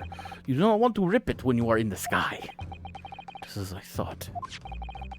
This piece of cloth was found near the experimentation stage. In other words, as Messer Gotts testified, a green balloon did indeed explode that day. If all the balloons in the sky above the experimentation stage belong to you, Mr. Lune, then your statement that they were all undamaged clearly contradicts the evidence. No! If a balloon exploded that day, why didn't the man say so? Maybe everyone on board was killed. Oh no, having to spend 10 whole pounds for the experience, how awful! Seems to be like those crazy those things crash 50% of the time anyway. The instantaneous kinesis did occur, but after the explosion on the stage, the point of the materialization shifted to a location occupied by a balloon. Causing the balloon to explode? Yes, eminently possible. An unfortunate traffic accident, as it were, but it changes nothing about the pertinent facts. Hold it! This I cannot accept! Why not, Mr. Lune? You are suggesting that I am a liar! That person's died in a balloon incidente! There's no need to get fired up, Mr. Lune. The victim was the sole fatality that day. That's right, and I prove it! Balthazar Lune is not a liar! There was no such balloon in the sky! That is non-possible! Possible. You're saying it's impossible. Why? This court has more important matters to discuss than the number of balloons that were operating that day. Objection! But we can't ignore the fact that nobody appears to have known anything about this other balloon until now. My lord, the defense calls for further testimony from Mr. Lune. I concur. There's clearly more to the truth here than meets the eye. It's imperative that we clear up the issue of this phantom balloon, I fear. Witness, you will give supplementary testimony about the balloons you were operating at the exhibition. Ah, grazie, my lord. Grazie. I don't understand Italian. Mr. Lune's balloons. Hell, I don't even know if it's Italian. It could be fucking Portuguese for all I know. As I said, Balthazar Lune is no liar. Every balloon I had in the sky landed safely. All 3 of my balloons were carrying passengers. If they fell to the ground in an explosione, what a catastrophe! But you can't get away from the fact that a burnt up bit of the cloth was found at the scene, can you? Coppers at the yard reckon there was probably some debris thrown from the explosion on the stage. This stupid ragazzo is mistaken. My balloons have the red and blue zigzag stripes anyway. Really? So your assertion is that the balloon this child saw was not one belonging to you? Si, exactamente. If we even saw a balloon in the first place, it's not like... I do not like the sound of it. It is very bad for business. I have a good mind to sue the land of Bohemia. If you attack us, we will fight back. It will be war! All out war!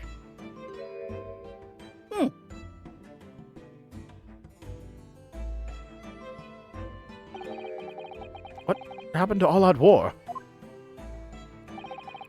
Mr. Lune certainly doesn't appear to be lying. That doesn't change the fact testimony and evidence are contradictory here. If the defense is unable to find fault with the witnesses' statements, the court must consider them the truth. Think long and hard on that, my learned friend. The situation has clearly changed now. Let's get to the bottom of what happened here, no matter what it takes. Counsel, you may now cross-examine the witnesses.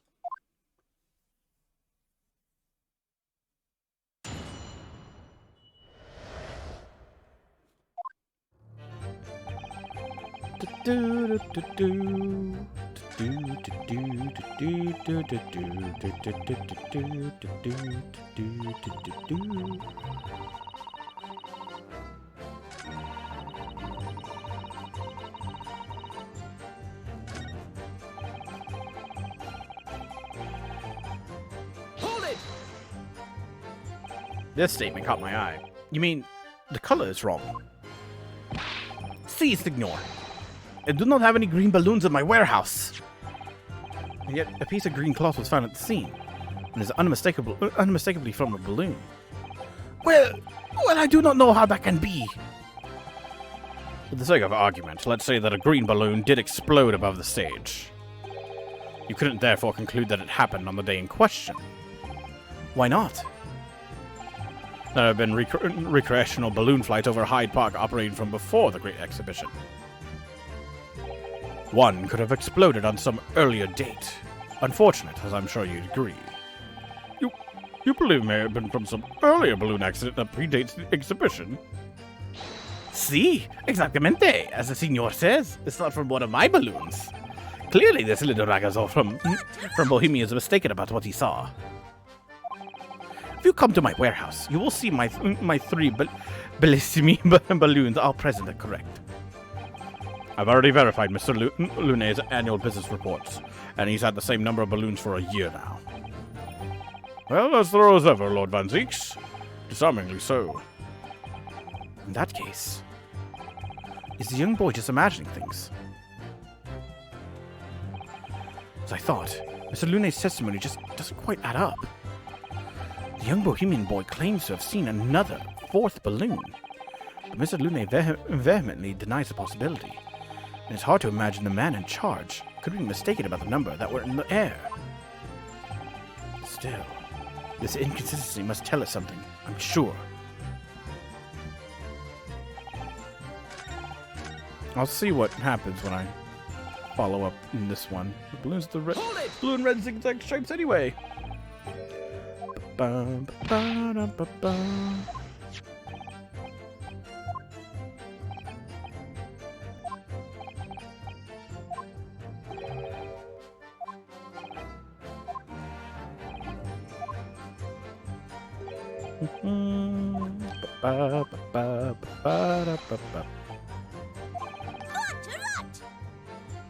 Excuse me. What do you have to say, kid? Is something wrong, Master Gotts? It's Master Wilhelm Gottsrang Sigismund Ormstein. Shit, I can't get that all in one go. It was on the tip of my tongue. Ja, something is very wrong. I know what I saw. There was a green balloon there. I swear it all over Bohemia. You can speak as much bad language as you like, but it changes nothing. Fuck it, I got that shit wrong. You do not have evidence, Ragazzo, then I must tell your parents to punish you, huh? Perhaps we'll let the judge decide when it comes to punishments. Evidence? What is this evidence? To give a simple example, young man. A photograph, for instance. Some tangible proof of what you claim. Then why didn't you say so sooner? I have the photograph here. Good gracious. What? I had not been up in balloon for a little while, so I was very excited. I took lots and lots of photographs of the Crystal Tower, of the Bohemian exhibit, of the streets of London, of the hot eel cellar, of the balloon, and the instantaneous kinesis experiment. Did you take a picture of that? Yeah, one picture. Really? You did take one? Ah, but all I wanted was a ride in the balloon. I was not interested in boring experiments. Never mind that. Can you show us that photograph? Of course. And then you will see. You will see that I am not lying. That I really did see a green balloon. Shit. Oh, it's empty. Ooh. Well, I see you are all too shocked to speak. Yes, I think shocked is indeed the word, young man. Yeah, perhaps you cannot see that it was a green balloon from this photograph, but that is not my fault! That is the fault of the stupid person who made the camera! So it's wah! Wah! Luigi. Wah, Luigi. There's one very bohemian sounding cry Very well, the court will accept this photograph as evidence. The photograph of the balloon has been entered into the court record. It's not my fault. It's the fault of the person who made the camera. Well, never mind. I'm sure you have plenty of wonderful sepia memories to take home with you. In any case, when exactly did you take that photograph? It was on the day of the big explosion. You don't say.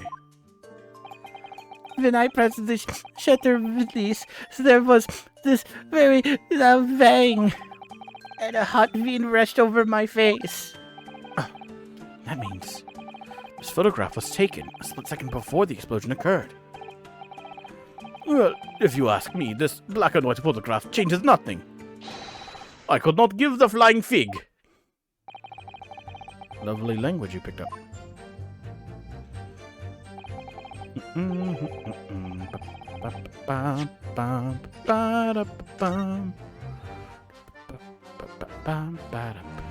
Hold the phone. It's aimed correctly. What is this? Look at this thing. What is this? Ba-dum, ba-dum, ba-dum, ba-dum, ba-dum, ba-dum, ba-dum. Okay, so I had this thought in the back of my head. Somebody shot the green balloon at the sky with the crossbow.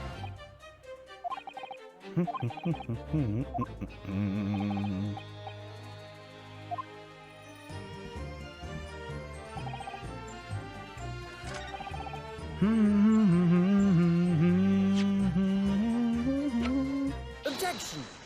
Let's object to that first, because obviously this balloon does not have any passengers in it. Unfortunately, the photograph Miss Massagots took can't tell us the color of the balloon, but it can tell us something else, something crucially important. What? It shows the pictured balloon wasn't carrying any passengers. Ah, my goodness, you're right. But surely all the balloons would have been carrying passengers. There would have been no sense in it otherwise. See, they are for pleasure, for seeing the view. My balloons only fly with passengers. Wow, I actually gave him a French accent there. I can't believe it. Holy crap, it finally came to me, just naturally. If only I could give it to Madame, what's her face? I've already forgotten her name. Which tells us that the picture balloon isn't one of them. So when the incident occurred that day, there was a fourth balloon in the skies above the experimentation stage. The mysterious green balloon. I know nothing. Niente. I could only tell you one thing. If this balloon was not carrying passengers, then it was not one of mine. Objection! There are illegal tradesmen everywhere you care to look. Clearly, one such entrepreneur decided to capitalize on the opportunity presented by the Great Exhibition and managed to operate balloon flights on Mr. Lunate's patch without him realizing. See, competition, trying to steal my profits. I did not notice because of the experimente.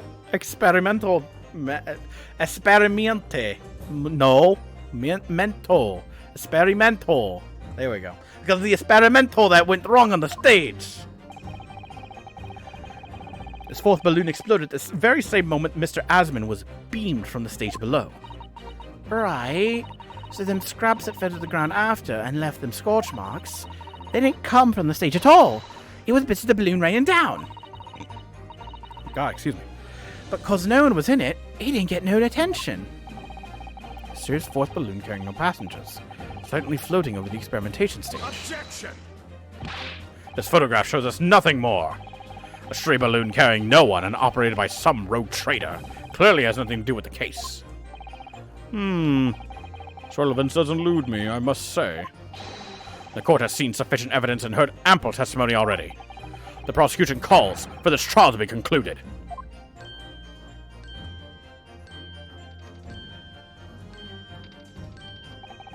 Really? I've really got to the truth yet? No, I can't let this opportunity slip away. The jurors' minds are made up, and not in our favor.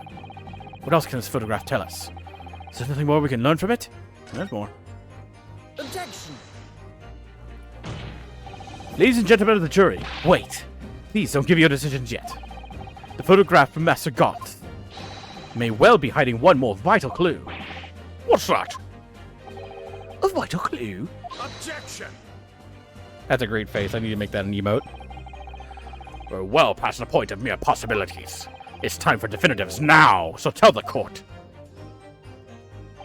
What exactly does this alleged clue in the photograph prove? Cause the explosion.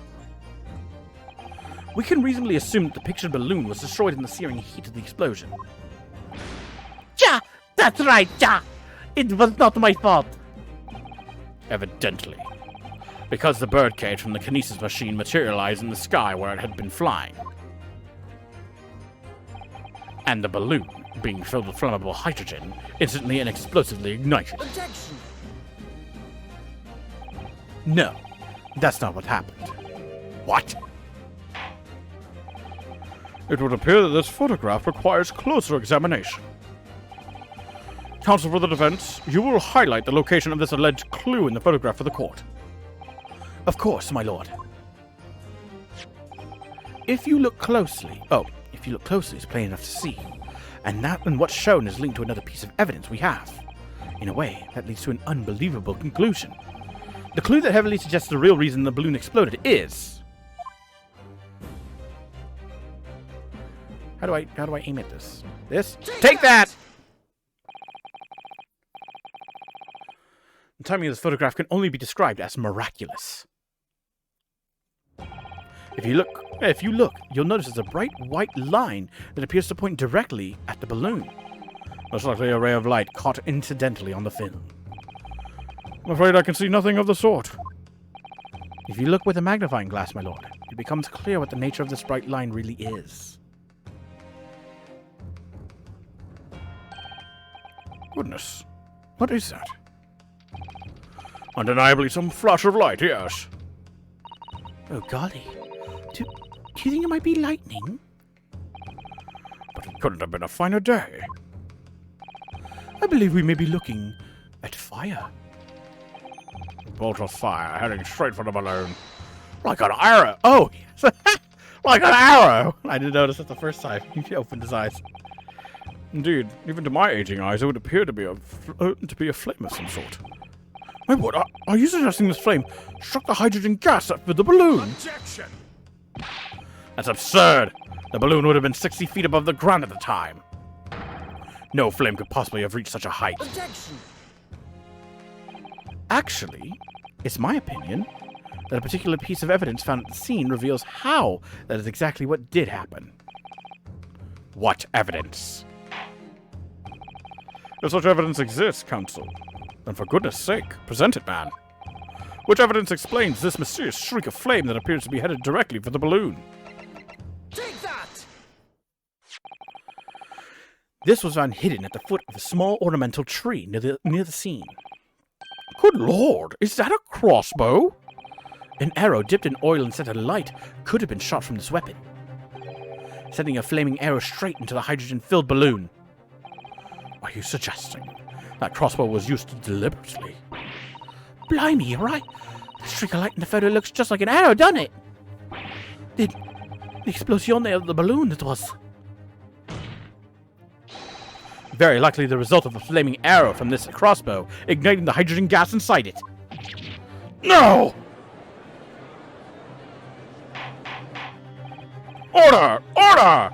Counsel, this is an extraordinary supposition. If the aim was to cause the balloon to explode, the shooter could have used a gun, of course. However, there's an obvious reason why that would have been out of the question. The noise of the discharge? Of course. That's right. By using a crossbow, the projectile could be fired at the balloon silently. Well, yeah. Someone had shot a gun off in the exhibition grounds, it would have caused a real panic. But with the big explosion, there's a very big panic anyway, no? I don't like this. I should be pleased to have found a plausible new explanation for all this, but something feels wrong. Objection! Do you understand the implications of what you're saying, my Nibonese friend? If a flaming arrow did indeed hit the balloon, then obviously it would have exploded. If the birdcage appeared from the cloud of smoke that ensued. Whoa! Wait a minute. What are you really saying here? I don't get it. Was the birdcage beamed up into the sky after all, or what? My goodness me. Now I understand. That's what that sinking feeling is about. I think there's a good chance that the birdcage was actually concealed inside the balloon all along. What?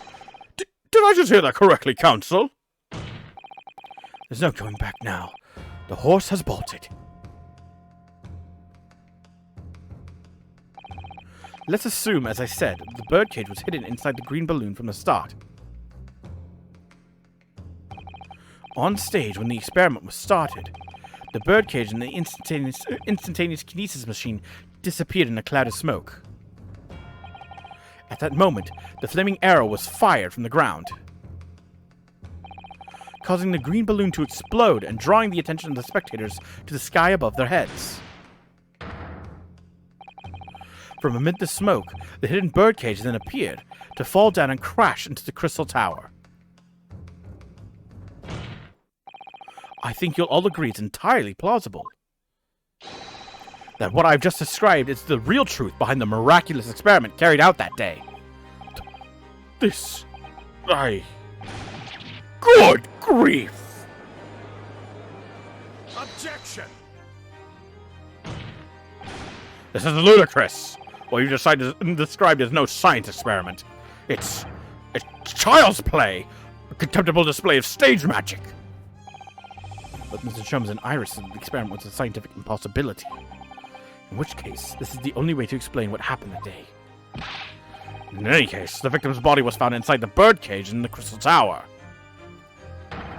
If the instantaneous kinesis didn't take place, how do you explain that? I may put in a word as a man of magic myself. Such apparent discrepancies can easily be explained by simple deception. Juror number 3? All that would be needed is a doppelganger. Someone who looked very similar to the victim, Mr. Asman. And having this other man appear on stage to front the show as a body double. Yes, of course. So, in fact, Mr. Asman must have been inside the birdcage that was concealed inside the balloon right from the start. Objection! That balloon would have been filled with hydrogen. Anything hidden inside it would have been scattered to the four winds when it exploded. No one would ever have embarked on such a risky venture. Not necessarily. The explosive force of the balloon gas would very much depend upon the mixture ratio. Juror number 4. Flying balloons are rarely filled with pure hydrogen, but a mixture of other gases such as helium as well. Helium on its own doesn't explode. By controlling the gas mixture ratio, the explosive force can be altered. The mixture ratio? Obviously, the victim's body would have suffered some burns that would be unavoidable. But not to such an extent as to render the whole obscene charade impossible.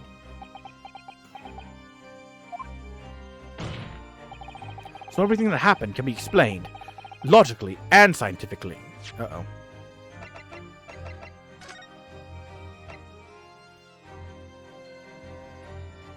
There was no other additional observations for a burn. Shit. And the picture definitely does not show any burns, neither.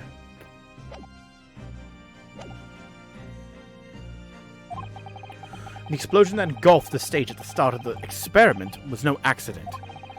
It was all part of an elaborate deception, to make it appear that instantaneous kinesis had occurred. Oh, goodness me. And if we accept that this is what happened, it means that the victim, Mr. Asman, was never present on the public experimentation stage to begin with. In short, he couldn't have been killed by the defendant, who was on stage in full view the entire time. Ah!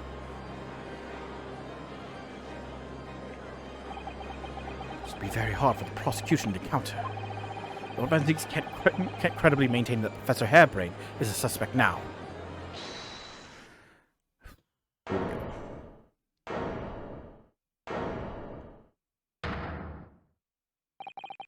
Mr. Naruhodo, I appreciate your efforts. Thank you. Professor? But you can stop now. Keep your mouth shut, please. Sorry? What's all this about, Mr. Hairbrain?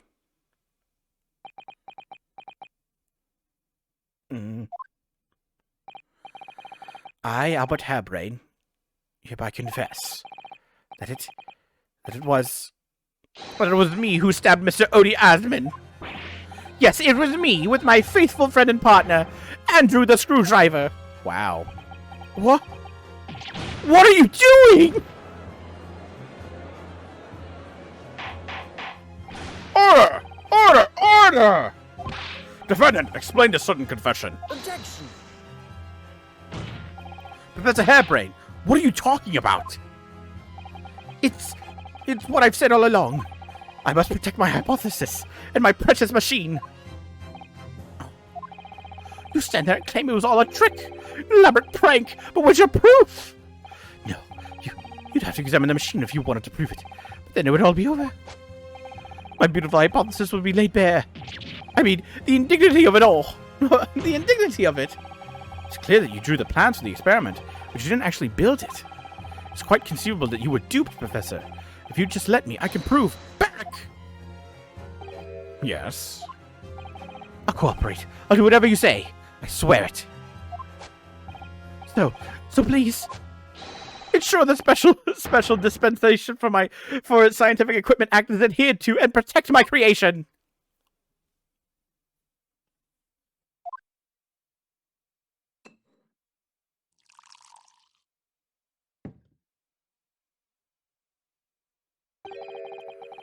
Pray forgive the discourtesy of filling my hollow chalice at this critical juncture. Here's to my learned Nipponese friend. What? In his upcoming attempt to clarify the defense's position in the light of the accused's confession. Do you intend to formally assert that the experiment was nothing more than a conjuring trick? Because the moment you do, the Special Dispensation for Scientific Equipment Act that protects the professor's invention will cease to apply.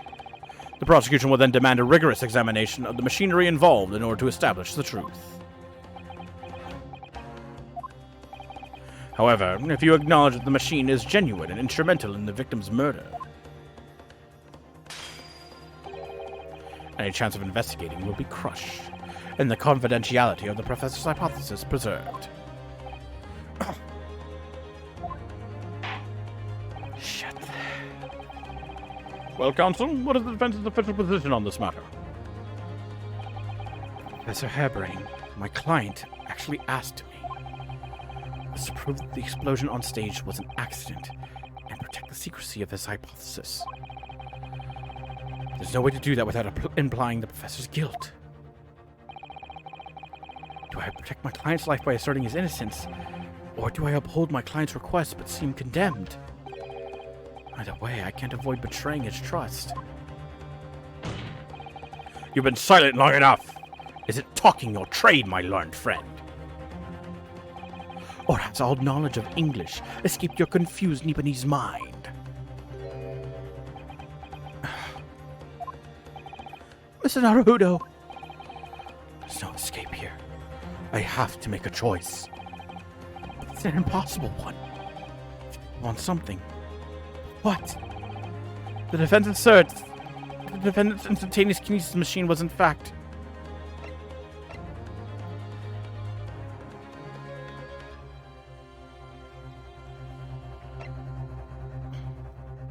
Fuck.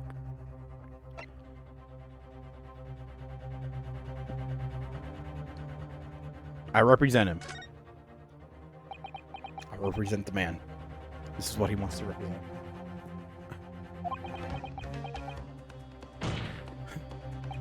Oh! No, I can't say it. My client places faith in me. I can't just let him down. What must I give up on? Isn't the question you have to ask yourself here. It's, what can I protect? Hello again, Mr. Naruhido. It's been far too long. Susato-san? But what are you? Hiya! Ah! My first Susato takedown in 6 months. There'll be time to talk later, Mr. Naruhido. For now, we must concentrate on the task at hand. Why'd you throw me on the ground? Just working out, not what I have to give up on, but what I can protect. Professor Hairbrain. Yes? Yesterday you told me that science is the pursuit of truth. Well, my job is to pursue the truth too. Yes, of course. And personally, I believe that you didn't stab Mr. Asman. I think you've come to realize something yourself too, haven't you? That your experiment and the machine you built with the victim are questionable. The truth behind that is what we must both pursue now. Ah! Ow! So, you finally opened your eyes. What? And as for you, Albert, you can't ignore this any longer. Having heard my learned friend's assertion, but you have something to say. Barrick? Lord Van Zieks. Gosh, I've never heard him speak that way before.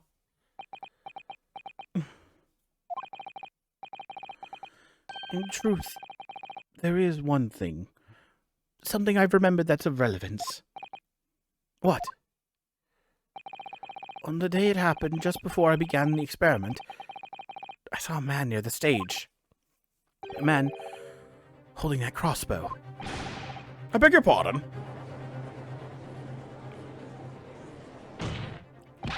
Professor, did the man have any distinguishing features? What did he look like? Taller than me, and thinner than me. Straight hair, straighter, and whiter than mine. Let me see. One less lens than me, too. A monocle. Rather stylish black monocle. Oh my god. But one thing in particular will help to positively identify the man. You see, I know him very well. After all, he's the engineer who built my invention. What? He built the machine? That's right. Mr. Asman introduced him to me a year ago. He's a man by the name of Enoch Drebber. Enoch Drebber? Does his name mean something? Members of the jury seem flustered. It's a name any scientist wishes to hear. The man's an abomination. Not a name any conjurer wishes to hear either. Who on earth is he? Of course he saw the guy with the crossbow.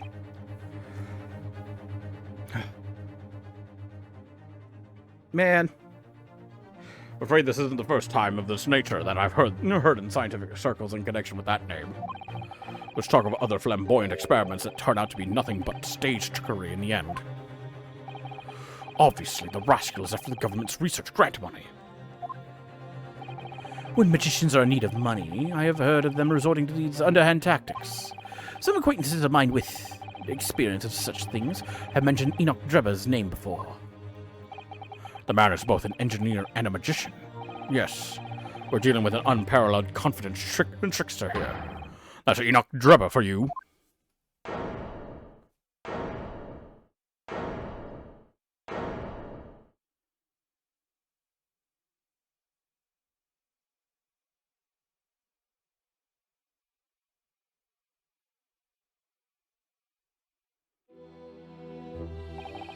Oh, it's true then. My invention, my great machine, it was just a grand illusion. Considering what we've just heard about Mr. Drebber's character, I'm sorry to say that it sounds increasingly likely. Even though no one else believed it. I wanted to. I wanted to believe that machine would function exactly as my hypothesis predicted. Which is why you were so opposed to it being investigated, I presume. I knew that if the machine was examined in detail, its construction would give away my hypothesis. Obviously, I didn't want that to happen. At the same time, I knew that if it was found to be nothing more than a trick, a work of deception, that everything I'd worked towards, all my research, all my dreams, my whole life, would be over. I was terrified at the prospect. So you really had no idea then, did you? The true nature of the machine that was built. The true nature of Mr. Drebber. I never questioned anything. I didn't want to question it. It's entirely possible that Mr. Asmund and Mr. Drebber were working together to use you as means of fraudulently acquiring the research grant money.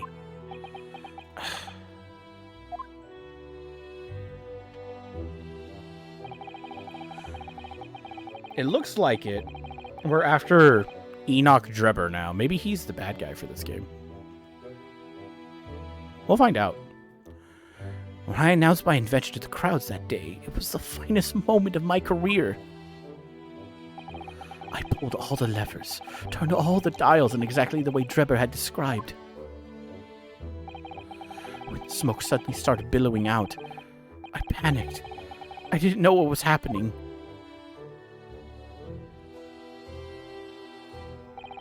But I really don't know how the whole illusion was made to work. I don't know anything anymore.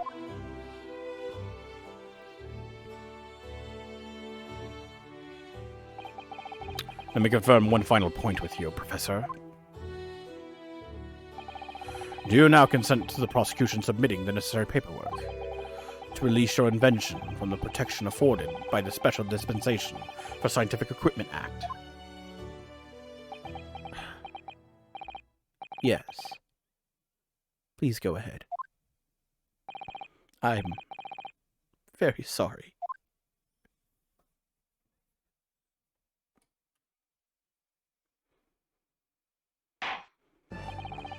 It would appear that we shall have to suspend proceedings for the remainder of the day now. Lord Van Zieks, my lord, the court has newly been made aware of another party whose involvement in this matter is critical. Yes, Mr. Drebber. Gather information about the man, if possible. I should like him served with a subpoena. With pleasure, my lord. Now, counsel for the defense. Yes, my lord. When we reconvene, I shall be looking for one thing and one thing alone from you. Evidence that the defendant is innocent of the crime for which he presently stands accused. I understand. Good. In that case, this court is adjourned until tomorrow morning. Sweet. Changing our plea from third-degree murder, accidental murder, to not guilty. Yes. Yes. Good on you, guy. 23rd October, 1:36 p.m. The Old Bailey, defendant's antechamber.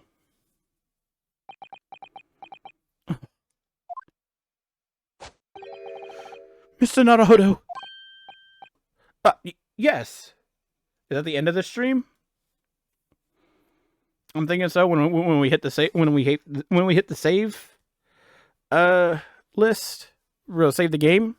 And if you have anybody that you want me to raid, I'll totally raid them for you. For just showing up.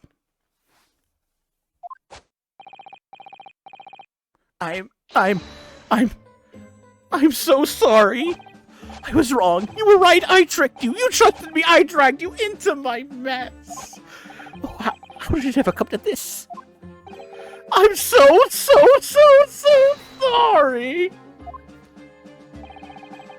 Did you really have no idea, Professor? About what Mr. Drebber was really up to, I mean. About what he was really constructing.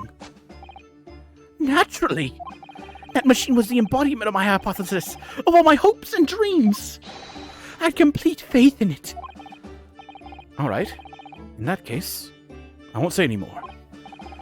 Now, sadly, the murder accusation against you still stands, so we must do as much investigation as we can before the trial resumes tomorrow.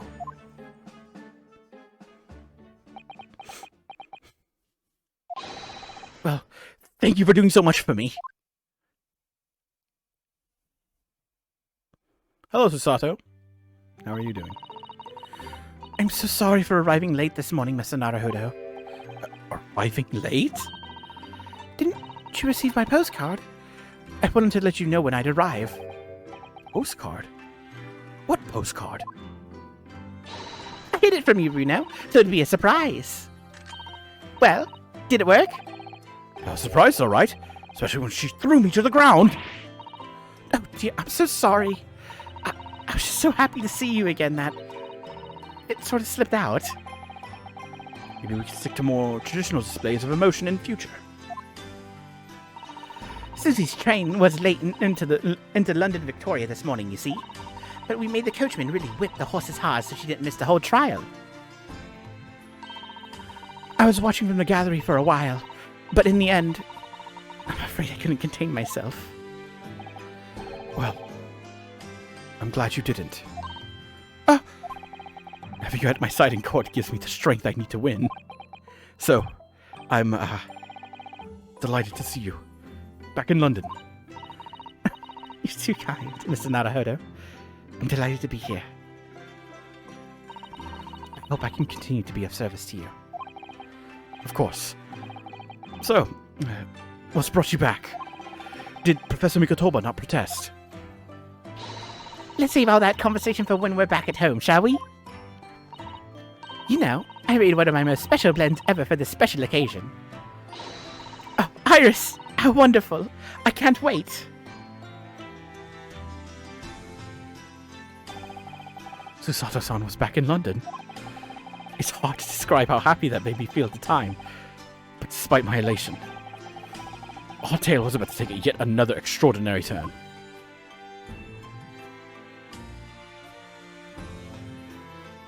Wait. There it is, to be continued. Oof! Ah! Pain! No! Keep it going, please! That was fun. Alright, so far, I'm really liking Case 3 of the second game. Case 1 was, you know, Case 1 of all the Ace Attorney games. That was so kinky. Well, yeah, I guess. They definitely have that type of chemistry, don't they? They're all like, "Oh yes, yeah, definitely not going to get together. No way, no how." Oh man. And then the second case just had to deal with Natsume again. I think it was okay. I kind of figured out from like the very get-go, okay, it has to be like, you know, a poisoning case of some sort. So, and I was right. Don't you just love that when it's all like, yes, I figured out the case within the first 5 minutes. And thus you have to just like sit through everything and wait till you get to the point where you'd be all like, can I now say the thing that I figured out like, you know, 2 hours ago? But say lovey. This one I still don't feel like I figured it out too much, like how was the body moved from one spot to another? Because the magician does make a good point, having a doppelganger on the stage so that everybody can see him. But then, like, moving his body across the way, and not only that, but like having it in the balloon somehow to have it drop from the balloon, either inside the balloon or underneath the balloon, something like that, because he was still strapped into the bird cage when they found him. This one's going to be a very interesting case. And what, we have like 2 more cases after this? Oh man, this game is over too quickly again. Come on, dude. Just like with the first one. No. Yeah, there's a lot here. If you can see, it's like 12:43 right now. 12:45 in the morning. Which means that I should probably head off soon. Because I do have to get up early, somewhat, not too early. Around like... Oh, right. Hey, YouTube. Thanks for watching. Keep your mind sharp, stay safe out there. Bye-bye.